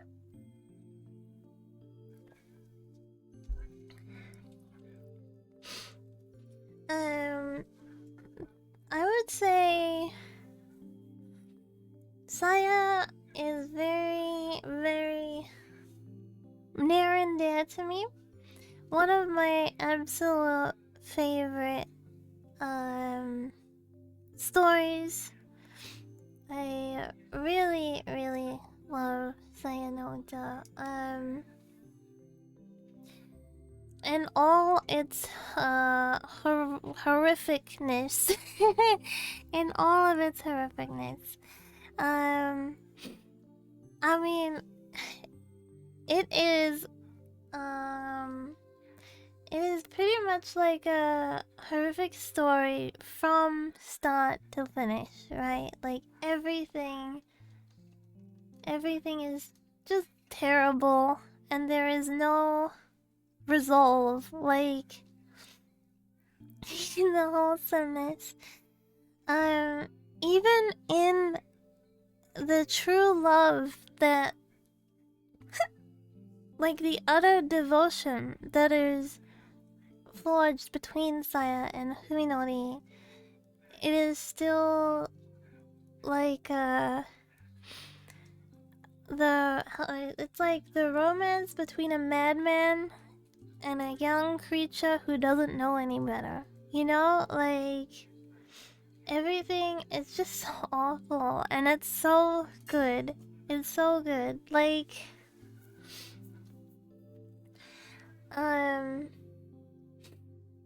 first time reading it, it took me 3 days to get back to it.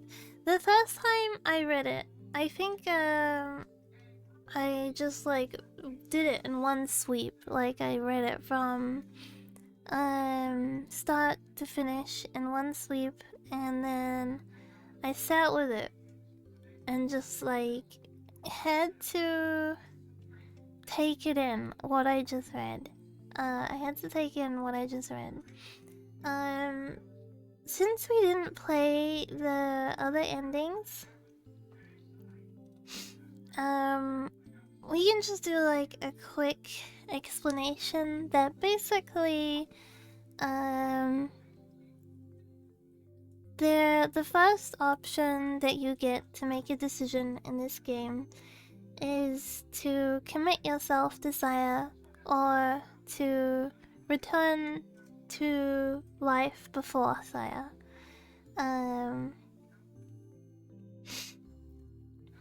Saya has the ability to help the main character overcome his disorder, which only allows him to see the world as gore and everything smells like rotten flesh, and he's basically living in hell, right? But the only thing he can see clearly is Saya. The only thing that looks normal to him is Saya. And Saya obviously cares about Fuminori, you know? Like, she obviously cares about Fuminori. And it makes me wonder if Saya fell in love with someone who is a better person than Fuminori, would she become... You know, you start to see like more of a sinister streak about her as the story goes on. Why did he get locked away? Initially he was in a car crash with his family, and his two parents died. And they did a life-saving surgery on him, with technology that was still in early development. And the surgery was performed by Dr. Ogai, which is like, which is implied that Ogai performed this like surgery on him. And after he woke up from his surgery, he was blind, and he took a while to regain his sight. And once he regained his sight, he only saw the world as gore and like disgusting, like innards and things like that. And once he regained his sight, he started to lose the sense of his smell. Things stopped smelling normal, and they started smelling like rotting flesh. And he was obviously quite disturbed at what he woke up to. So he was hospitalized for a while, and then he realized that he's not going to be getting any better. And he has to lie and pretend that everything's okay to get out of hospital, right? So he does that, and he returns to his daily life. He doesn't see humans as humans anymore. He sees them as these disgusting creatures that are like leaking pus and leaving like slime wherever they go, and it's just an awful existence, really. But then he meets Saya, who looks like a normal girl to him. And not only does she look like a normal girl, she also looks like a very pretty girl. Oh, I got a bingy on my shoulder. And they develop a relationship together because Saya has nowhere to stay. And he wants to keep her around because it's like the only thing that looks normal in this existence. So Saya goes and lives with him, and they develop into a relationship, right? And because Saya cares about him, Mingy a leg. Because Saya cares about him, she tries to research how she can help him. And she thinks, like, well, a way I can help him is I can help him be a normal human again. So she gives him the option. Like, once she works out that she can do this, she can make him a normal human again, she gives him the offer to. And if you take that offer, then you split ways with Saya. And if you don't take that offer, then you basically commit Fuminori to slowly descend into complete madness, right? Like, he slowly goes hand in hand with Saya into a point of no return.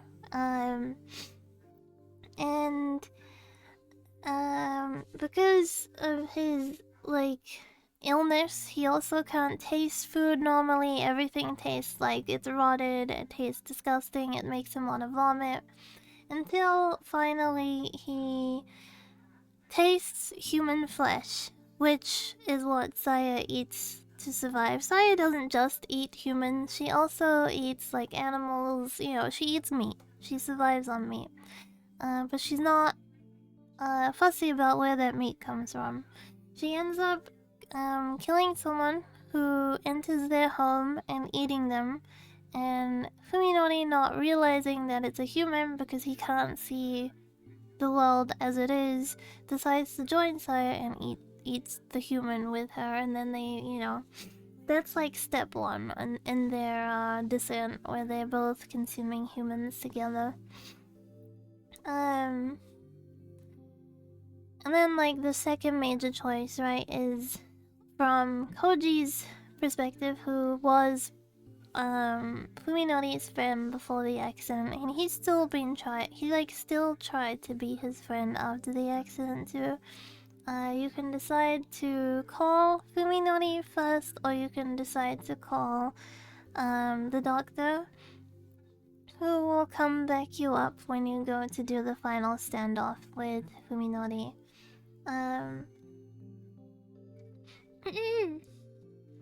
They follow the Goldbeck Road, yeah, they do.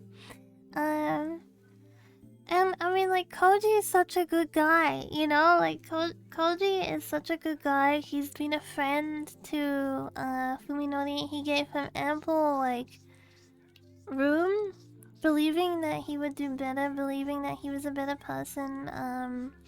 He wanted to help him. He cared about him.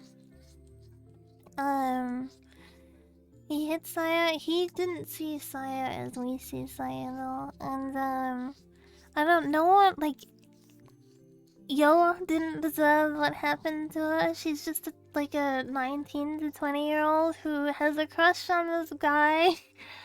And then, you know, that happens to her. Omi didn't deserve what happened to her. Omi was simply standing up for her best friend, who she believed was done wrong by. To be honest though, like, Saya didn't deserve a lot of the things that happened to her too. Like, you know, she didn't pick the best person to fall in love with. She didn't pick the best person to fall in love with, because when you learn more about Saya, she was a lot less devious in the beginning. You know, she was a lot more sweet and it's not like innocent.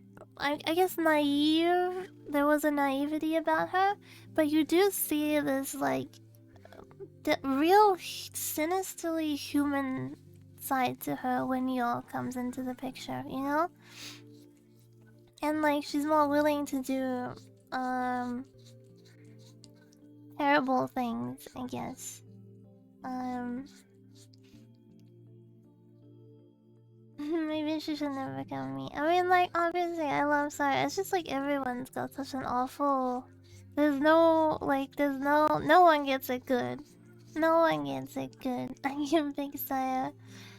Saya already fixed the world. It's okay. We don't need to fix Saya. We need Saya to fix us.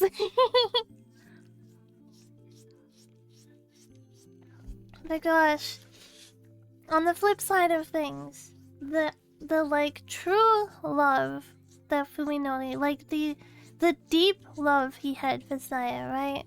Where he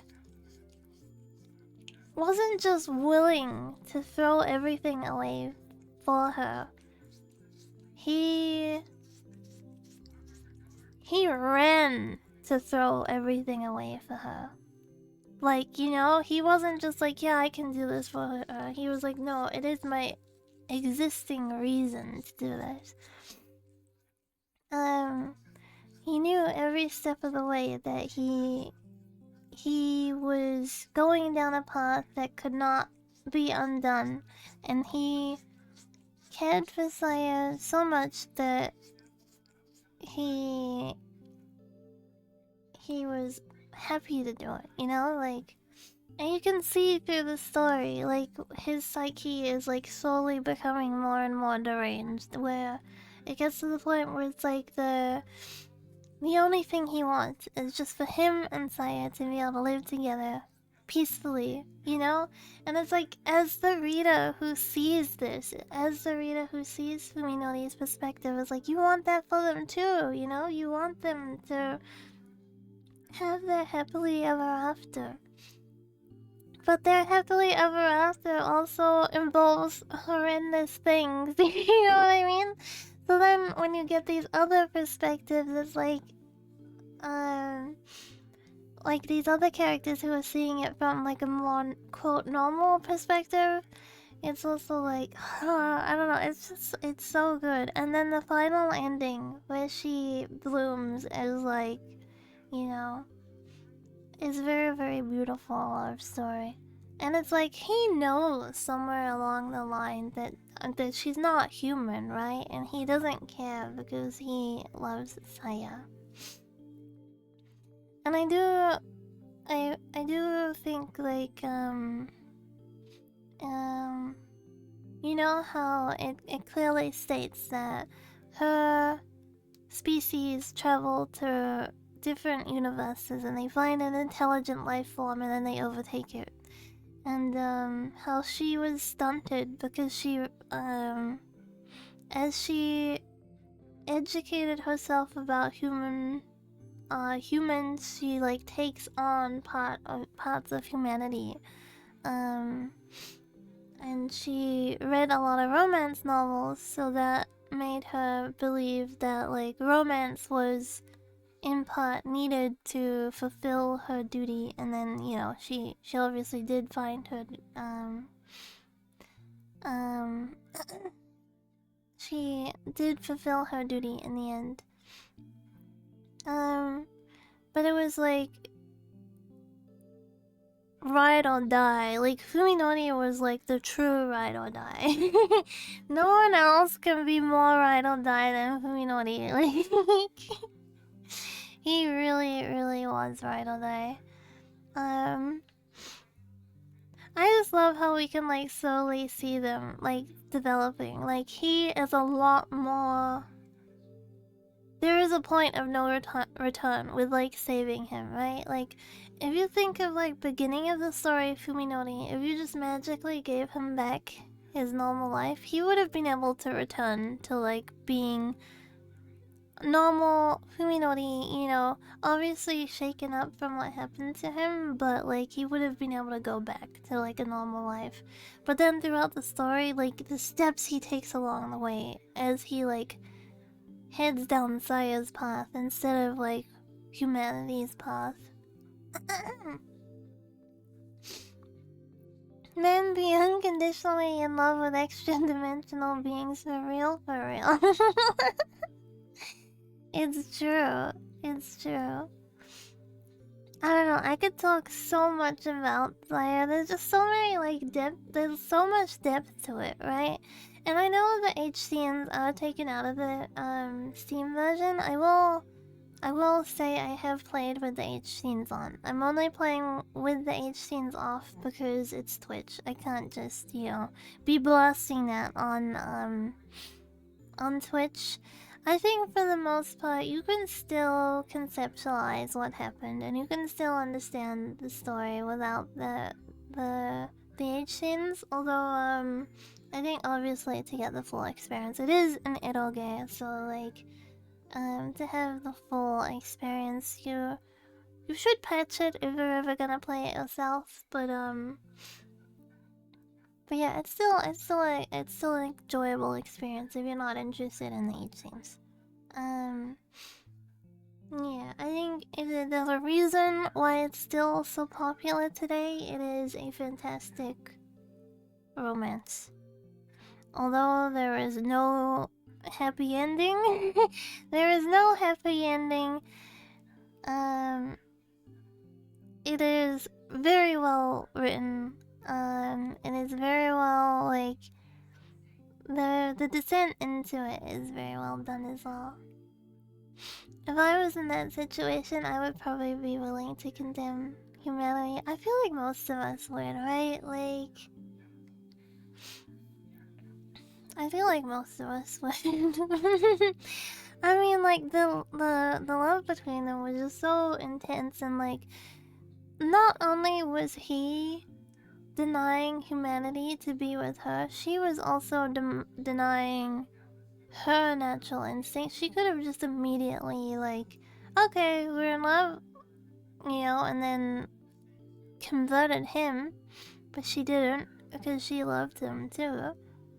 I know in the end she believed like she was essentially doing what she was like, nature's calling, I gotta do my job,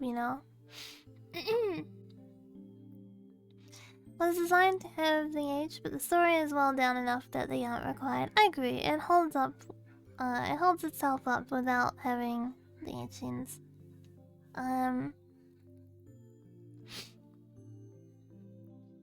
But yeah, I don't know. It's just it's very very good. I love Saya no Ujo.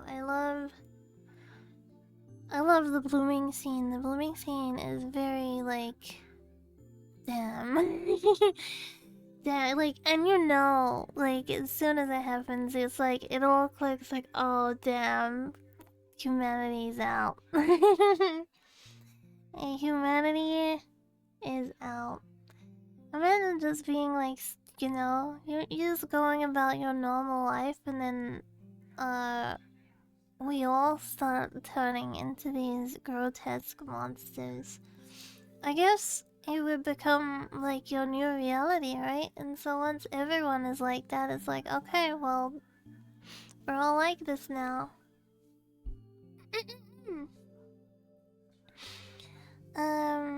I'm not sure what we eat once we. I mean, obviously we eat meat, but like, do we just feast on the animals that are left in the world?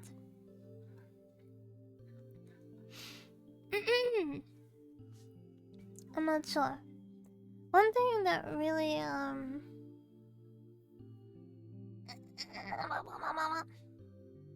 that is a future problem. Yeah, true. I bet it wouldn't be less in the real one today. Yeah, what if we eat each other? What if we just start, like, feasting on each other? I think that might be worse in the world today. I think that might be worse. Sorry. There was another point I wanted to bring up. Oh yeah. Fuminori is also like an utterly horrible person. Like once he starts like going down that path, it's like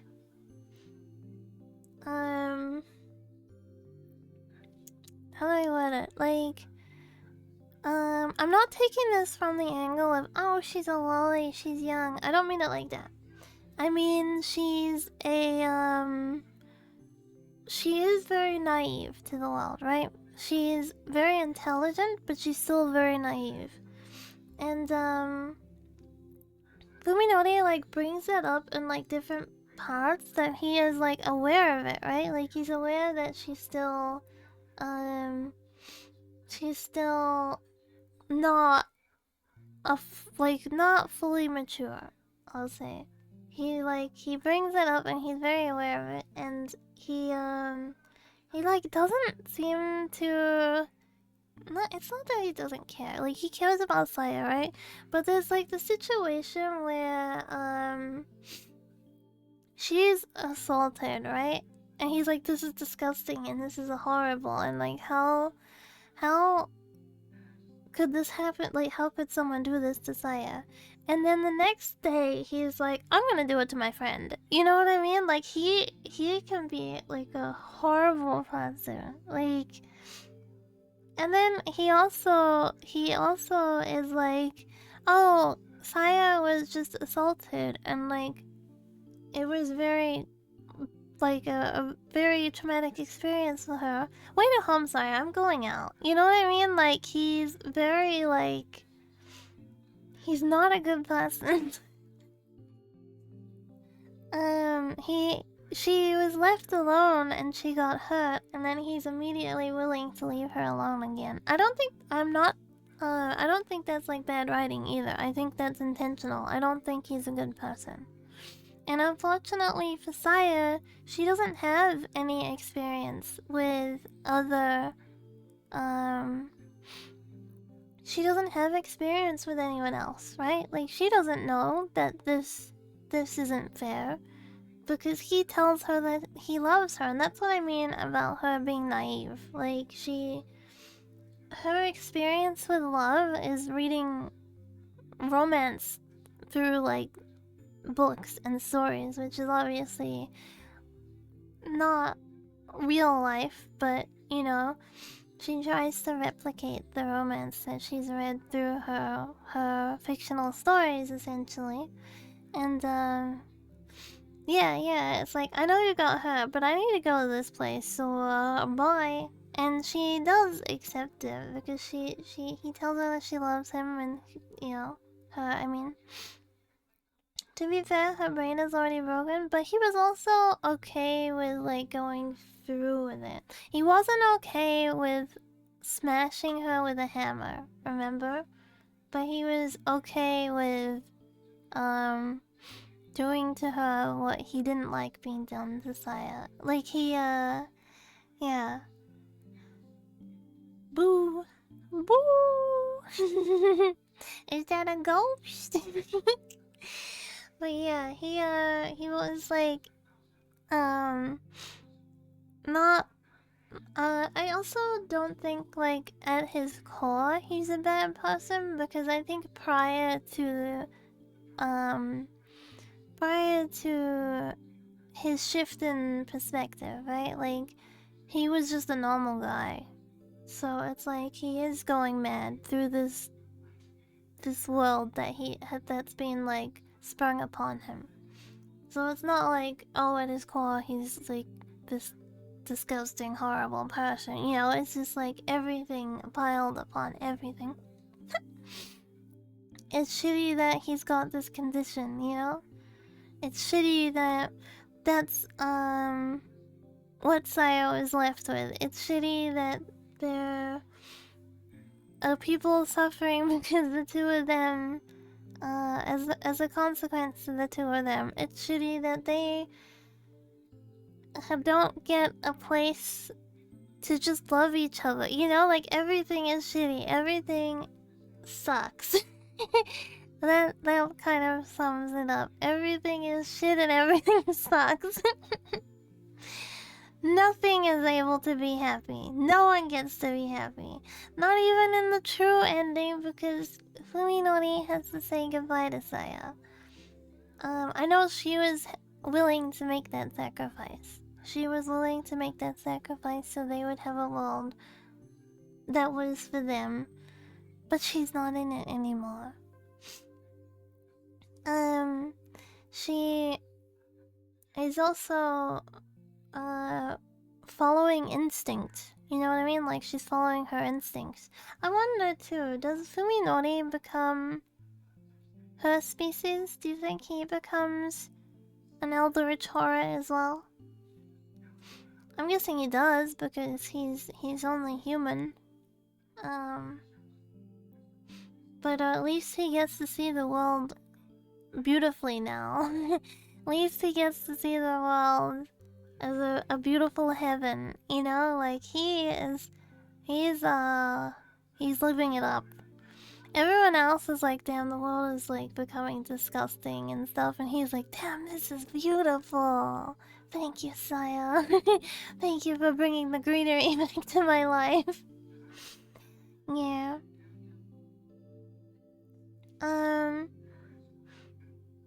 Yeah, he would've, yes, because he's only human. Only human.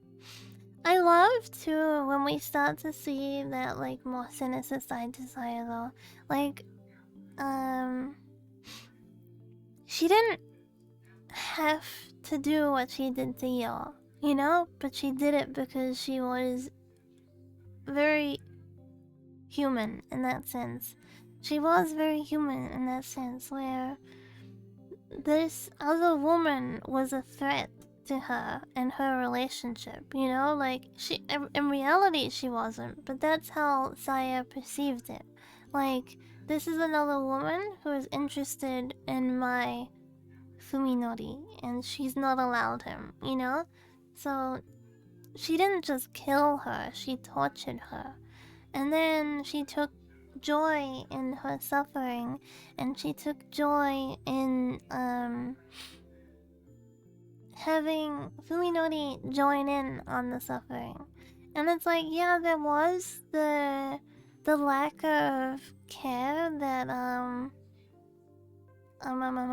she was sharing Yo, like in a sexual way with Fuminori, but I think because it was coming at a cost of her being treated so cruelly, Saya was okay with it. You know? Such pretty flowers, everyone else vomits and is like, yeah, the whole world was turning into, like, this disgusting landscape and Fuminori would have been, like, bathing in it. Saya mutilated everyone and transformed the ecosystem. Yeah, that's true. They infiltrate and then they convert the ecosystem. Hi, Kaze. But, yeah. Very good. If I had to rate it, it's a solid 10 out of 10. Writer of Saya got so depressed working on the novel, he moved away from writing for quite a long time. I can understand that. It is a very heavy visual novel. It's a very heavy story. I think a lot of us already know the story, so it's like easier to digest when you know what's coming. You know what I mean? But when you don't know what's coming and it's like the first time you're experiencing it, it's a very, very heavy read, I think. Cause you have hope, you know, like through the story you have hope. And it's like you know, you have these little inklings of hope, and then slowly, bit by bit, it's crushed. Yeah. I mean, I guess that's what makes Berserk so good as well, right? Like, Berserk loves to, like, dangle hope in front of you like a cat with a mouse. And then you, like, swipe that mouse to grab it, and it turns out the mouse never existed at all. I think it was like 2 to 3 years before he managed to get back to writing, and he started writing on Madoka Magica. I didn't know it came so soon after. Well, I didn't know it came so soon after. But yeah, he's very talented at what he does. Gen Urobochi. Very, very talented writer. Berserk has perfected it? Yeah, Berserk is good. He's worked on other stuff as well. It's not just Madoka and Saya. Plus he's not the only writer for Madoka. There's like obviously with all the spin-off series and stuff like that. There are like co-writers and everything.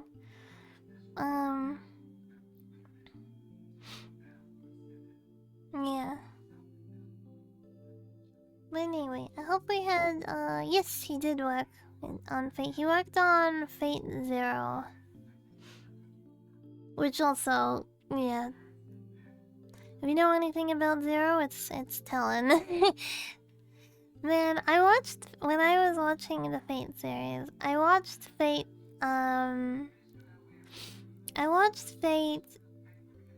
Night first, like most people, right? I watched Fate Night first.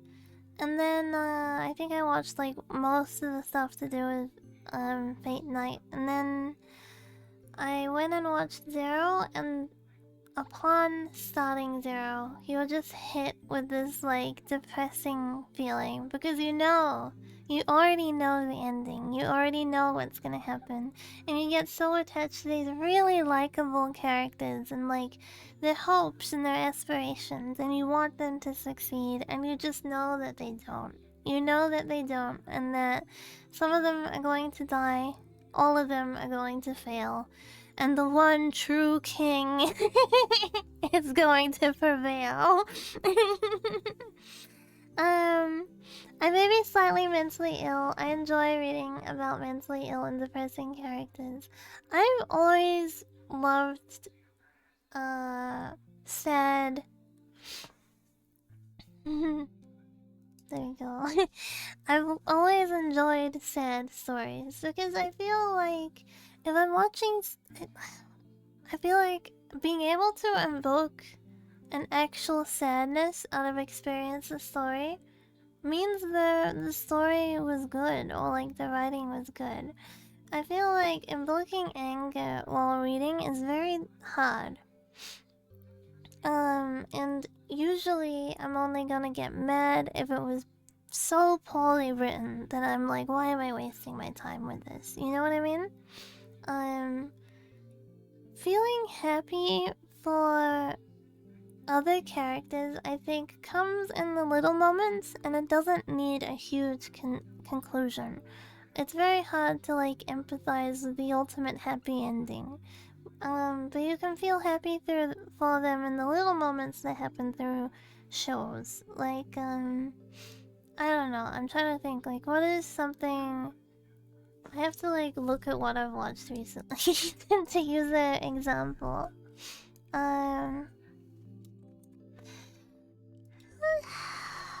People love tragedy in general. That's definitely not true. I know a lot of people that don't want to watch tragedy. Or they want, like, if it is tragedy, they want a happy ending. I don't want the happy ending. Okay, let's just say Utawarere Mono. There's like little scenes throughout the series, like getting a new piece of clothing and getting a new item that they can use, or having some delicious food, or you know what I mean, like those little tiny moments that you can feel happy in them. I like those more than like the big conclusion with, oh, they live happily ever after. But I think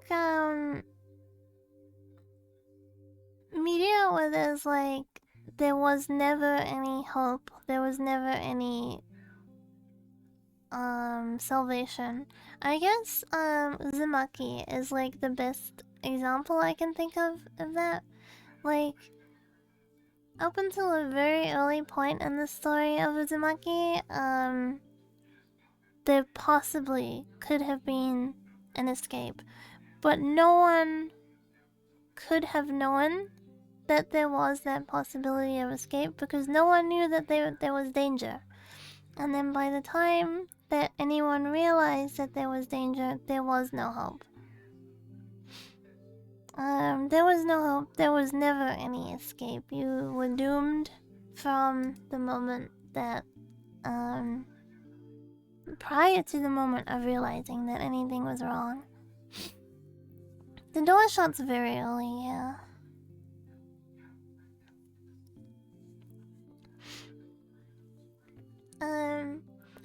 And it's so depressing that the main characters realize it too. Like, as they're climbing down the spiral to,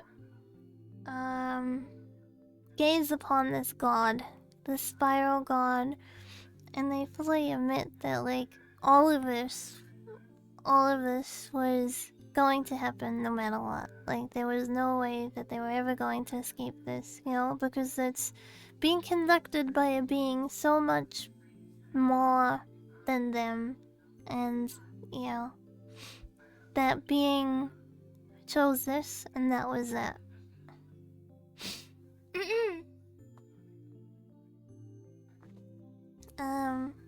But yeah, Saya, there are endings that don't, come with the extinction of humanity. There are endings like that, but I don't really think those are the true endings of the story. I do wonder if Saya decided to continue to search for Ogai,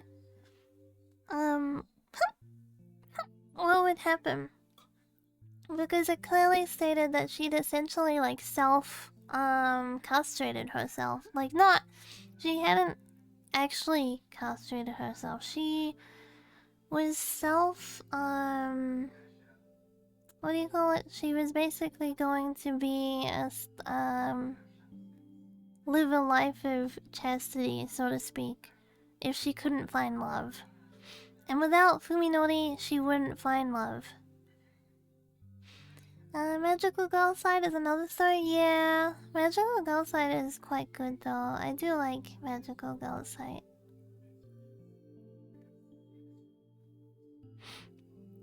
I don't think I ever finished that. I watched it. I never... Is it a manga or is it a visual novel? I mean, not visual novel, light novel. I think it's a light novel, right? I think it's a light novel.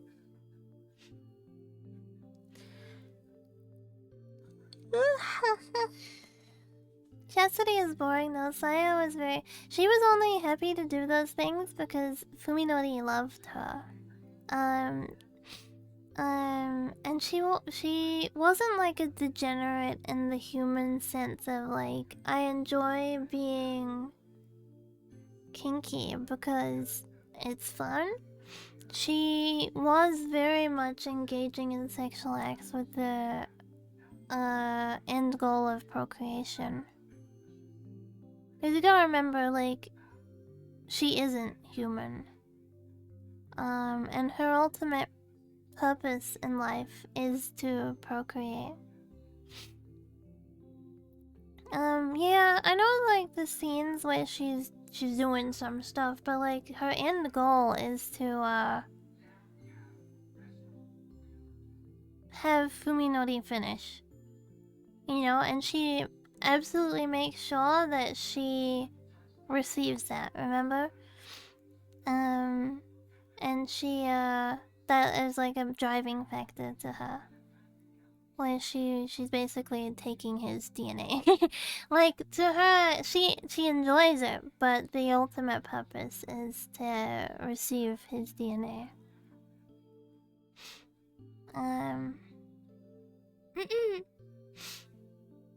You read about it in the book? Oh, the American spin-off? There is like a American comic book spin-off of Saya no Uta. I enjoyed it for what it was. So literally like human. I think that's a little bit of copium. I don't think I don't think human is quite the same. But I think that's what makes Saya so good, that she's not human.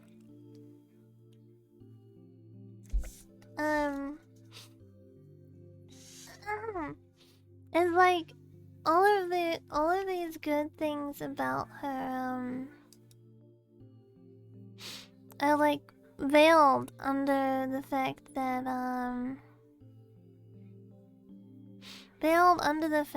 she is what she is, right?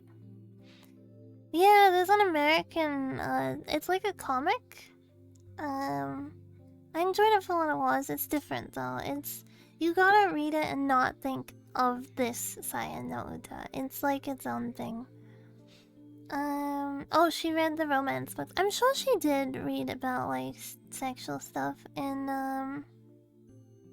Why Did the Words Get Censored? That's a bot.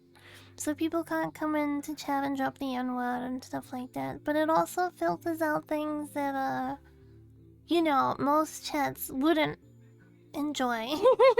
And it's on topic right now, so it's fine, right? But if someone just came into chat for the first time and started saying like,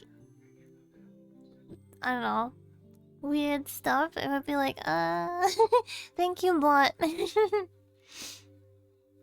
Hopefully she didn't read Morning Glory Milking Farm. I'm not surprised that it exists, it's just, why is it a bull?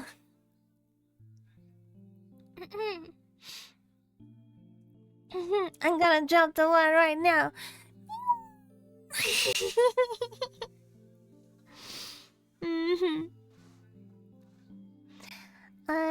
Anyway, that was Saya no Uta. I hope we all had fun reading along together. I hope we enjoyed ourselves. It was really nice to reread it again. It was a nice reread, and it was nice to do it together. And it was nice for revisiting it, you know. I do need to check when the... Oh no, it's still in production. I was gonna say when the Saya... What is it called? Nendoroid goes up for pre-order, because I will be nabbing that. Thank you for reading it. Thank you for sticking around while I was reading it. I'm not the best reader out loud, so I appreciate you guys for being patient. And nice about all my mistakes. Thank you for being encouraging and helping out when I had difficulties with some of the words. Thank you, everyone. I don't know. I'm gonna go. I'm reading Muzakashi. Oh my gosh, yeah, reading out loud is harder than you think. It like sometimes my tongue would just be like, okay, I'm done. Time to get tongue tied. Time to get tongue tied. So much tea. Yeah, you gotta race with your brain. And then when I'm reading too, like my eyes will read in front of my mouth. So like I'm on to the next word. You know what I mean? Like my eyes are reading faster than my mouth can keep up with it. So then I would have to like reset. I'm so bad at it. Even type is similar but different word at times. Oh, sometimes if I'm typing and like I read a word while I'm typing, or I'm speaking and I say a word, I'll just like randomly type that word instead of like what I was supposed to type. Anyway, I think I'm gonna go give my voice a rest because I have spoken a lot today. I have spoken a lot today. I'm not used to this much yapping.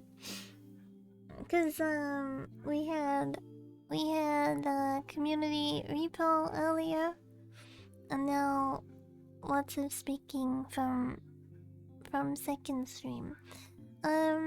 Tomorrow I might not stream because we're gonna do horror movies in the Discord server for Halloween. So I think we can do. Hi, guy. You gotta up your yapping proficiency. I like to yap. I like to yap.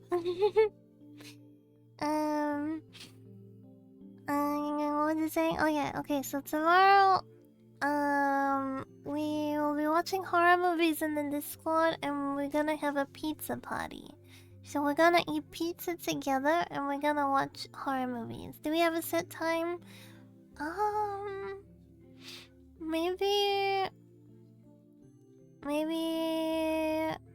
if I sleep like nowish, I'm probably gonna get up late-ish.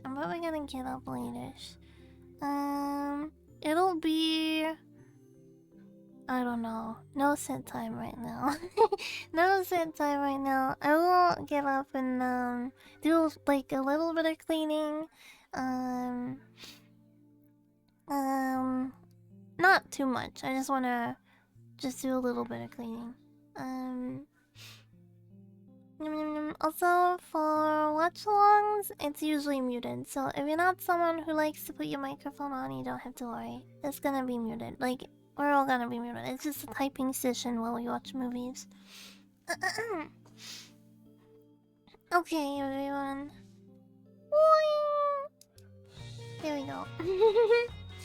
Good night. Good night. I will go slug in bed. And, yeah. Be cozy. Thank you for hanging out so long. Atsuki, thank you for today, everyone. Bye-bye. Bye. Bye.